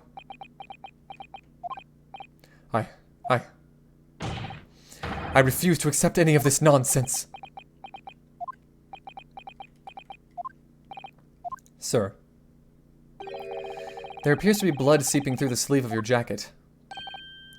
What? Oh. 2 nights ago, we know that 3 shots were fired at the scene of the crime in Windibank's pawnbrokery. One took the life of the pawnbroker himself. One struck the pouch around Mr. Sholmes' waist. And the final bullet struck the calendar on the wall of the shop, having first pierced through the arm of one of the intruders. Mr. Graydon, that wound on your arm that you seem to be trying to hide, it's a bullet wound, isn't it? He's got you now, me old China. Time to call it quits and croak, I reckon.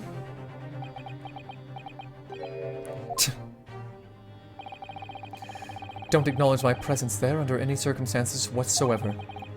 Those were my terms, remember, and I paid you handsomely to comply. Clearly I was a fool to think I could trust some common backslum thieves. Fine, I admit it. I was there in Windibanks that night. I paid this pair 10 guineas to accompany me, and as you've noticed, I sustained an injury in the course of my adventures. Well, yeah.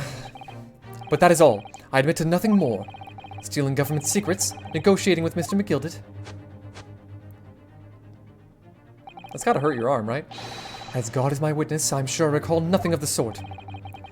He's not going to go down without a fight. Not until I can show hard evidence, I suppose. Nevertheless, the defense has now established a crucial fact. Which is? Well, we know that 1 bullet was fired from each of the 2 firearms we have in evidence. The bullet from the Skulkin brothers' gun hit the pouch around Mr. Sholmes' waist. And the bullet from Mr. Windibank's gun clearly must have been the one that caught Mr. Graydon on the arm. Indeed it must. we can rule out the possibility that the man shot himself. And that leads us to only one conclusion. Mr. Windibank was shot by a third gun, which can only have been fired by the third intruder. Goodness.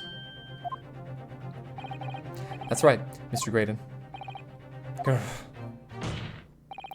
The only person who could possibly have shot Mr. Windibank that night is you. Hold it!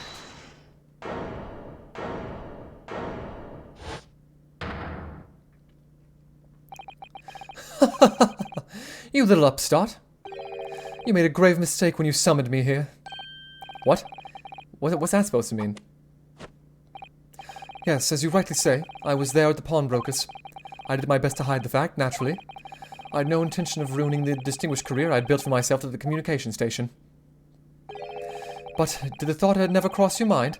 Did you never consider the possibility? What? What do you mean? What thought? What possibility? The possibility that if I was there at the scene, I may have witnessed the crucial moment. You see, this makes me a key witness in this case, and I have my hands firmly around the neck of your client. What? Are you suggesting? I saw it all. I saw the very moment that pickpocket girl pointed the gun at that poor defenseless pawnbroker, and shot him. You... What?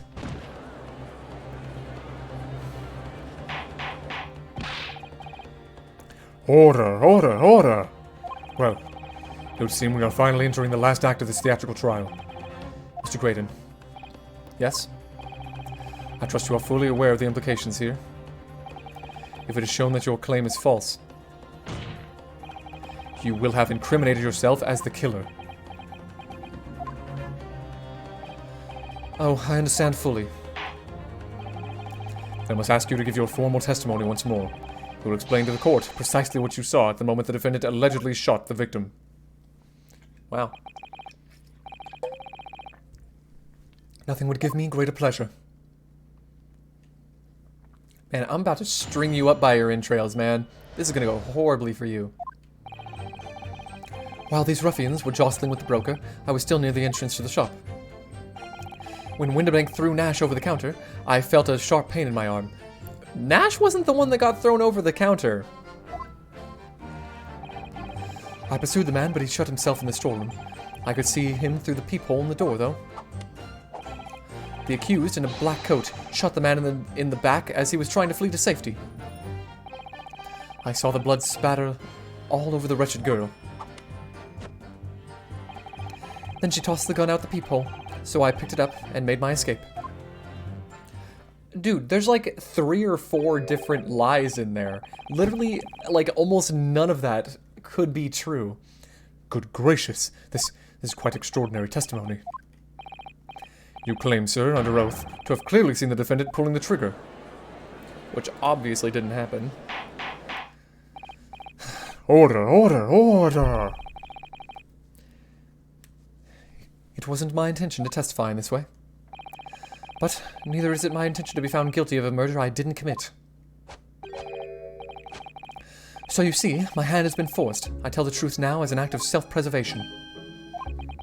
The truth? Until now, the prosecution was completely unaware of these details. Yes, well, sorry about that. Are you also in his pocket, Gregson? Having shot me in the arm, the pawnbroker was then shot in the back by the accused. And as I said, she was showered in his blood. You say the blood spattered all over the accused's coat. Are you sure on that point? Oh yes, quite sure. All over the black overcoat the pickpocket girl was wearing at the time. Really? If her coat could somehow be shown to harbor vestiges of blood, that would be conclusive evidence here.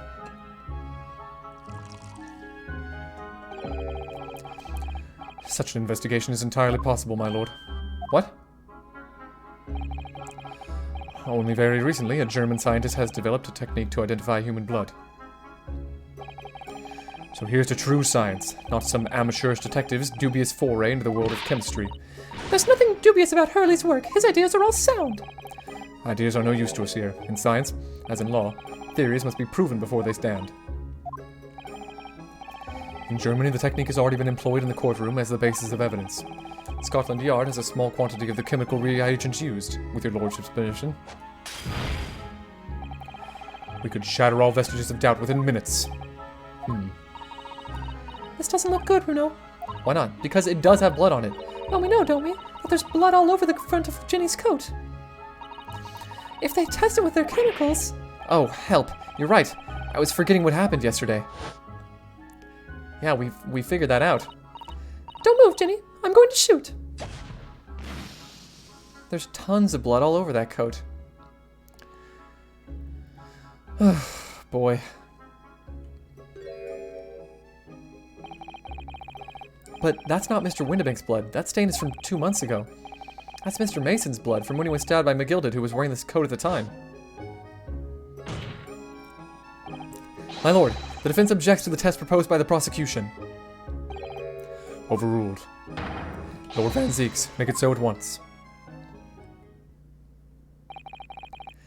With pleasure, my lord. And while we await the results, the defense may proceed with the cross-examination. Well, this is bad. Once they find that blood on the overcoat, Gina will be... Counsel, Yes, my lord. your cross-examination. Of course, my lord. If this cross-examination doesn't go well, if I don't manage to uncover some decisive evidence or a really compelling clue now, I have a very bad feeling about the outcome of this trial. Ugh. Oh god, there's how many? There's six? 6 different things for me to press? Oh boy. Well, time to save.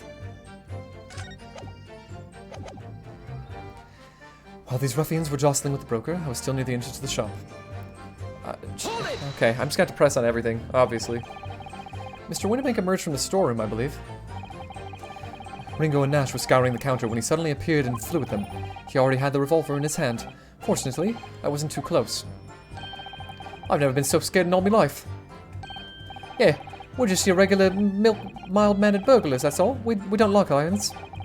Says the pair who carry a gun. What do you mean when you say you were near the entrance to the shop? I was in the doorway, running my eyes over the shelves of forfeited items. Looking for the music box, of course. The broker went for Nash in the first place. Then Ringo joined in, making it 2 against 1. So I assumed they could handle the situation. But I was wrong. I was trying to help me little bruv, but the old geezer chucked me over the bloomin' counter. So I pulled me gun on the old fella, and that soon made him scarper. The pair of you setting upon the door, defenseless pawn on the poor defenseless pawnbroker together. Shame on you. Sorry, Gov. When Winbank threw Nash over the counter, I felt a sharp pain in my arm. Wait, yeah, okay, so this. Nash wasn't the one that flew over the counter. Hold it! Is that... does that matter, though? Like, I don't see why that would matter. You mean that's the moment you were shot? Yes, though I didn't immediately realize what had happened, of course. Things crashed to the floor from the counter as the 3 men were brawling. It was at exactly that moment that it happened, so I didn't hear the gunshot. And the bullet went on to strike the calendar in the wall behind you. So it would appear. When I looked at my arm, I saw it was bleeding badly, so I wrapped my handkerchief around it. Seeing as I couldn't explain what had happened to a doctor, I had no choice but to wait for it to heal. I didn't imagine it would still be bleeding 2 days later. Did Mr. Winbank intend to shoot you, do you think? Well now, I don't imagine he even noticed I was there, to be honest. Perhaps the gun went off accidentally. Anyway, it didn't quite strike home. When I pulled my gun on him, he tried to shove me out the way, and then he scarpered through that door out back. At which point, what did you do? I pursued the man, but he shut himself in the storeroom. I could see him through the peephole in the door, though. Hold it! You mean you chased after him? I don't recall the reason why, but I ran after him to the back of the shop. And what about this peephole in the door you mentioned? Well, unsurprisingly, the storeroom door was a solid job, made of stout wood. There's a small opening in it about head height that lets you see what's in there from the outside. Actually, I should know that, shouldn't I? I looked through it myself that night. Yeah, you did. You saw Gina on the floor there. What about you burgling brothers? Did you see what went on through this peephole as well? No, not likely, Gov. Didn't see nothing of the sort, Gov. I doubt these 2 buffoons were even aware of the peephole's existence. So the Skulker brothers were there, but they didn't see the killing of Mr. Windibank take place. Inside the storeroom, I could see the broker and that young girl standing there. The defendant? Yes, though neither of them noticed that I was looking. The girl raised her gun and pointed straight at the man. And then, what did you see next? Yeah, but where did she get a gun? Like, it's not like she just pulled a gun out of nowhere. Hold it! Yes, when the crime was discovered, the defendant was found with a gun in her hand, but that was Mr. Windibank's gun, from which only a single bullet had been fired. And as we've already established, Mr. Graydon, that bullet was fired at you. But no. It wasn't the broker's gun that the pickpocket girl had when I saw her. Yes, the bullet from Windibank's gun grazed my arm, and yes, the Skulkin's gun grounded the detective. But this was another gun entirely. A third gun. The broker's gun was not the murder weapon, so clearly there had to be a third firearm involved. In other words, the accused must have had her own gun with her at the time. She didn't have a gun. But no other gun was found at the scene. Calm yourself, counsel. Sorry? You must consider the events in order. At first I saw the broker and the girl glaring at each other, but then, all of a sudden, the broker turned to run. And it was at that moment that the little gutter rat shot him in the back. A chilling image, I must say.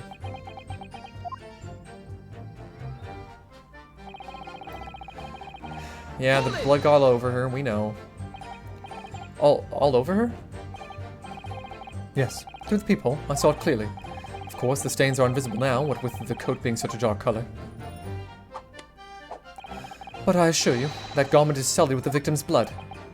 Well, it is sullied with blood, that's for sure. But it's not Mr. Windibank's blood, is it? No, that's right. It's Mr. Mason Milverton's blood from when McGill stabbed him 2 months ago. It's so annoying. If they'd only accepted Hurley's chemical analysis, we could prove that. But they won't, so unfortunately, we can't use it as evidence to support our case. Bother. That really is freaking annoying, let me tell you. Hold it! She tossed the gun out the peephole? Did I hear you correctly? She threw the gun out of the room. That's right. After the broker fell to the floor, she started walking over. Over where exactly? In the direction of the storeroom door, to where I was watching. Of course, I quickly retreated, and then the girl dropped the gun through the peephole onto the floor of my side of the door. But why on earth would she do such a thing? I couldn't tell you. Perhaps she was hoping to distance herself from the murder weapon. Without thinking, I went and picked it up. I suppose I was worried about just leaving it there in case any more tragedies took place. So it was you, in fact, who took the third gun from the scene of the crime? Do you have it with you? I feel like it'd be nice to have. Yes, it was yours truly. I left the clear up to my lackeys and left. Clear up? We made a bit of a mess around the county, so Mr. Whistle and Flute here told us to tidy up. I think she's our bloomin' mum sometimes. Well, I was paying you enough, by God. Tell me, Mr. Graydon, when you left the pawnbrokery that night, was it by any chance with the second disc in your jacket pocket? You little toe rag! You're like a bull at a gate, aren't you?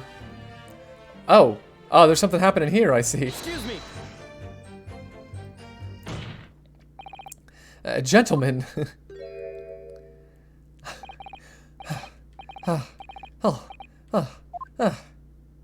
What just happened? Something wrong, sunshine? That should be my line. Do you realize you were just violently shaking Mr. Skulkin? Blimey, this dude's a bit of an hooligan, ain't he? What was going on just now? You saw him. He grabbed me whistle. Why the blazes, he said. Didn't you mention the third gun when we got you down the station? And why didn't you? Of course, we didn't know nothing about it. All that flaming peephole in the door. Sorry about that. I can be prone to losing my rag sometimes. Not hurt, are you? God blimey, see the way he's looking at me? I'm telling you, this D gives me the willies. That was strange. The inspector doesn't normally get quite as worked up as that. He wouldn't normally grab someone. No, that wasn't like Gregsy at all. He's normally all sweetness and light, no matter what I say to him. Well, yes, I think you might be a special case, Iris. Well, anyway, that was definitely out of character. So, So what about that? Oh, requesting your lordship's permission to interrupt the cross-examination. Explain yourself, officer. I have the results of the test that was ordered earlier, my lord. Ah, the blood. On the accused's overcoat. Yeah, this is going to make everything much harder for me. Thank you, officer. Very well. The cross-examination is hereby temporarily suspended. I presume you have no objection, counsel? No, my lord.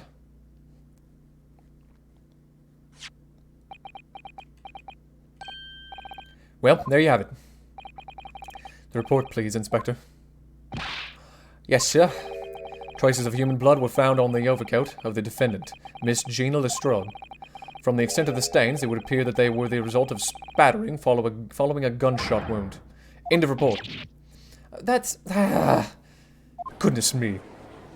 That's not the case. That's not the case. I know it's not the case. See? What did I tell you? No, the blood on that coat is not Mr. Windibank's. What on earth makes you say that, counsel? The coat originally belonged to Magnus McGilded. Just before his coat was deposited at Windibank's, McGilded had fatally stabbed Mr. Mason Milverton, so the blood on that overcoat is the blood of the brickmaker from the omnibus case. Well, the dead cannot speak. Isn't that right, my Japanese friend? Sorry? 2 months ago, in this very courtroom, did you not argue fervently for Mr. McGilded's innocence? And yet now that the man is dead, you brand him as a murderer? Your conduct shatters any shred of respect you may have earned for yourself in this country. I don't see how. Like, you're really overplaying this. But that was... I called a ball a disgrace. Treachery, that's what it is. How to determine whether the blood on that coat is 2 months old or not? Even a stereoscope couldn't help the answer to that problem pop out. It can't be done. But, we used Mr. Sholmes' specially formulated chemicals. Mr. Sholmes is a detective, not a chemist. Well, actually, he definitely is a chemist. Like, that's very apparent in almost all of his stories. Would you put faith in such a chemical formula devised by me, for example, when I'm a communications officer? I held out Perulski to a starving boy, and he ran away crying. Oh, is that the name of your mouse? Orlock Sholmes is barely more than a figment of the public's imagination. His name carries no weight in this courtroom. No weight at all. How could you say that? Victory is sweet indeed. This proves that my testimony is the whole truth from start to finish. How do you arrive at such conclusions, sir? As the witness said, the accused coat was spattered with the blood of the victim. The only way Mr. Graydon could possibly have known that fact is if he saw it happen. In other words, his testimony is solid, and the conclusion is singular. It was the accused who shot the victim in this case. That is the whole truth. But it certainly freaking is not. It just isn't. This... My lord, been a long battle this one, but this old warhorse has something to say now, if you please. Mr. Foreman. At this moment, sir, the squadron has reached its final decision. Ready, men? All for one now. Guilty. Guilty. Guilty. Guilty. Guilty. Guilty.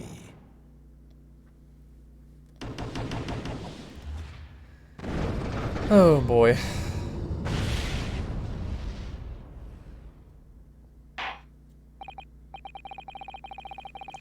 Well, it would appear the ladies and gentlemen of the jury have reached a unanimous verdict.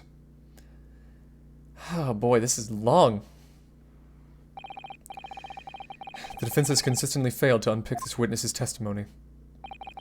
Here's to any attempt you may make at unpicking the jurors' decisions being equally successful. I don't believe it. After I've come so far, how is it all unraveling on me so fast? My god. Well, let's do another summation examination, I guess. How very distressing. To be held in such low esteem. What? Who's talking? Wouldn't you agree, Mr. Naruhodo? Officer? You've delivered the report now. That would be all, thank you. Oh! Do not tell me this is the inspector from Japan. Do not tell me that. It occurs to me with some regularity, Mr. Naruhodo. that scientific truths are determined not by science, but by none other than the human mind. Wait, I know that voice. Am I going mad? Ah!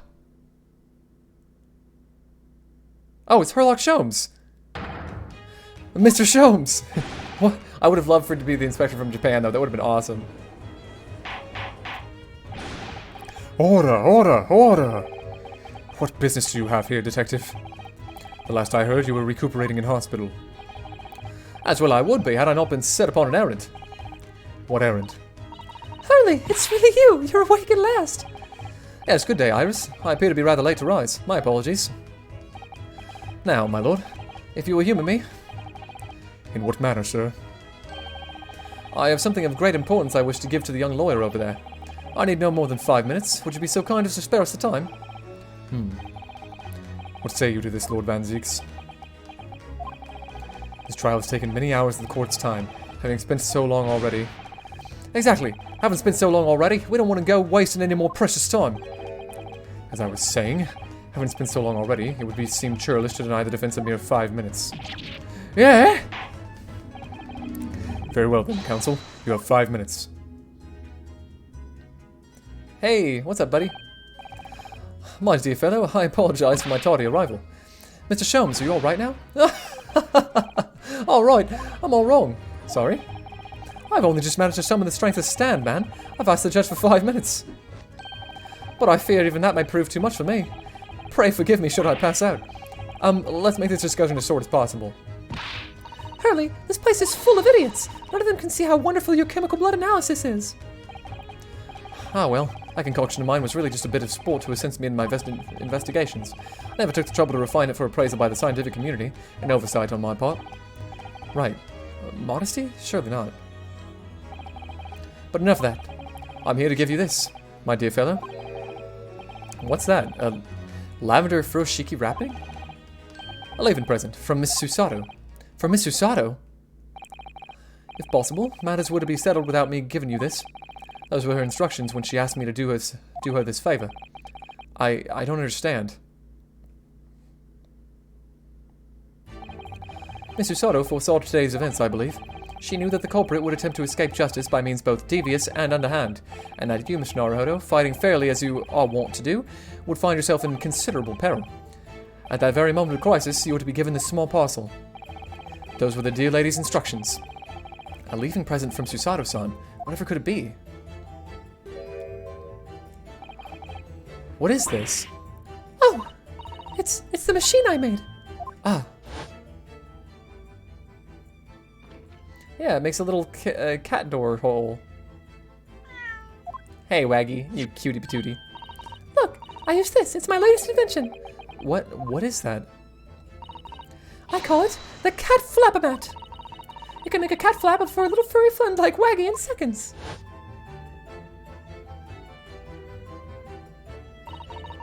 What's Susie up to? Miss Susato muttered the following words before she left. I'm a failure. I don't deserve to be a judicial assistant. What? Didn't she say something like that? Yeah, she muttered it to herself when she was talking to me. You really are the best judicial assistant in the world. Well, that's extremely flattering. But I'm sorry to say that I've been a complete failure. I don't see how. Whatever did she mean by that, Mr. Sholmes? That night, when you left Windibanks in pursuit of the thieves, Miss Susato made use of this contraption for a certain purpose. That is your answer, dear fellow. Not at all cryptic, then. Susato-san used this cat flapomat that night? But why?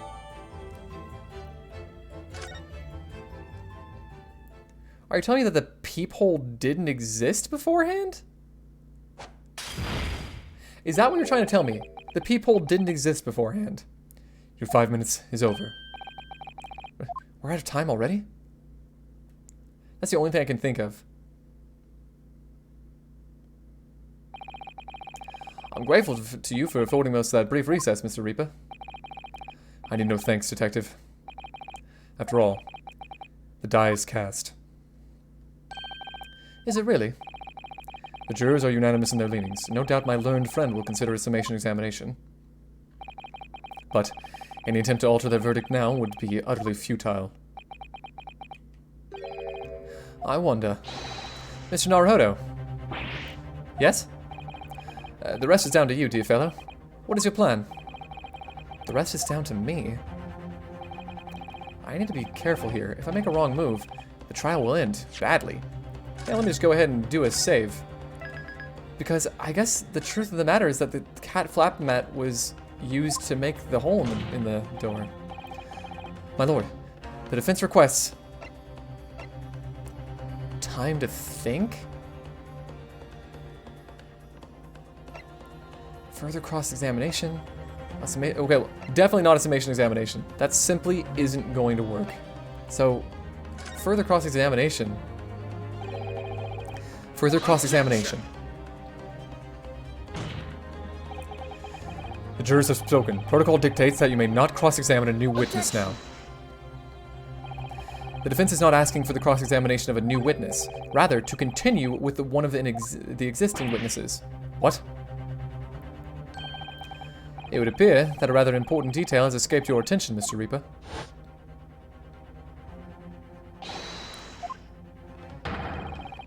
To interrupt the cross-examination. Yes, he did say that. Thank you, officer. Very well. The cross-examination is hereby temporarily suspended. I presume you have no objection, counsel? No, my lord. So nobody can say anything then, if Bruno asked to resume his cross-examination of Mr. Graydon. The court is obliged to allow it. This is absurd. But it's the right way. We're doing it. We're really doing it. I would remind those present that this is my courtroom. I concur that the defense is entirely within its rights to request the continuation of the cross-examination. However, I will not permit an unremitting protraction of these proceedings. Therefore, I have decided to afford the defense one final opportunity in concluding the cross-examination. Counsel, you must choose but one statement from the witness's testimony, and but one piece of evidence to present in support of your argument against it. Oh my god, this is going to be so freaking difficult. How am I going to do this? I don't need to save again. A single chance to present evidence?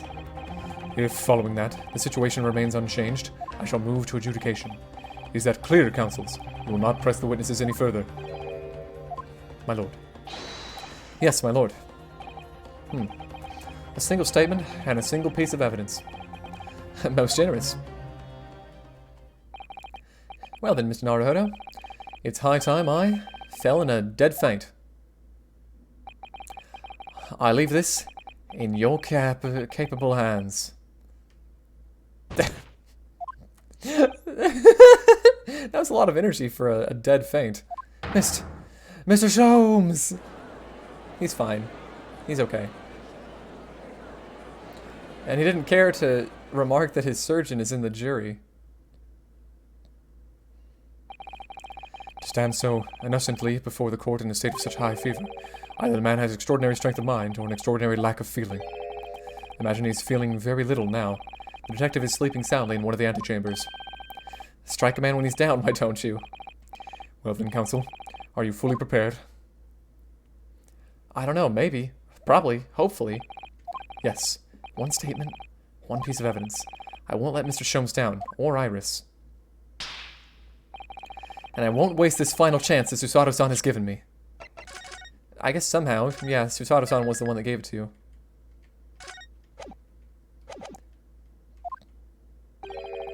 This is going to decide the entire outcome of the trial.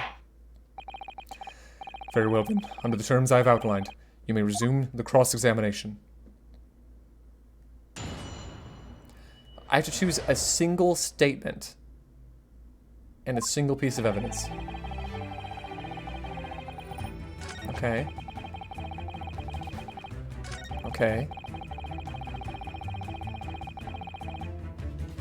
You could see him through the peephole in the door, though.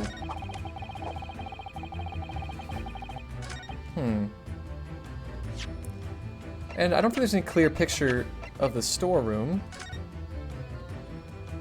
I mean, Yeah, you can kind of maybe see that it's not there, but the curtain's covering it, so I'm not really sure.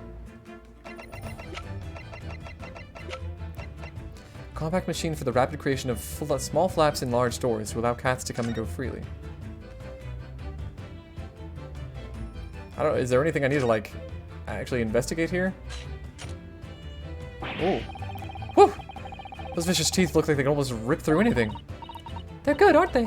They're made of a special alloy I developed just for this job. The cutter rotates 10 times per second so we can get through any kind of door in no time at all. And what are the two parts at the top there? Ah, those are for attaching hinges to the section of the door that gets cut out. Right, of course. Nothing can match this machine for power. It can make mincemeat of even the toughest doors. It sounds so charming and friendly when you say what it's for, but it feels like the reality of the cat flap mat is that it's a grim weapon of door destruction. Waggy's so adorable. There's nothing I wouldn't do for him, even developing deadly weapons. Yeah, I would develop deadly weapons for my cat too. I mean, who wouldn't, right? Yeah, I'm gonna do this. Objection! What on earth is that eccentric contraption, Counsel? Oh, it's my cat flap-a-mat, my lord. It makes a way for cats to get in and out of a room. You can cut through any door you can think of and make a new little door in the middle of it. That's right, my lord. It's a device for creating the so-called cat flaps. Small doors for cats to come and go as they please without their owners having to open the main door. I'm sure we can all work that out for ourselves. But that cat lover's contrivance has no possible relevance to this case. Oh, really? Of course it doesn't. To start with, there was no cat flap in the pawnbroker's door. Not being a keeper of cats myself, I'm afraid I fail to see what this has to do with the matter at hand. Perhaps it would help if I described its function another way then. This contraption is able to create a peephole in any door you can imagine in practically no time at all. I beg your pardon? A peephole, you say? 2 nights ago, we arrived at the scene only minutes after the murder of Mr. Winnebank had taken place. That's right. According to the paperwork of the yard, it was you, your Japanese assistant, and Sholmes. Yes, the 3 of us were together, and it's recently come to my attention that my assistant made use of this device at the time. Your assistant did what? There was a peephole in the storeroom door. I can attest to that. Because I looked through the peephole myself in order to see inside the locked storeroom. This is ludicrous. What are you trying to say? Of course there was a peephole in the door. I said as much in my testimony. How else could I have witnessed the crime for pity's sake? Yes. How could you? What? Counsel, kindly say what you mean. Alright, it's time. Time to strike the final blow. What I mean is, my lord, my lord.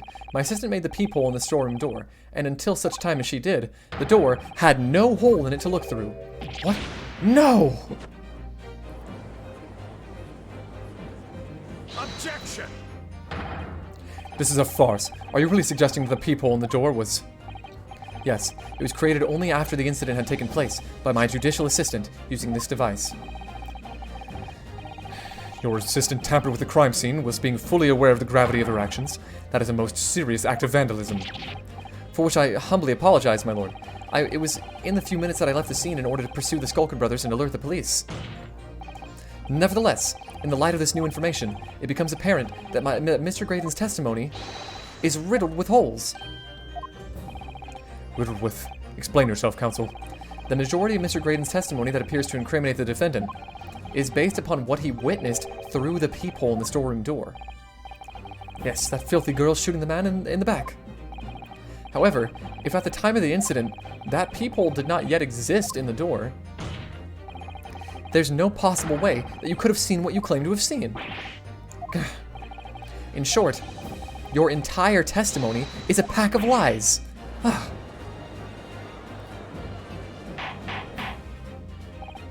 Order, order, order.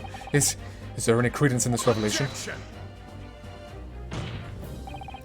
None whatsoever, as my learned friend must surely realize. Exactly. This is just some cheap trick designed to discredit me. I'm afraid not, sir. Of course it is. Do you seriously expect people to believe that plaything can cut through a solid wooden door? Oh yes, I designed it to be very powerful. It can cut through even the toughest of doors. That's absurd. I don't believe it for a second. I had a feeling you'd say that. What?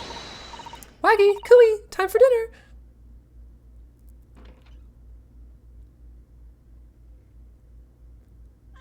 He's got a bow tie.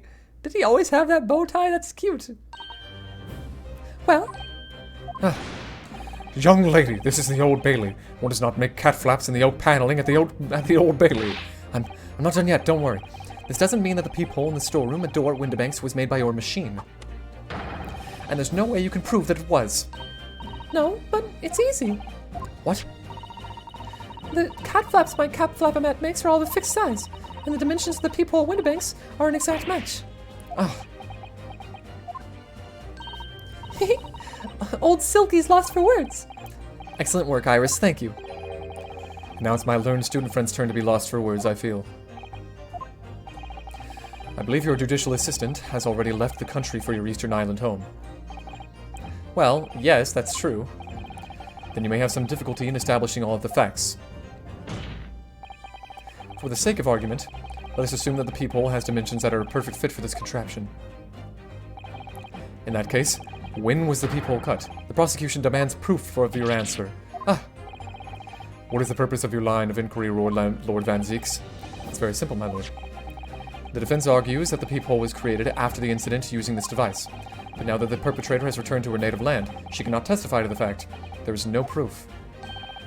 And for as long as the defense remains unable to prove when the peephole was made, my learned friend's claim amounts to nothing more than a baseless accusation. What? That's the silliest thing I've ever heard. Indeed, that is so, Lord Van Zieks. Well, counsel? Don't give up now, Runo. This is the time to create your own opening and force your way through. I don't know if I can do this, but I do know one thing. Susato-san is the greatest judicial assistant in the world. Very well. The counsel for the defense will present evidence to support the claim made. Proof that the peephole in the door of Mr. Windibank's storeroom was created after the event and not before.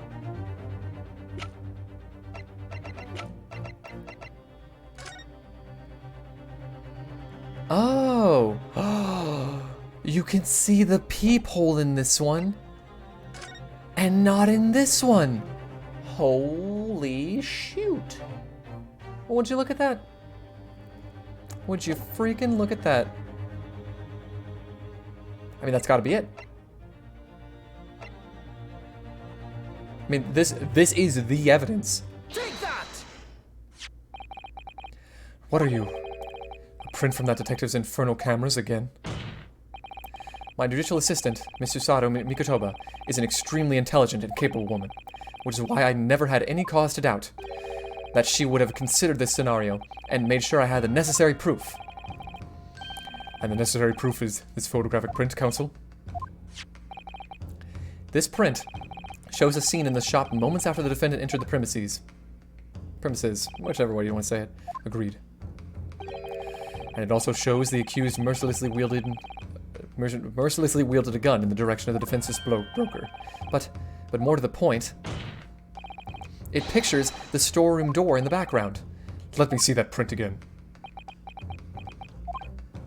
I don't believe it. That really is quite remarkable. The door to the storeroom is completely devoid of a peephole of any description.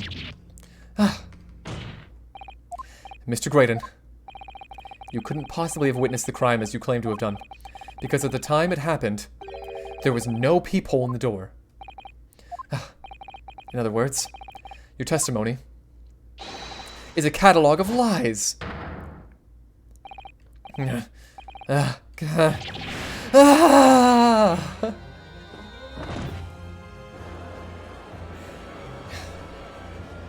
never would have stood up in a court of law, and you see it didn't.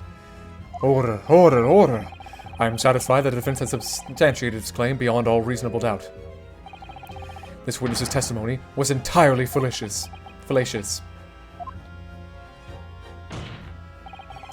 It's not the only thing we now know beyond all reasonable doubt. My learned friend's assistant's guilt can no longer be denied. The woman tampered with the crime scene. It's true, but more importantly... Good lord, there's more, Lord Van Zieks? The defense may have established a reprehensible instance of perjury. But that is no proof that this man is the victim's killer. Oh my god, really? Yes, that's right. What? I was there at the scene. It's true. And I was shot in the arm. It's true. But that's all. Yes, in fact, if you look at the circumstances, I'm the victim here. Oh, please. No. I don't believe this. But they're right. As it stands now, I don't have any definitive proof that he is the culprit. Still, he can't worm his way out of this now. Iris?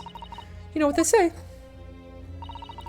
There's no point locking the cat's door after the cat has bolted. Isn't that right, Bruno? I do not know that saying at all. As Hurley always says. One lie begets another. No, wait, that might have been a line I wrote for him in one of my stories.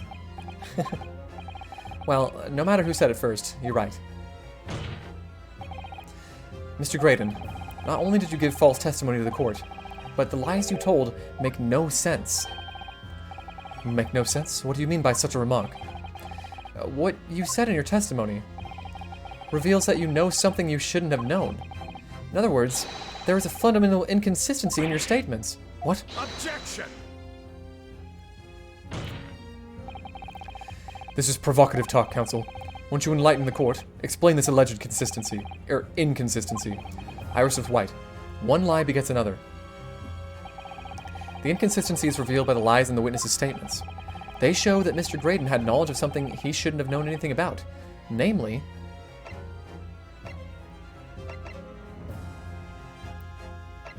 No, I mean, I'm gonna say he had the third gun. Right?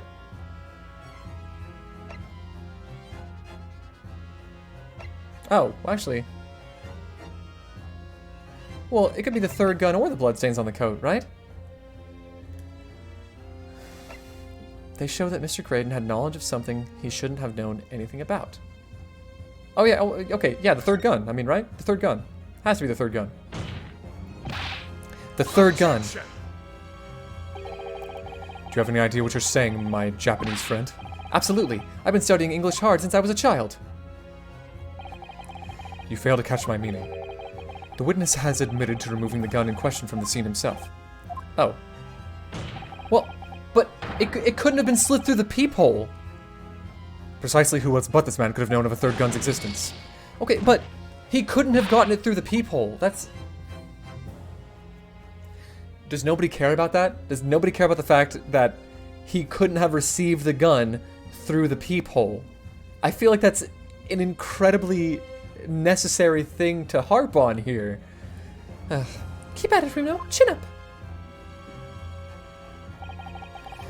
After the lengths Susato-san went to in order to leave that last piece of evidence with me. In fact, perhaps I needed to pursue the implications of that further. Then it might have become clear. There's still light in those dark eyes, I see. Will it do any good, I wonder?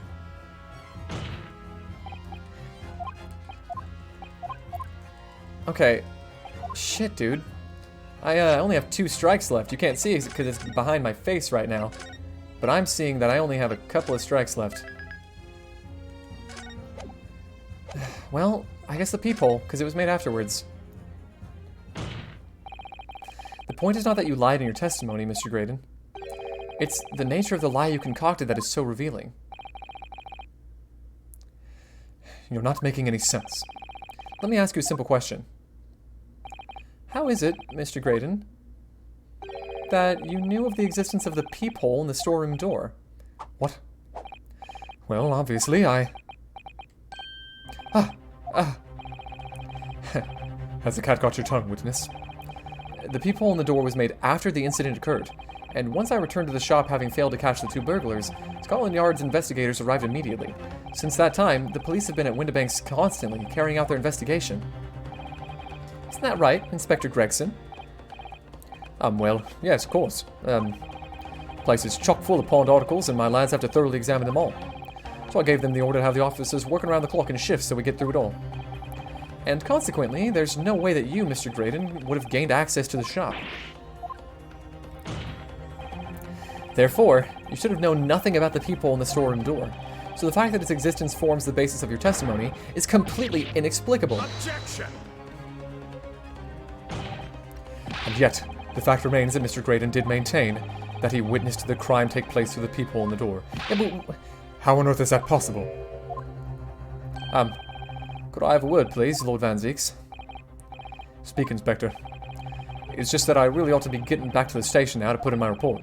There's really nothing more I can add to this testimony, so if it's all the same to you. Permission denied. Oh. It's not all the same to me, Inspector. Not at all. You will remain exactly where you are until this trial concludes. Of course, sir. Mr. Graydon. You shouldn't have known about the existence of that peephole. Which can only mean that you must have been informed about it by somebody else. Objection! Stop there, my learned friend. You realize, I trust, that the words you just uttered have extremely serious implications. Yes, but the defense believes that the details about the case that Mr. Graydon claims to have seen must have been revealed to him by a certain person before his testimony. And in fact, considering our particular clue we have, there's really only one person that could be. Who was the person in question, counsel? Who gave this witness details of the crime scene to facilitate his false testimony? Take that! Had to be Gregson. The truth is, it can only have been you, Inspector Gregson. Me. Objection! You would better have some proof to substantiate such a rash claim, my learned friend. Consider the fact that we have only been aware of Mr. Ashley Graydon's identity for the last few hours. We learned of it only during the course of the trial today. Indeed. Preparations for his testimony were made with great urgency during our hour-long recess, while the police executed the subpoena and brought the man here from the communications station. And until that time, Mr. Graydon would have had no idea. No inkling that he would suddenly be required to appear in court. Are you suggesting that until such time as he was summoned? Yes, my lord. Until then, it's reasonable to assume he knew nothing of the peephole. It was only once Mr. Graydon was in the stand that he realized his position, that he would have had to defend himself against the accusation that he was the third intruder. You're suggesting to the court that it was while this trial was in progress that he received the information, so that he could commit perjury in order to save his skin? Exactly. And the only person with knowledge of the investigation that he had any contact with is you, Inspector Gregson. This is a bloomin' outrage. Why would I be giving away details of our investigations to this fella, eh? I was summoned by his lordship chambers during the recess in any case. Have you forgotten that? Quite true. I had a number of questions regarding the events that transpired at the pawnbrokery. Which means the first time these two laid eyes on one another was after proceedings resumed following the recess. Since then, they've been in full view in the stand, where such illicit discussions couldn't possibly have occurred. Actually, we saw it. We literally saw it. Oh, I just remembered something, Runo. What is it, Iris? There was one time before, wasn't there? I think it was when Ginny was testifying. Oh yes, now that you mention it. When the bailiff was dispatched to retrieve Mr. McGilda's music box from the scene of the crime. That's it. It was during that testimony. I remember finding it strange at the time. Mr. Graydon and the inspector seemed to be having some kind of secret discussion. It would have been possible for you to give Mr. Graydon the information he needed then. You little toe rag! You're making all this up! I'm a respectable Scotland Yard inspector, for crying out loud. Why would I do something like that? Why would I be giving away confidential details to the likes of this bloke?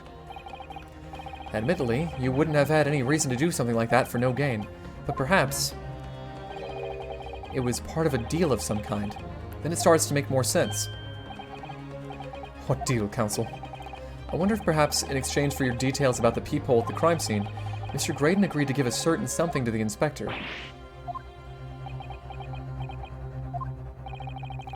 I'm sure I need not remind the inspector that, if found out to be true, striking a deal of any kind with a witness would be considered a gross case of malfeasance. I don't know how to say that. Well, Objection! It's becoming clear that jumping in with accusations in this Japanese student's specialty. I don't do that. But with the stakes so high, the prosecution is not prepared to listen to baseless charges. It is incumbent on the defense now to present evidence in support of this diabolical claim. Evidence? Just what are you proposing that the inspector demanded of the witness in return? The court must see proof of this alleged deal. Okay. If Inspector Gregson really did strike a deal with Mr. Graydon, then logically, there's only one thing he could have asked for. That must be it. Bruno, do you think it could be? Yes. It's the missing link that would join all the dots together in this puzzle. It has to be the second music disc. I must press you for an answer now, Counsel. What evidence explains the nature of the alleged deal that Mr. Inspector Gregson made with the witness? I have to save. It's getting down to the wire here. But the only thing I can think of is that it would be the second music disc. Right? Because the inspector has full access to this, right? But he needs the other disc. Take that! Inspector Gregson, besides this murder, is it not true that you've been working on another very important case? Well, what are you getting at now, Sunshine? Is it possible that this other top-secret case is what's alluded to in this newspaper article here? The classified secrets being leaked overseas from the Ministry of Justice. How the bleeding Nora could you? We discovered, during the course of this trial, the music box deposited at Windibanks by Magnus McGilded, a special music box designed to play 2 discs at once. It would seem very likely now that encoded on the pair of discs that were in McGilded's possession are the leaked classified secrets. So I put it to you, Inspector, that in order to recover the second of the discs containing those secrets, you covertly made a deal with Mr. Graydon in which you exchanged the disc for details of this case. You little... Ugh. Of course, it's the only thing that would have made sense. Order! On the day of the incident, when we met you at Windibanks, you said this. I'll be taking that whatever it is at McGilded's down to the yard, thank you very much. So hand it over. No, don't. Don't give it to him. It's mine, that is. Mine. I'm sorry, miss, but anything belonging to McGilded has to be taken in as evidence now. Scotland Yard already knew at the time. Scotland Yard already knew at that time, isn't that right? That Magnus McGilded was involved in the stealing of government secrets. My orders were, recover the medium used to convey the secrets leaked from the ministry, and do it on the QT. Strictly hush-hush.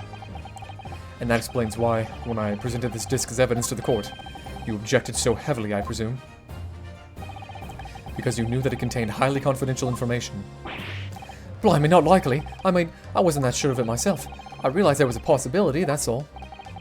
Inspector, surely you're not saying that in order to acquire the second of these music box discs, you did not indeed reveal confidential details of the crime scene to the witness. To aid and abet this man in giving false testimony? There's no other way that Mr. Graydon could have known of the existence of the peephole. It's the only explanation. A deal was struck between these 2 men. No! Objection! if, and I stress if, this sobering assertion turns out to be founded in truth. It would mean that the second disc is, as we speak, here in this very courtroom. Wait, what? In this courtroom? How could you possibly make a claim like that? Because Inspector Gregson is a Scotland Yard detective. What? What's that supposed to mean, eh? As a seasoned policeman, the inspector will have approached this alleged deal with caution. Certainly, he would not have accepted a gentleman's agreement in this matter. No, he would have had insisted on having the article agreed upon in the palm of his hand. Good gracious, then, you mean to say Inspector Gregson already has the item in question in his possession? He has the second disc actually on his person? The defense demands that an inspector is searched at once. Definitely. They could only have struck a deal with each other when Jenny was testifying before, and Gregsy hasn't moved from the witness stand since. My lord, please, order an examination of his personal effects immediately. Well, Inspector?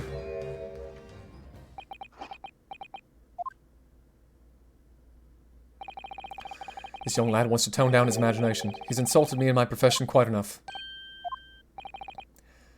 However, if it'll put this matter to bed and dispel any doubts in my involvement, then I'll happily submit to a body search. What? He's going to agree to it? I presume you're aware of the precipice on which you now teeter, my learned student friend. You've made a most serious allegation against Scotland Yard here. If, following the search of this inspector's personal effects, no disc is found, you will be deemed unfit for court service. This trial will end, and my country's government will formally demand that a demand of yours that you are severely reprimanded. That sounds serious. Indeed. To have a visiting student make such defamatory remarks about our country's most senior police force, it is not something Her Majesty's government will be able to overlook. You're just threatening Runo because you're scared. The accusation is beyond serious. You must be prepared for grave consequences. It's true. I can't imagine Gregson would have accepted a gentleman's agreement for something so critical. The disc must have physically changed hands, which means the inspector should have it. But somehow, something doesn't feel quite right here. Very well, Counsel. You know the implications, so let me ask you one final time. Yes, my lord.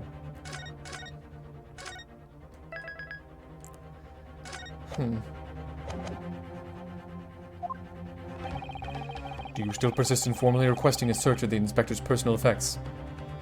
Search someone else! Okay. Search someone else, yeah. Yes. The defense formally demands the search be conducted. Well, don't say you weren't warned. But your typical Japanese stubbornness may well land you in hot water this time. Perhaps the lesson will do you some good. Fair enough. I've got nothing to hide. Very well then. Bailiff, conduct a search of the inspector's personal effects. The defense demands a search, but not of Inspector Gregson. What? Now what's all this? I'm the one you're accusing, aren't I? I thought you wanted to search me.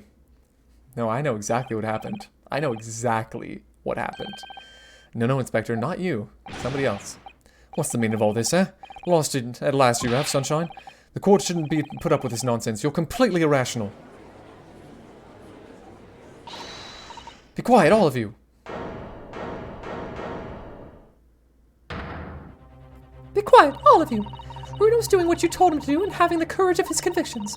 So you should respect that and listen to what he has to say in good faith. Because that's the British way.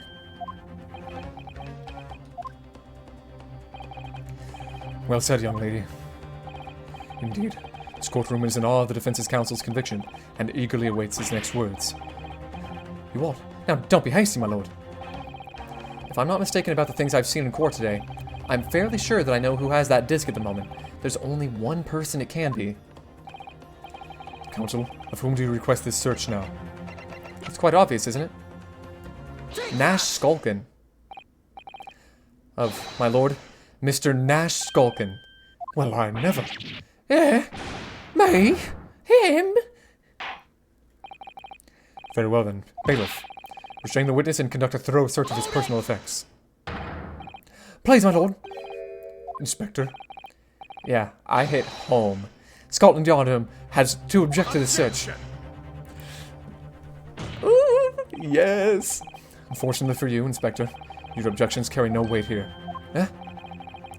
In this courtroom, only the prosecution and the defense have the authority to object. But Lord Van Zeeks, I have no idea what forces are in play that might influence your actions. But, personally, I have no intention of obstructing the course of this trial. Bailiff, carry out the search.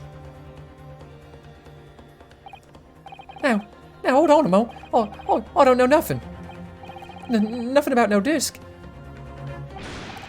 Cut it out! Here, my lord, in the witness's pocket. I found this! Good lord, that's another music box disc. I don't know nothing about it. Nothing.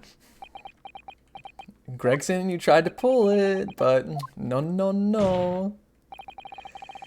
That is the second music box disc left behind by Magnus McGilded. It is not, is it not, Inspector Gregson?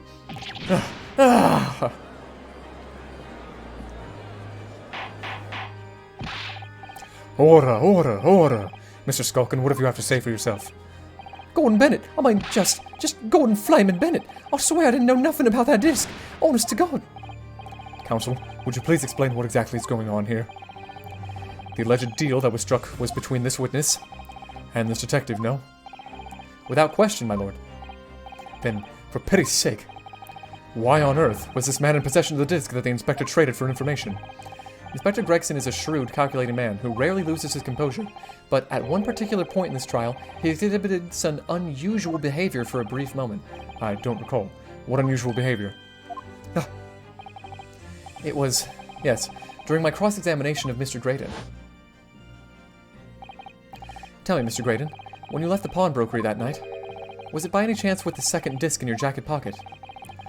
I admitted nothing of the sort. And he was giving him the rough around. While Mr. Graydon answered my questions, the inspector appeared to have grabbed Nash Skulkin by his coat and was shaking him violently. Yeah, he didn't know. I thought me noggin was going to fall clean off, I did. I was wishing I'd been born as me brother, I was. And what exactly happened to make the detective attack you like that? I ain't got a clue. He just suddenly turned and grabbed me whistle like that and started shaking me. Why the blazes didn't you mention the third gun when we got you down to the station? That's what he said. He yelled it right down my ear-hole, he did. My head's still throbbing now. The way the detective behaved then was extremely out of character, but looking back now, it must have been then that he did it. That was the opportunity Inspector Gregson created for himself in order to hide the disc. Well, bless my wig, he hid it. You. But I'm afraid I fail to comprehend the motive here. If the detective had acquired the disc he was after, why on earth would he proceed to hide it in another man's pocket? This is a court of law. He could have submitted the item as evidence. It would appear, my lord, that the inspector was not at liberty to do that. Why ever not? As the man himself revealed earlier, his current assignment has some special conditions. My orders were: recover the medium used to convey the secrets leaked from the ministry, and do it on the QT. Strictly hush-hush. Hush-hush, a top-secret assignment, is it? As far as we're aware, the information stolen comes from a confidential government communications. It would seem that if that information would be revealed in court as evidence, it would be problematic. Does that sum up the situation, Inspector? I'm operating under direct orders from the Ministry. I'm afraid I'm not at liberty to answer that question. So, realizing there was a chance that you may be searched here in court, you took steps to hide the disc you had acquired from the witness. Ah, does this mean? He only pretended to attack Mr. Skulkin in order to get close enough to him to slip the second disc into his pocket. So it was all a pretense.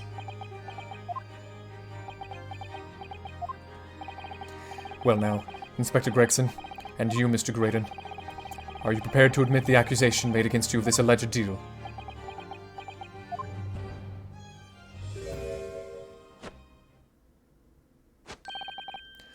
Admit to it, yours truly, please. Mr. Graydon, clearly our Eastern friend has an uncommonly active imagination. However, there's no proof that I passed that disc to the inspector. But then, how do you explain the reason why you knew about the peephole? I'm under no obligation to explain. What? Yes, I lied in my testimony. That I admit, so sentence me accordingly. But that is all I admit. Murder, leaking government secrets, striking a deal with a detective, all of it is young Eastern man's fantasy. I have no idea what any of that is about. You... What? Oh my god, why can't people ever just admit to anything in these trials? My goodness! Well, what about you then, Inspector Gregson? Do you admit to making a deal with Mr. Graydon in order to acquire the disc? Ladies and gents of the jury, as a Scotland Yard inspector, I will declare this and nothing more. I am acting in the best interests of the country. Whatever I've done has been in the name of justice. So, as members of the public of this fine country, I'd like to think that justice will be your guiding light when you're making your decisions. This is quite a quandary indeed. Rarely have I encountered such extraordinary tumultuousness in the concluding of a trial. Nevertheless, in the absence of any further evidence to be presented, I believe it is time that we put the matter to the jury for their final leanings. Well now, as a fellow servant of the Queen and country, I must say I sympathize with the old inspector. Yes, he's a dependable man, I'm quite sure. In service, one becomes a good judge of character. Even crossing your eyes doesn't help when it comes to looking at this case. It's all blurred to me. Well, as a fellow professional, I'd like to put my faith in the detective, really. Graydon is highly skilled operator. Stop. currently in presence of idols. Stop! Oh, I see, yeah. Detective has very much distrust in eyes. More than this I cannot say. I don't believe it. These 6 jurors they're going to believe Gregson. If they declare their decision now... Is Jenny going to be found guilty? I don't manage to produce some definitive evidence right now, then we're going to lose. Either some proof that Graydon killed Mr. Windibank or stole those government secrets, or some evidence to force Gregson into admitting that he struck a deal with the witness. Well then, counsel, I think it's time I imposed on the jurors to declare their final decisions, no? That is, unless you have some compelling evidence you have thus far not presented to the court. I am at a loss. Wow. I don't even know... I don't know what to say. What possible evidence could I present? But I have to do something. If I let the judge call on the jurors to announce their leanings, Gina will be found guilty. So there's no choice then, Reno? You have to throw some more evidence at them. This is it now. It all comes down to this. Who do I present evidence against? Gregson or Graydon?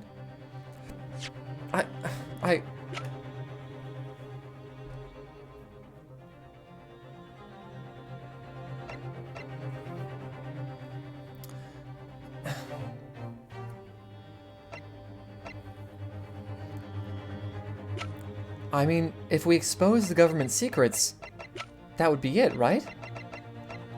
If we get both of the music discs to be played, then it would definitely say that Graydon had something to do with the secrets being smuggled, right?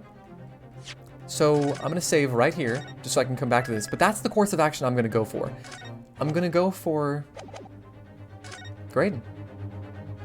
What other choice do I have? I can't think of anything else. Mr. Graydon, there is one final piece of evidence I would like you to see. You misguided fool. Whatever you intend to show me now, you'll be wasting your time. I have nothing left to lose. I assure you, I will admit to nothing. This is my last chance. Looks like I'm going to have to force his hand here. One final piece of evidence to get him to admit to the deal he clearly struck on the stand.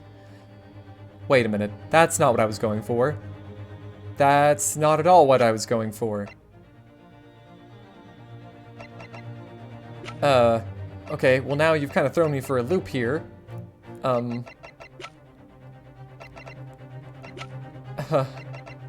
Whoops.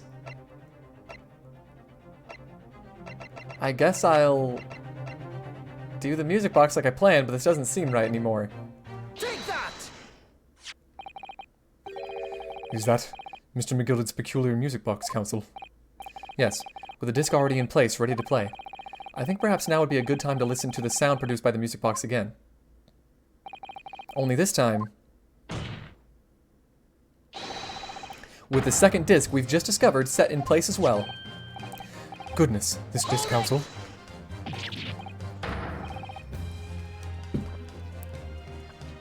No, wait, I can't let you do that. Why not? Because it's got nothing to do with this case. That's why. Objection! Oh, but it has everything to do with this case. Not true, Inspector. Eh? The defense has already proposed that the sounds heard by the court earlier from this music box were part of a Morse code message. We know that Morse code comprises of 2 distinct tones. The defense believes that the second disc contains the second tone needed to complete the message, and now we have a chance to confirm that theory. For crying out loud, Sunshine, we're talking about state secrets here. If you go letting the whole courtroom hear confidential information like that, it's treason. Then do you admit the charge? That in order to protect those state secrets, you engaged in unlawful dealings with the witness? You're mad. If you let that secret information out into the public domain, you'll be making an enemy of the entire British government, you idiot. Let's not forget, Inspector, that you, a Scotland Yard officer, leaked confidential case details to a witness, that you continue to lie to court, and all because, by fair means or foul, you're determined to do your duty. Well, by fair means or foul, I'm prepared to do mine. Don't you dare. I will stop at nothing to protect my client. I don't care who I make an enemy of. My lord, if you please. The court must hear the sounds made by that music box. Come on, Van Zieks, for Pete's sake, stop him. Objection! Inspector, you should know my methods by now. I'm a prosecutor. I'm no Scotland Yard puppet. In this courtroom, my duty is to the law, so let me propose a toast to uncovering the truth. By fair means or foul. No! This is sick! Very well. The defense's stance here and that of the prosecution has been made very clear, I feel. Therefore, in accordance with the defense's request, the court will now listen as this music box is set in operation once more. This time, with the second disc in place and both discs playing simultaneously.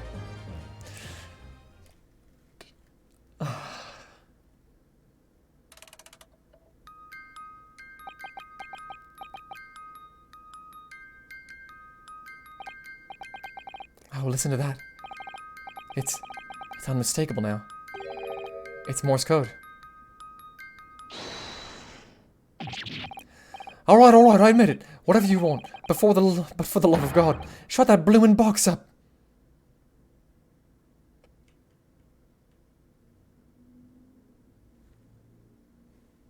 And that's all it took.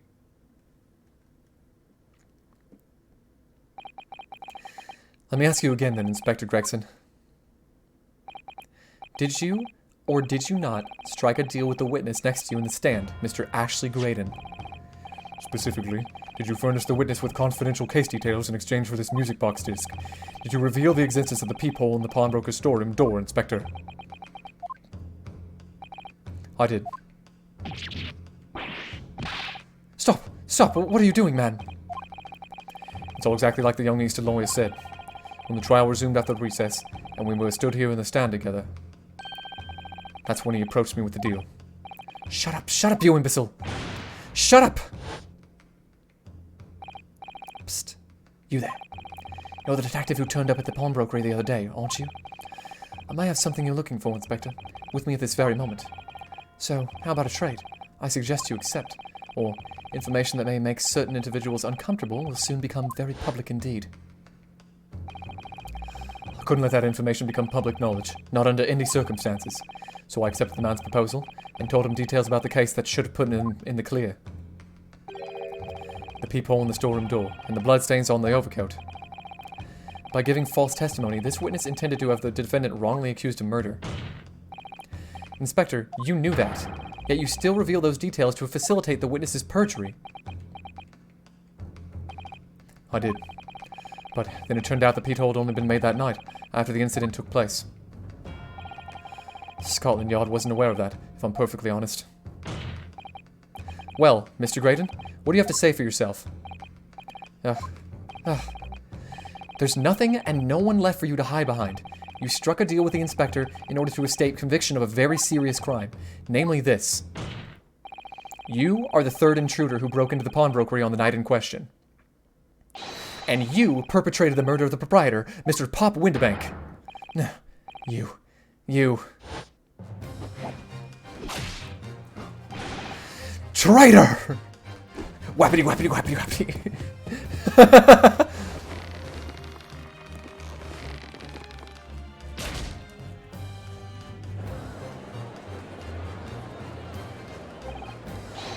Bailiff, restrain that man, at once.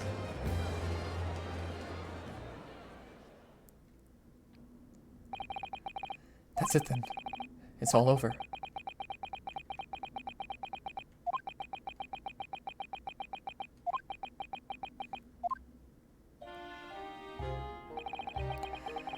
I despised my life growing up. Those slums are vile places. I was cursed from birth, born into poverty, the son of a penniless artisan.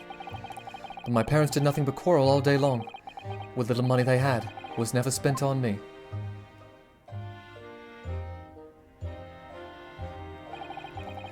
So I set about studying, to better myself, to one day escape from that hellhole. And you eventually became a communications officer. I admire your determination. But then you decided to try and sell government secrets? Why?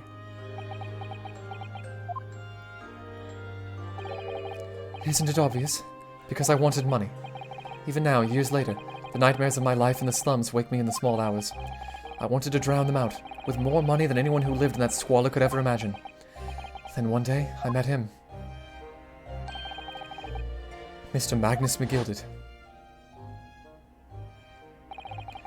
You're a fiend with a queer town, so you are. I have money to throw your way if you're interested.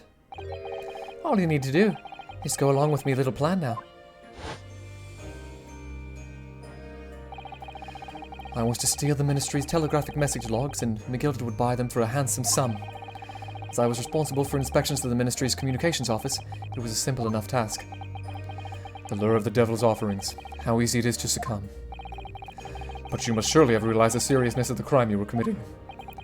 And for that reason, I took great lengths to ensure my actions were untraceable.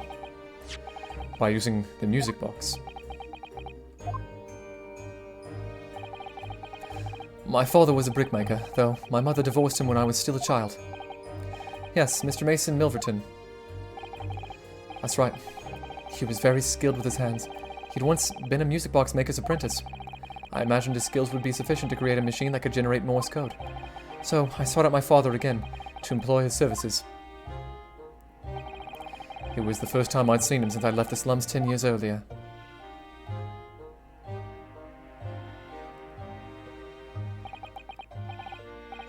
Look at you, Ashley. What a fine gent you've become, eh? He was a different man to the one in my memory. A thin, frail old man. But poverty had never broken him. Never corrupted him like it had me. I was sure that he wouldn't help me if I told him the real reason. So, I made up a story. I've got some work for you, Father.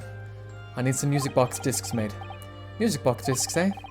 A musician friend of mine has written some music he wants to sell to the public. I brought the score with me. There are 2, actually. I'd be delighted, son. It's been 20 years since I did any work like this, though. Fetch my tools, would you? They're in the loft.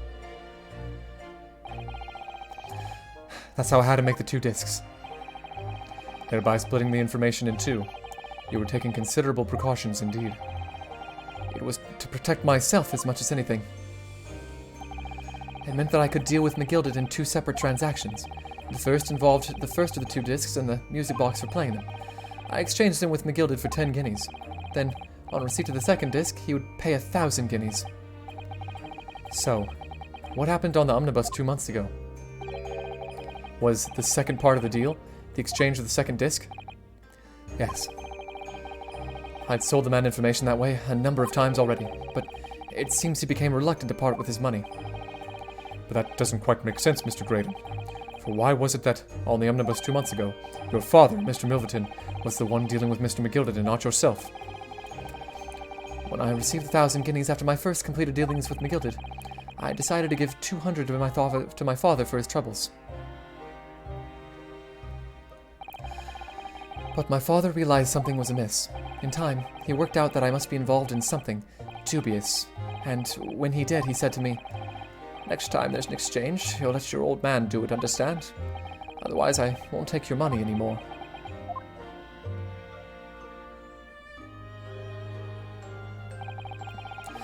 That was my father's way of dealing with it, I suppose.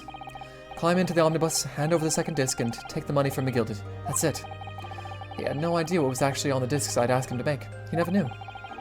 Just like he'll never know why everything went so horribly wrong that night. All I know is that the disc was taken from him, and he never returned home.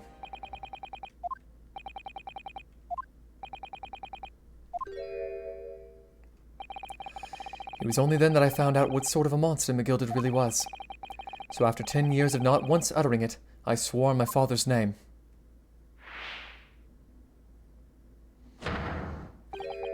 To exact revenge. Revenge? You don't mean... As anyone with even the remotest knowledge of the man will no doubt be able to imagine, McGilded brought all his wealth and influence to bear in the most despicable of ways. You keep doing that. To crush any semblance of justice in his trial. The crime scene was tampered with, evidence was fixed, and witnesses were bribed. That trial 2 months ago was a farce from start to finish. My feet had barely touched British soil back then, and I was walked into that hornet's nest completely unaware of the sinister background to it all. I'd made plenty of money out of my dealings with McGilded by then, so I spared nothing in my arrangements 2 months ago. I knew exactly who to hire. If you're willing to pay the price, there are people in this city willing to do anything you ask. McGilded himself had shown me that. Are you saying that... I think you have the picture now. After he twisted everything to his favor into the courtroom and to ensure that he walked free, I took matters into my own hands and delivered the justice that monster deserved. That tragic accident following the trial here 2 months ago was planned and executed by yours truly. McGilded's death that day was caused by this man. A double murderer, I see.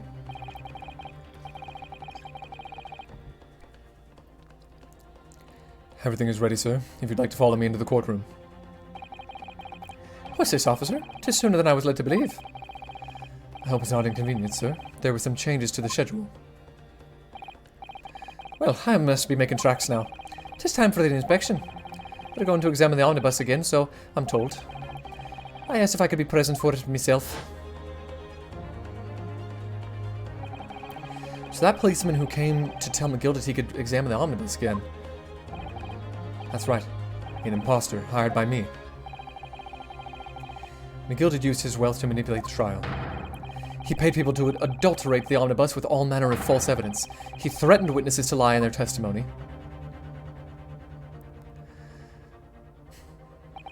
So I gave the man a taste of his own medicine. Once the omnibus was doused in paraffin, one of my sham policemen ushered McGilded inside and sent him on a one-way journey to hell.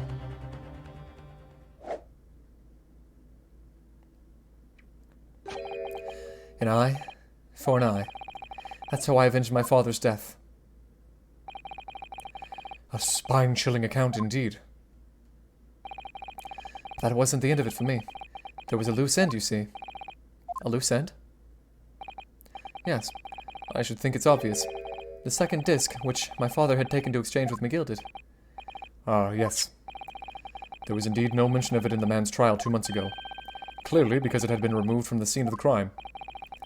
When I realized it was missing, I remembered something. Something from the first time I'd dealt with McGilded.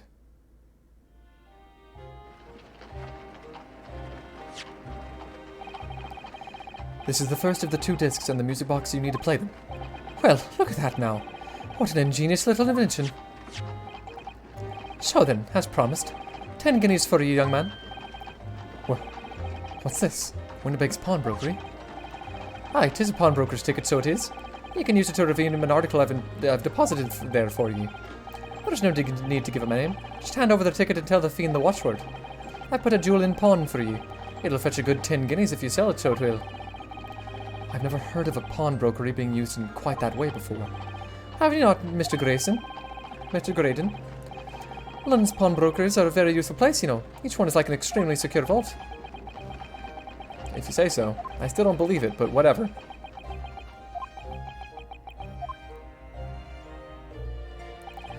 So I knew that if he'd taken steps to hide the disc, he would be in that pawnbrokery somewhere. And on the night he killed my father, he must have entrusted the ticket to someone. Yes, to Gina. I remember now that when we first met you at Windibanks that afternoon 2 days ago, you had a description of Miss Lestrade written down. How did you know who you were looking for? From the trial. That pickpocket's testimony was clearly peculiar. Anyone could see that. I realized immediately that she was another in McGilded's pawns, that he must have threatened her somehow. I was fairly convinced it would be her who had the ticket, so I started to make some inquiries. I had a strong suspicion the girl would come out of the woodwork on the redemption deadline. And he was absolutely right. And yes, sure enough, she did. All I needed to do was wait until the girl went to the Windibanks to redeem the articles. But unfortunately, she redeemed only McGilded's overcoat and the one disc that it was in its pocket. The all-important music box with the second disc inside was missing. Because it had already been forfeited 2 days earlier. But I was unaware of that fact. Had I not been, I could have avoided my nighttime excursion. Meanwhile, as our investigation into the stolen government secrets was progressing, we picked up the fact that Mr. McGilded was involved. Inspector, you've recovered fast. My orders were to recover the stolen information as quickly as possible, so we started gathering the fella's possessions and examining whatever we could to lay our hands on.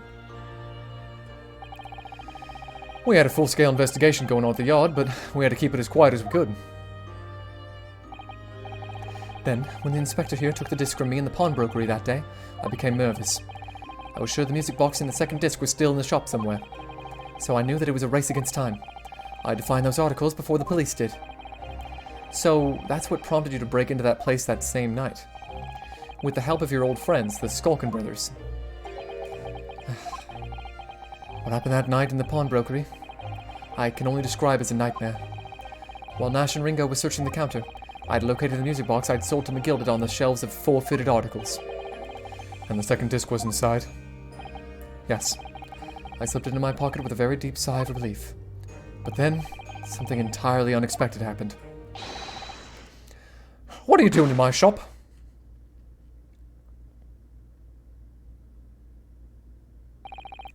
A gunshot rang out in the shop, and I felt a sharp pain in my left arm.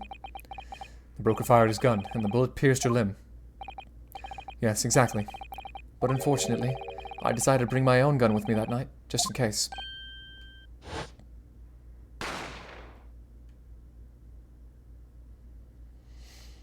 Oh.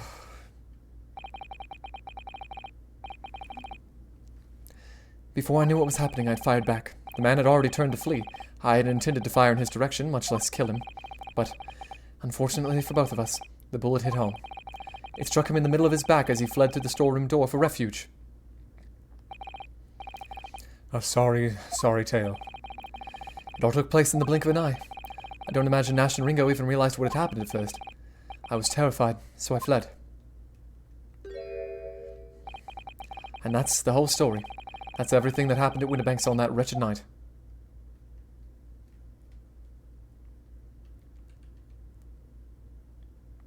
I mean, really, that tells the whole story. There's no other loose ends, really. Man, he didn't even have to die.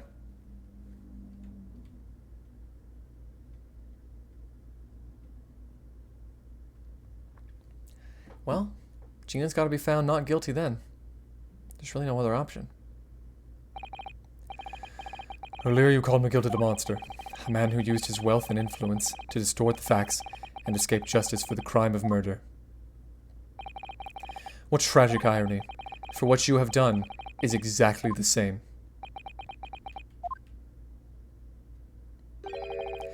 You become the very monster you saw and despised so deeply in McGilded.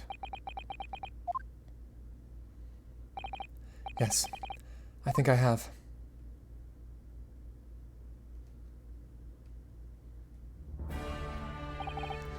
Well, this has been a long and exhausting trial.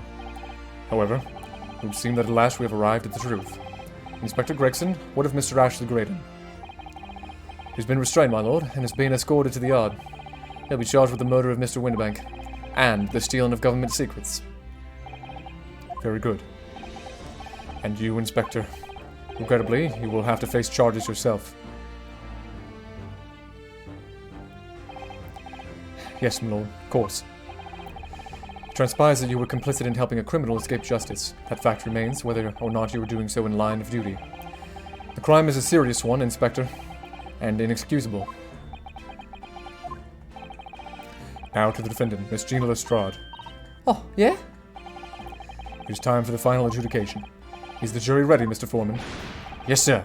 Garrett Squadron standing by, sir. This is really it now. The last push, the final call, the finishing whistle. The my men are ready to deliver their verdicts. Thank you, Mr. Foreman. Very well. Ladies and gentlemen of the jury, you will now declare your final decisions to the court. Not guilty. Not guilty. Not guilty. Not guilty. Not guilty. Not guilty.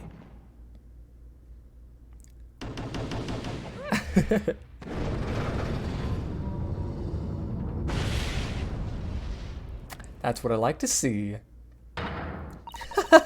That's the stuff. I'm off the hook. Finally, Bruno, you managed to do it. Finally is the word. I wasn't really sure if we'd come out on top for a while there. Susie was right. You're the best lawyer in the world.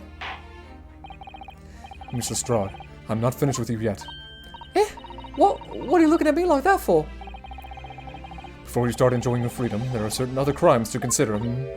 Eh? 2 months ago, in my courtroom no less, you gave false testimony, did you not? And in relation to the trial today, not only did you unlawfully enter Windibank's pawnbrokery, you also attempted to abscond with Mr. McGilded's property, it seems. Eh? I've never done nothing of the sort. Of course not. It's not like you were gleefully wearing McGilded's coat in your cell yesterday or anything. Oh, and just when I was getting excited about throwing a party for Ginny this evening. And turning our attention to the defense. Determining that, when played together, the music box disc contained a message in Morse code was, well, it was certainly a most unexpected revelation, Counsel. Dang right it was. Quite so, my lord. The prosecution was caught entirely off guard. In fact, I think we should applaud my learned friend's courage here today. I propose a toast. Thank you, Van Zeeks. To demanding that government secrets be disseminated before the entire courtroom. You're welcome. But, very sorry about that, but it was the only way I could get Inspector Gregson to admit what he'd done, so... Isn't that... If I may say something on that point, it's about the sounds produced by the music box before. I do wonder if that was really Morse code at all. What? What are you saying, madam? Oh, well, it's just that I'm really rather fanatical when it comes to Morse code, you see. So much so that the whole world seems to be covered in dots and dashes to me, in fact. That sounds like a thing you should probably go to a mental professional for. Goodness, madam, an unhealthy level of obsession, one might say. But I would say that, in my opinion, the sounds produced by those two discs were nothing more than that. A meaningless series of two different tones. What? What? Can that really be? It wasn't Morse code after all? My lord, the defense would like to listen to the music box again. Are you off your nut? How many times do I have to tell you? Those discs contain ministerial secrets, Sunshine. This courtroom is not an appropriate forum to discuss the nature of the government communications. We know Mr. McGill conspired to trade national secrets with our enemies, secrets acquired from Mr. Graydon. Now that the man has admitted to his crimes, we have no need to pursue the matter further. It's true. It's really true. But it's really going to bother me. Miss Lestrade. Yeah, my lord? That which you have seen today here in this courtroom has been extremely disturbing. Falsified evidence, intimidation, perjury, a grim catalogue of depravity. An appalling experience to befall any child. Come on, I ain't nothing I don't see most days in the back slums. I beg your pardon? If you're weak, you pay for it. That's just how life goes. Gina. But look, I reckon I've worked something out today. The world ain't fair, but if you want it to change, you've got to start at home. You've got to change how you are yourself. Well, it's a very laudable lesson, I would say. I eagerly look forward to the born-again Miss Lestrade never gracing my courtroom with her presence again. Now, with regard to the murder of Mr. Pop Windibank, proprietor of a pawnbrokery business in Baker Street, I hereby declare the defendant, Miss Gina Lestrade, not guilty.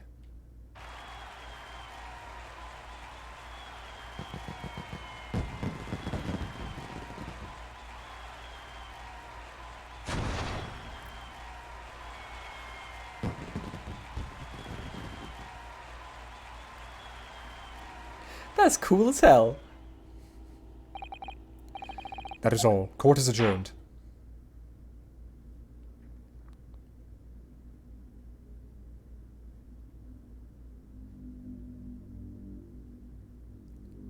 We're still here. For some reason. On a personal note, I must say you've surprised me, my Far Eastern friend. Oh. Despite being a Japanese, you saw through the pretense to the malice that festered within that Englishman. And at that same time, saw through the grime to the surprising heart of your English client. You have a curious talent for judging character, especially considering our very different cultures. I don't think there's anything curious about it. Whether we're from the Empire of Great Britain or the Empire of Japan, we're all human beings. We're not so very different on the inside. You know, I took this case for one very simple reason. To lock swords with you once again here in the courtroom. Yeah, is that not what I said like a bunch of episodes ago? You did? When I encountered you for the first time 2 months ago, it reminded me of toasting friendship and trust with another Japanese, only to find my trust betrayed. Through you, I hope to look into the eyes of the man I once knew, and try to understand. Oh? You mentioned something similar earlier today, about total betrayal at the hands of the Japanese. What happened exactly? Well, you may ask. And one day, when the time comes, you will learn the answer, whether you like it or not. Alright, then I'll wait for that day if I must.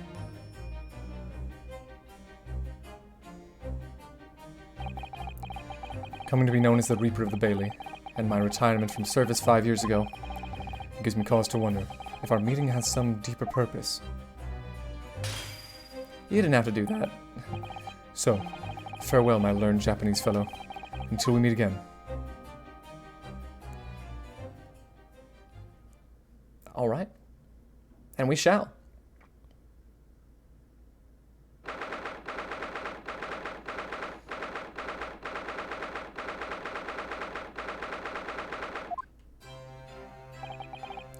It's done.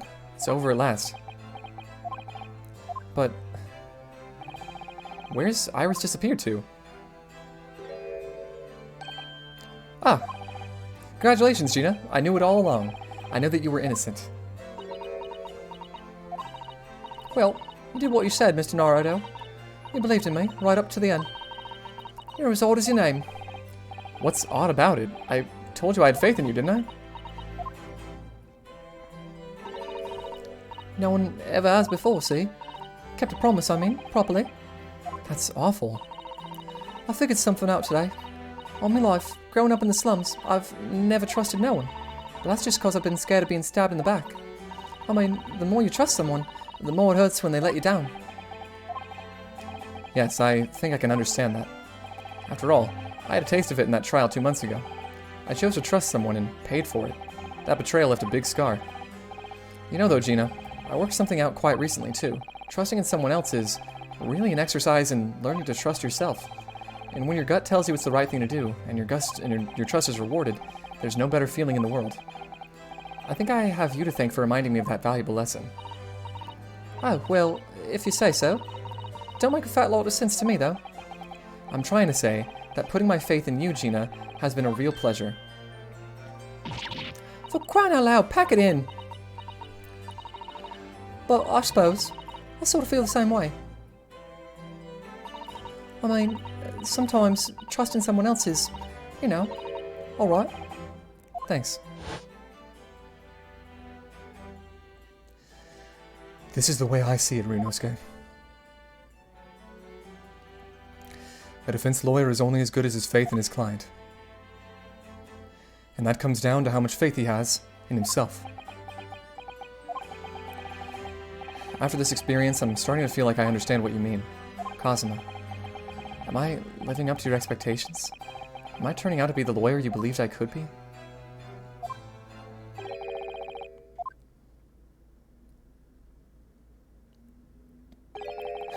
Pardon the interruption, but what the deuce does a man have to do to be noticed around here, my dear fellow? Ah, that voice. It's too late for that voice now, Mr. Naruhodo. I've been standing here patiently in the corner of the room for an eternity. Ah, yes, it was me all along. I should have said it when you finally noticed me. But you people, with your incessant babbling. Oh, Mr. Sholmes. Ah, yes, it was me all along, you see? This idiot. I'd assumed you'd been taken back to the hospital, to be honest. Indeed I was, but I managed to escape again. Oh. I happen to be aware of one or two foibles of the doctor who was tending to me. I merely made my knowledge of them known to the man, and he happily issued me with a leave of absence. How very above board. But enough of my adventures. That was a fine victory, Mr. Naruhodo. Your tireless efforts justly rewarded, I feel. Congratulations are in order. As a close friend, I tip my hat to you. Oh, thank you. Some great detective you are. Great at being cold as ice, maybe. Have I irked you in some way, Miss Lestrade? Why, you've been having a snooze in your nice soft bed. Some of us have been fighting for our lives. Ah, well, that bullet did cause me to lose a substantial amount of blood, it's true. So I have been indeed feeling somewhat cold. Not perhaps as cold as ice, but, well. Have a feel. Could you take your hands off my neck, please, Mr. Sholmes? And in some way, I suppose. Congratulations are in order for you too, Miss Lestrade. What's that supposed to mean? What's so half-hearted? Well, naturally, it isn't my intention to alarm you, but... An acquittal in a trial with that particular prosecutor is perhaps a little precarious. Well done, Mr. Sholmes. Not alarming in the slightest. Oh, the Reaper, you mean? Of course, anyone who's found not guilty in a trial he was working on winds up dead anyway. Is that it? The very point I was trying to make. As exemplified by the fate of Mr. McGilded, in fact. Ah, but of course, I pay no attention to such irrational drivel myself. Yeah, well, it don't bother me. Oh, really? Of course not. The way I see it, the Reaper's a bit like him upstairs. Him upstairs? You mean like God? Yeah, him upstairs knows what's what, right? He knows what people are like on the inside. He won't have got the wrong end of the stick. There's some coves that, like that bog trotter, would have rotten to the core. At the end of the day, him upstairs makes sure they get what they deserve. I suppose that's one way of looking at it. Divine justice is one thing, though. The Reaper taking matters into his own hand and claiming lives is another. Well, I ain't like the McGilders of this world, so I ain't scared. I got principles, see.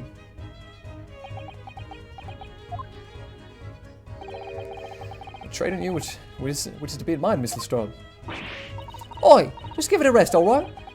As I was saying, congratulations are in order. The news of your acquittal was very welcome news to me indeed. Let me express my heartfelt congratulations, Jaina. Well, there you are, Hurley! How long have you been here? Honestly, I went to the main entrance especially to meet you there. Oh, Iris, my dear. I do apologize. There's some schmutz on my screen. But wait until I tell you what happened. This pair made out of fools of themselves. What happened? As you know, I have a penchant for disguise. I was hiding in this room dressed as the bailiff. But these dolls didn't notice my presence at all. They had no idea. Can you imagine, Iris? Would you credit it? I'm not sure, really. I beg your pardon? I'm sorry, Hurley, but you just don't have the weighty presence you seem to think you have. In fact, you really ought to be careful about that. It's going to land you in trouble one day. Oh, you look so despondent now. I'll be careful. Ouch. Anyway, it's such a shame. I was so hoping to throw a party for Jenny tonight, but you won't be able to come, will you? Don't look like I'm going to be going nowhere for a while. You heard the judge's patter. I got stuff to make amends for, apparently. All them offences. What was it again? Breaking and entering, taking the bulk, try to stuff what was in lug, blah blah blah. Yes, I think you'll find that basically being a pickpocket is the main offence. Well, diving ain't an offence. It's a job, isn't it? I don't think so. Still, it has got me thinking all this. Maybe I should start looking for another line of work. I mean, you didn't start off as a lawyer, did you, Odo? Well, no, but I was never a pickpocket. Well, anyway, I reckon I could make a change. I'm gonna do something for all them lot like me from the slums. Something that makes a difference for them. That's a wonderful idea, Jenny, and I'm sure you can do it.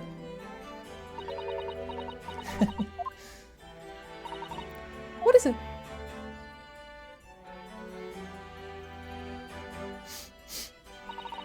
Nothing.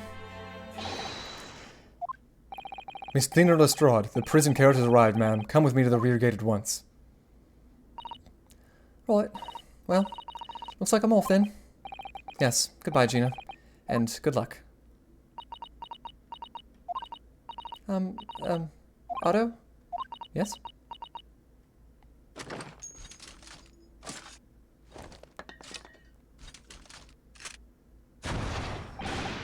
Ah! What? What was that for? I don't know. I mean, I don't know. I don't know what to say, so... Oh, indeed. Perhaps the situation calls for a phrase hitherto missing from your vocabulary, Miss Lestrade. Eh? On occasion such as this, I would recommend a simple thank you. Oh. Oh, yes. It's good advice, Jenny.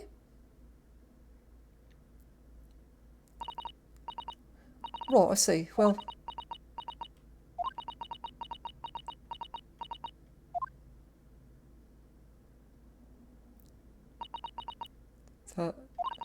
Thanks, Otto.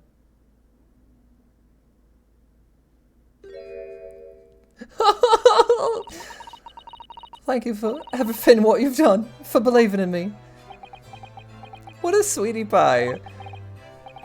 Not at all. In fact, that should be my line. Thank you, Gina.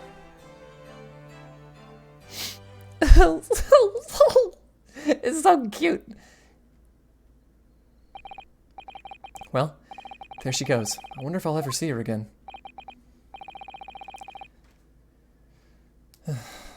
Well, quite the indomitable pickpurse. That's not what I wanted to do. Can I make this cooler? Yeah. There we go. Oh, I nearly forgot. I bought a paper outside.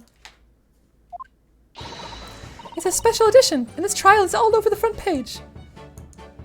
Okay, but like, how can it be this recent, right? There's no way it can be this recent. But maybe it is, I don't know. Pickpocket's innocence proven. Isn't it wonderful?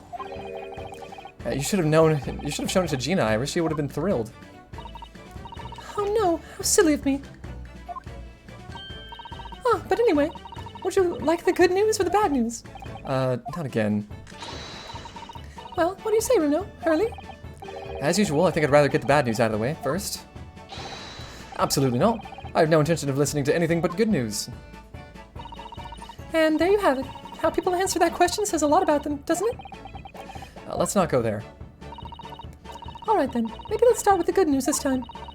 The rain has finally stopped. It was a record level of rainfall, apparently. Well, that is good news indeed. We can journey back in greater comfort. Alright then, what's the bad news? The huge storm has left the seas very choppy. The channel in particular is awful, so sailings out of the Dover have been delayed by a day or more. Wait, Dover? That's right. If we head to the station immediately, we may still be able to make it time to wave Susie off. Wait, how is that a bad thing? But there won't be a train, surely. We couldn't be that lucky. Who do you think I am, Mr. Naruhodo? Mr. Sholmes? I rushed to Victoria Station earlier and made arrangements for a special express. If we hurry now, we should be there in time for dinner. And I know of a fine restaurant that serves the most delicious baked sole. The baked what? I don't... The great detective does it again. Indeed he does. I happen to be aware of a number of the rail transport director's foibles. What? I merely made my knowledge of them known to the man, and he happily laid on the locomotive. Elementary. Just an idea, but it might be wise to stop manipulating people that way.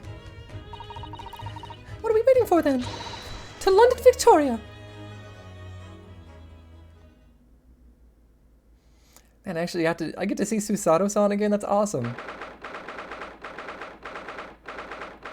Oh, 5:30 a.m. Jeez. That took somewhat longer than I had anticipated. Susie's boat must be about to leave now. Miss Susato, where are you? Over there, look! It looks like she's reading something. Whoa, hold it. Miss Susato, wait! What are you doing?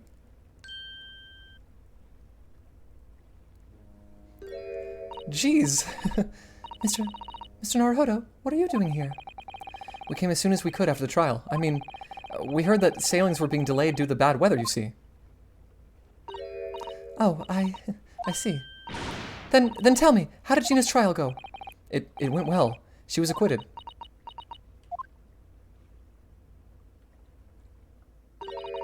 That's wonderful. Really wonderful news. That sweet smile is going to give me diabetes. The book you're about to throw into the sea, it was your Encyclopedia of British Law, wasn't it? Oh dear, I was hoping you hadn't seen that. I'm not worthy of practicing law in any way now, so I was saying my final farewell. You were saying goodbye to law? You? Susato-san?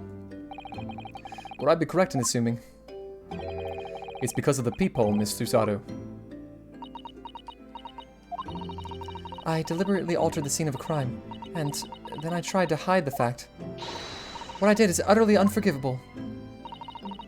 That reminds me. How did you even come to have this, Susie? On the evening of the incident, Mr. Sholmes had invited Gina to dinner, if you remember. Oh yes, we had a wonderful time.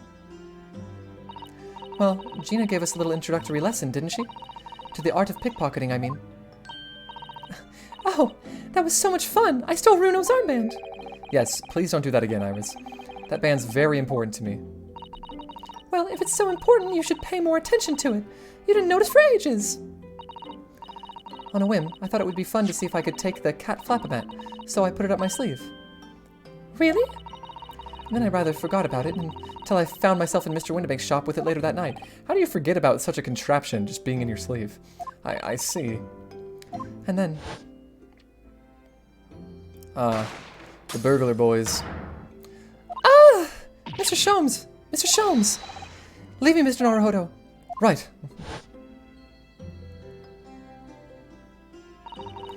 After Mr. Naruhodo had left the shop, I started to think that door started to play on my mind. The storeroom door, you mean? Yes. If Gina was anywhere in the shop, I realized it could only be behind that door. And at that moment, the little device that I had up my sleeve sprang to mind.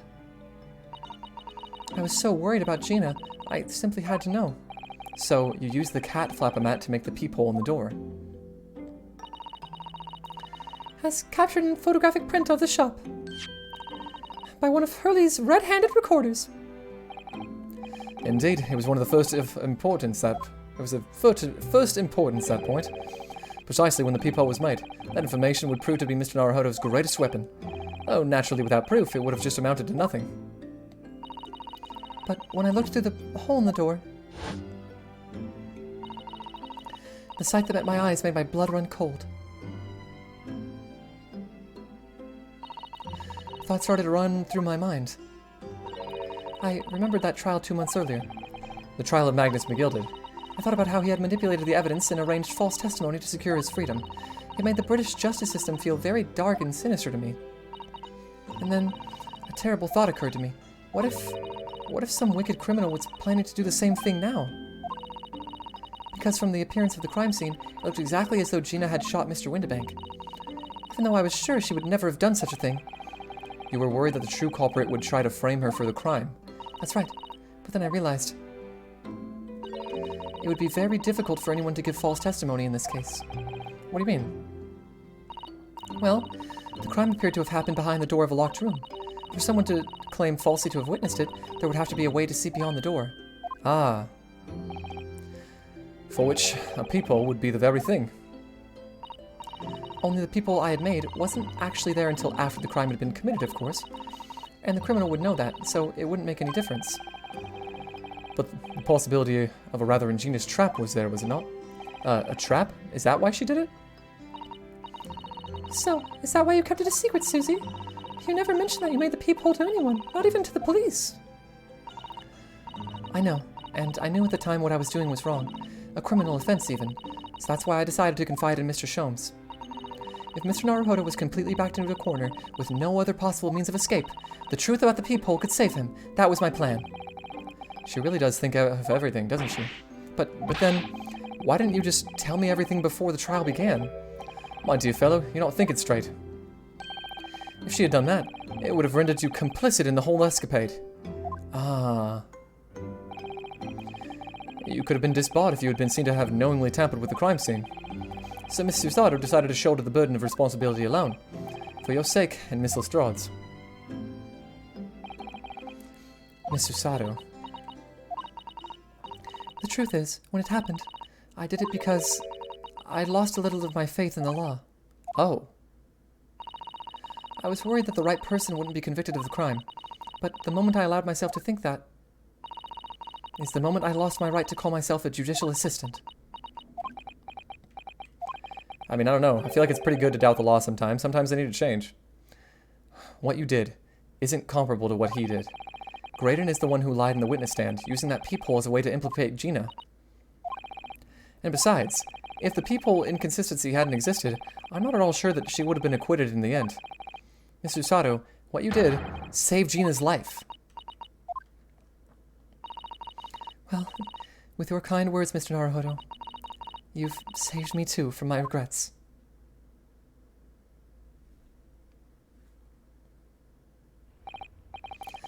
Well, we must all be thankful that Miss Lestrade's freedom has been assured.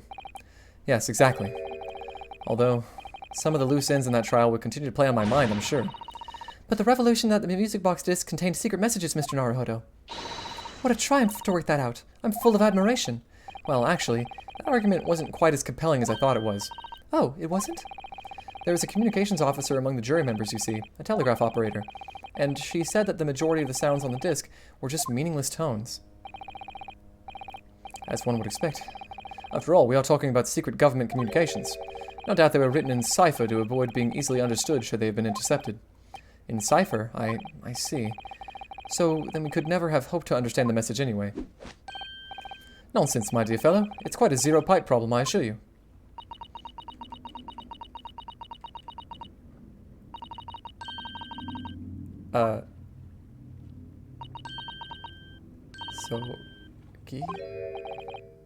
What? What?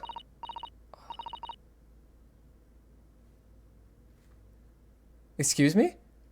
Well, that can't be a real word, can it? How funny. Wait. Iris, what did you just say? Oh, I said asogi. Does that word mean something to you? It means something. Asogi was the name of my best friend. What? What? Sorry. But how? How do you know that? I wrote it down during the trial before, when the message was playing on the music box. She transcribed it on the fly. She really is a genius. I thought the message probably wouldn't be written out in plain Morse code, so I tried various ways to interpret it, but whatever I tried, the words just didn't seem to make any sense. That is, in English at least. Oh. It suddenly occurred to me, you see, that there's more than one Morse code, not just the English variety. Various countries around the world have altered and added to Morse code to use it in their own languages. I don't believe it. Are you saying... That's right. I've only actually seen a chart of Japanese Morse code once before, but I think it's based on the Iroha pentagram, isn't it? And you mean to say that in Japanese Morse code, the message says asogi? Yes, I think so. Sorry, but I don't remember all the Japanese Morse code. Iris, would you let me see that? Mr. Sato, do you know it? Do you know Japanese Morse code? Yes, I spent some time studying it. Because I'm quite sure Morse code will become ever more important for international communications. And might I recommend, my dear madam, that you focus your efforts on the English version? Be that as it may. Be that as it may. Iris, show me the message, please. Of course. Monchiron. Come on, Susato. But what can this possibly mean? Whatever is in that long sequence of supposedly meaningless dots and dashes, it's made the color drain from Susato-san's face. There's no doubt that this message is written in Japanese Morse code. So the British Empire has been using Japanese for its secret communications? I don't understand the reason why, but the message appears to be a list of 4 people's names. 4 names? The first is Kei Asogi. Kazuma Asogi. Why? Why was his name on that disc? The second is A. Shin. Shin? I don't recognize that name. The third is T. Guregusen. Guregusen. Inspector Gregson? It would seem Tobias Gregson is the third man on the list. And what's his name doing in secret government communication as well? And the last name... what's the matter, Miss Susato? It's just so strange. So unexpected. Oh, what is it, Susie? Don't keep us in suspense. Is it gonna be Wilson? The last name is J. Wilson. That's what I thought. It's like it had to be Wilson. That's the only way. What? Wilson? John H. Wilson? You mean Daddy? Daddy? It says only J. Wilson, so I'm afraid I can't be sure. Then, after the 4 names, it reads, if I translate from Japanese, that is all 4. And that's the end of the message. Or rather, the end of what you noted down, Iris. I just can't believe it. Who would ever have thought that those discs contain Japanese Morse code? Not to mention a strange list of some disturbingly familiar names. Except that second one. It would appear that this particular message is a communication of some kind between Great Britain and the Empire of Japan. So, Daddy could be in Japan then, where Susie and Ruzo come from. Oh, well... we have to tell her, right? We have to tell her that her dad died. No, it's not very likely at all, is it? I mean, there are thousands of people with the surname Wilson, and there must be lots of J's among them. Professor John H. Wilson, visiting professor of medicine at the Imperial Yume University. But we can't tell Iris about that now. We just can't. But why not? She deserves to know sooner rather than later. This is so strange. Somehow, in solving the case of Mr. Windibank's murder today, I feel like I've rolled back a boulder at the mouth of a very dark cave. I do wonder if perhaps it's a dark cave that we shouldn't go wandering inside. Maybe so, but I'm gonna do it anyway, right?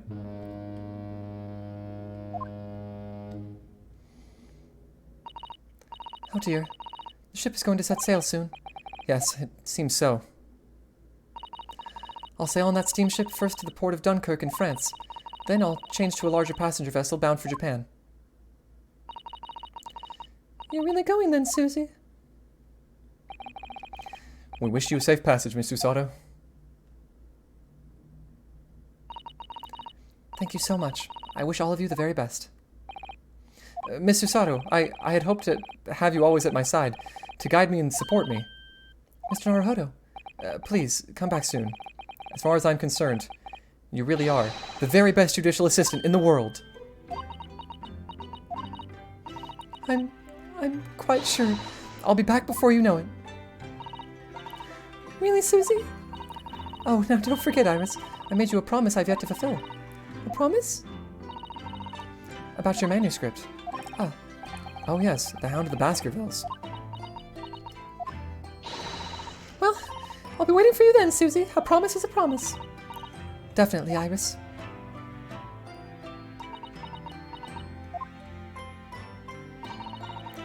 Mr. Naruhodo. Yes? Do you remember the first time we met? Yes, of course. On the SS Buria when I was dragged out from that wardrobe, still half asleep. That's not true, you met her in Japan, come on. If I remember rightly, you threw me halfway across the cabin with Susato takedown. You know very well that I'm talking about after that. It's strange, but being thrown together as we were in that case, I somehow felt straight away that you were the perfect person to continue Kazuma-sama's great legacy. Okay, but also, we met in episode 1 in Japan. I guess that just doesn't matter. Like, Miss Susato. And my instincts were right. I really want to believe. No, I'm sure that I'll be back soon. Farewell until then.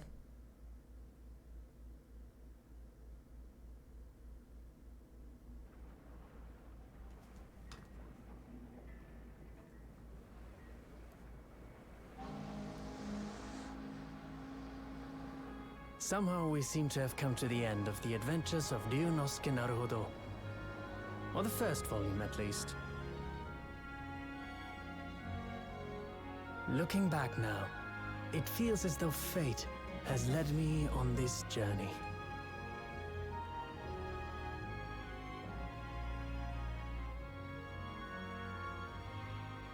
Fate led me to becoming a lawyer, to traveling halfway around the world, to meeting the great detective. I'm sure there'll be trials and tribulations ahead. Of course there will. But whatever happens, I know I'll be able to turn my fortunes around.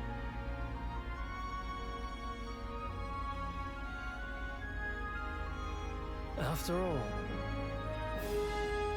I have the greatest friends in the world on my side.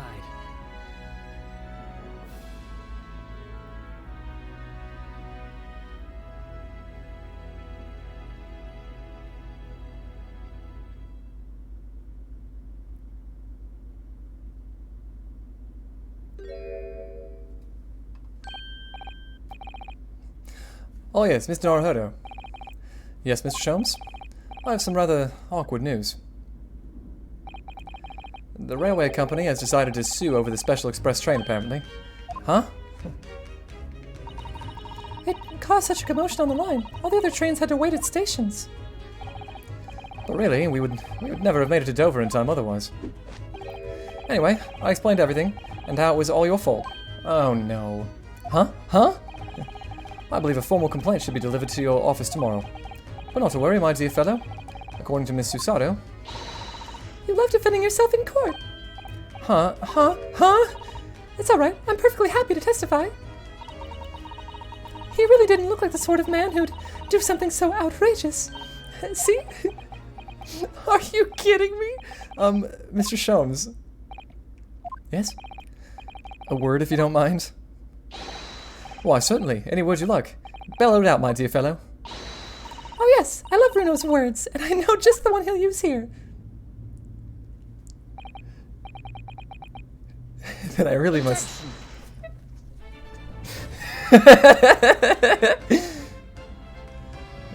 Objection! Every Ace Attorney game has to end with that. Man.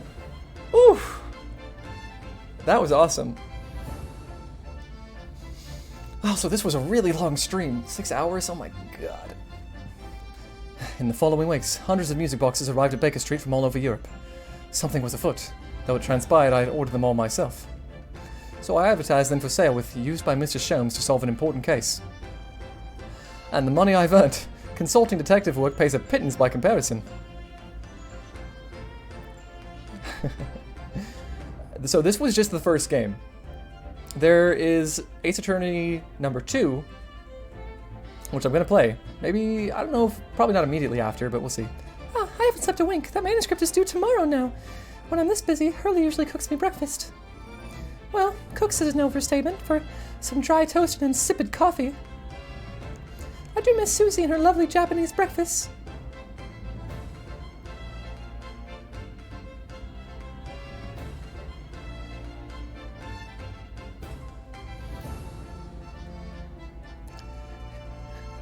Witness, your testimony is riddled with contradictions. Exactly, rarely do rare Coban coins hide under rare stakes themselves. Well, I don't know, Sanosa's father is an innocent man. Or are you calling my son a liar? Why are we here? Why are we still here?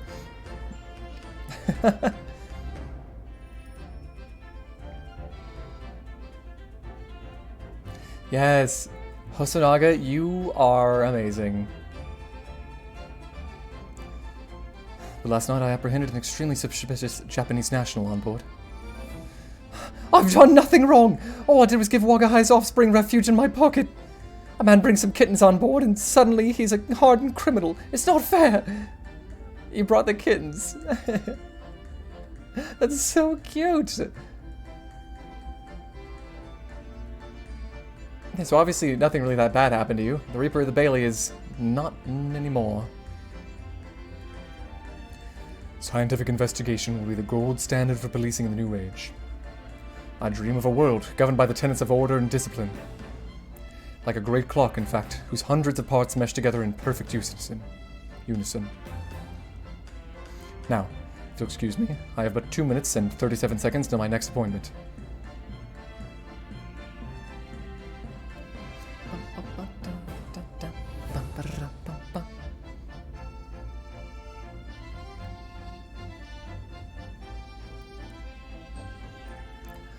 The latest Rance magazine is out, and I'm in it again. Whenever I say that one line she wrote now, I get a standing ovation. Want to hear it? Not bad, I suppose, for an amateur.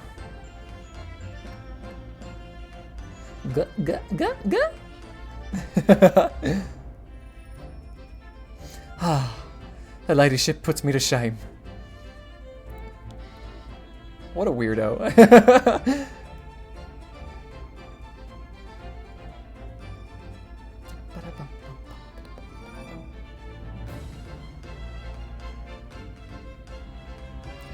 And been visiting the old girl on a daily basis, of course. Joni, my old jailbird. Must say, battling with those bally stairs every day has done wonders for the old dicky peg. What? Managing rather well with the housework, too. Got this maid business taped up, I'd say. Hope the gossiping neighbors don't realize the man of the house is his own maid. Ugh.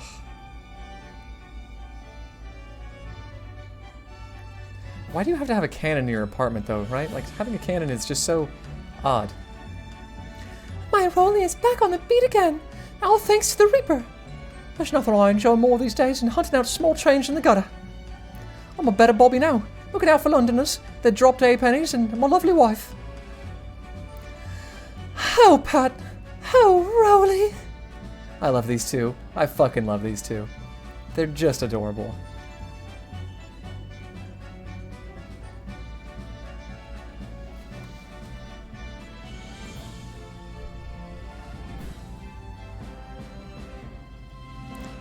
Looks like I'm going to be doing time for a bit now. But Iris comes every day for nada, so that ain't too boring. She's always going on and on about all them cases what Sholmes isn't looking into.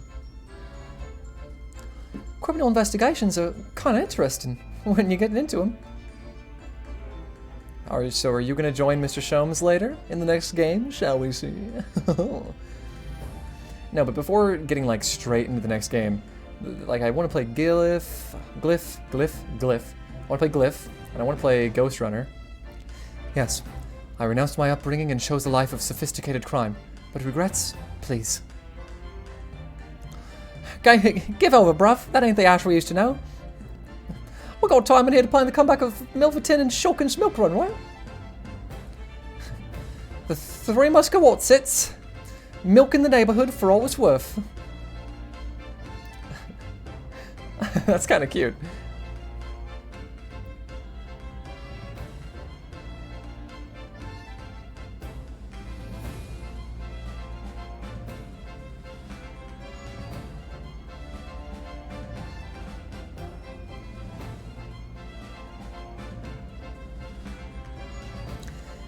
These past 6 months have been a time I shall remember forever. Painful guides and wonderful encounters. I've come to realize that's what life is all about. Naruhodo-san, I promise. Your assistant will return to you one day. But for now, I leave you with many memories and a heartfelt wish that life will treat you well.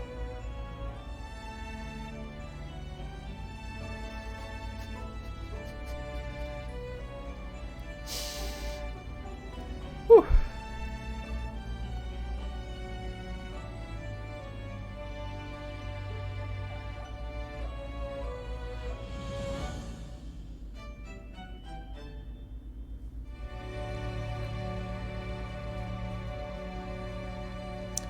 Oh, that is just so cute. It's so cute.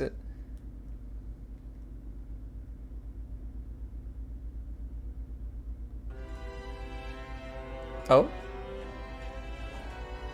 What am I looking at here?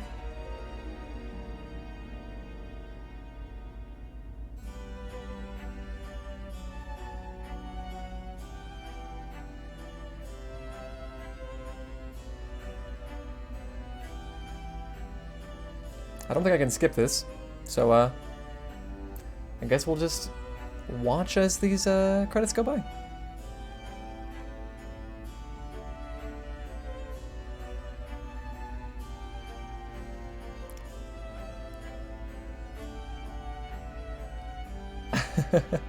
I love that the soldier guy just lets his baby pull on his mustache. Okay, yeah, that lady, the swan lady, I thought she was going to come back at the end, but we're definitely going to be seeing her in the next game, right? I mean, definitely. Ah, the Mikotobas. So at the beginning of the second game, I guess Naruhodo will still be in Britain. And then what, I end up going back to Japan at the end or something? Oh my god. Can you bots please stop telling me to buy followers? I'm just doing this for fun, please go away. I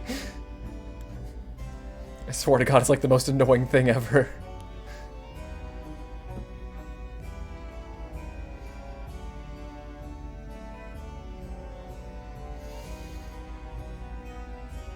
Well, a lot of people were on in-betweening, which I guess is necessary.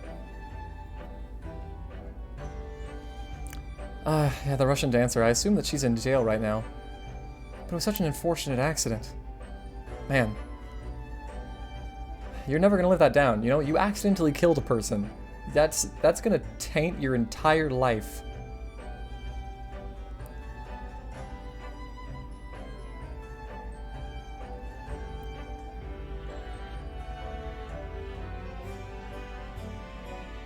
Oh, there's not an animation for giving the katana, so he's just gonna come walking with it on his hip now, I guess. Yep.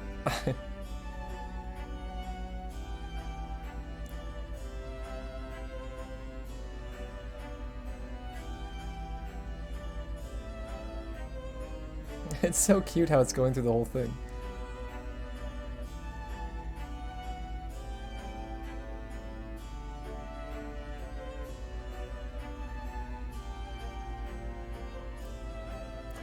Ah, yes, Mr. Fairplay, Mr. First. Good old Beppo.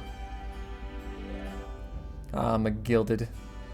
You got straight murked, my dude. You never stood a chance, really. Russian dying message, Mikhail Ignatov? Oh. Okay. I guess they had to have somebody that knew Russian.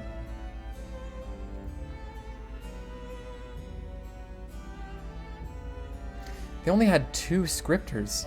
Wow. I mean, I guess there's not really a lot of code involved with this game. It's a lot of if-then.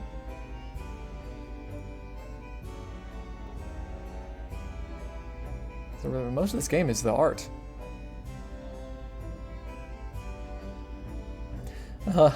Patricia and Roldy, you two are so cute. The Garadebs, you two are crazy. Just actually crazy. Soseki-san. And Waggy! Is Waggy gonna join us? I hope Waggy joins us. Please. Ah, Waggy did not join us. Irisu.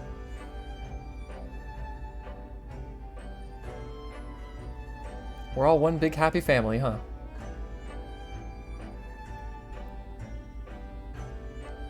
Lord Van Zeeks, you're looking very imposing. The brother's skulking.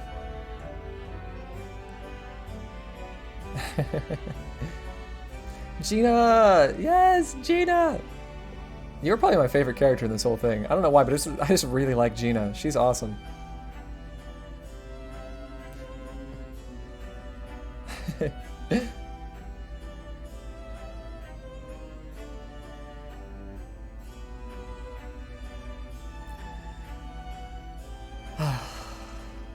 This was a good game. I just love these Ace Attorney games so much. I can't believe that I spent so much of my life being like, ooh, visual novels, those aren't games. But stuff like this, and stuff like 999 and VLR, really just goes to show you that visual novels are very much games.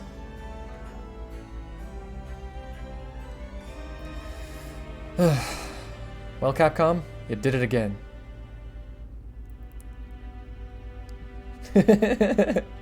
Yes! The Great Ace Attorney Adventures. Finito.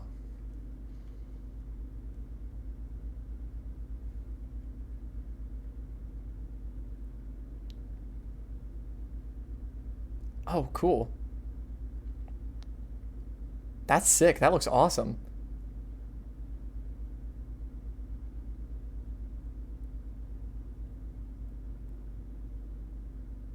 Anything else? Any other?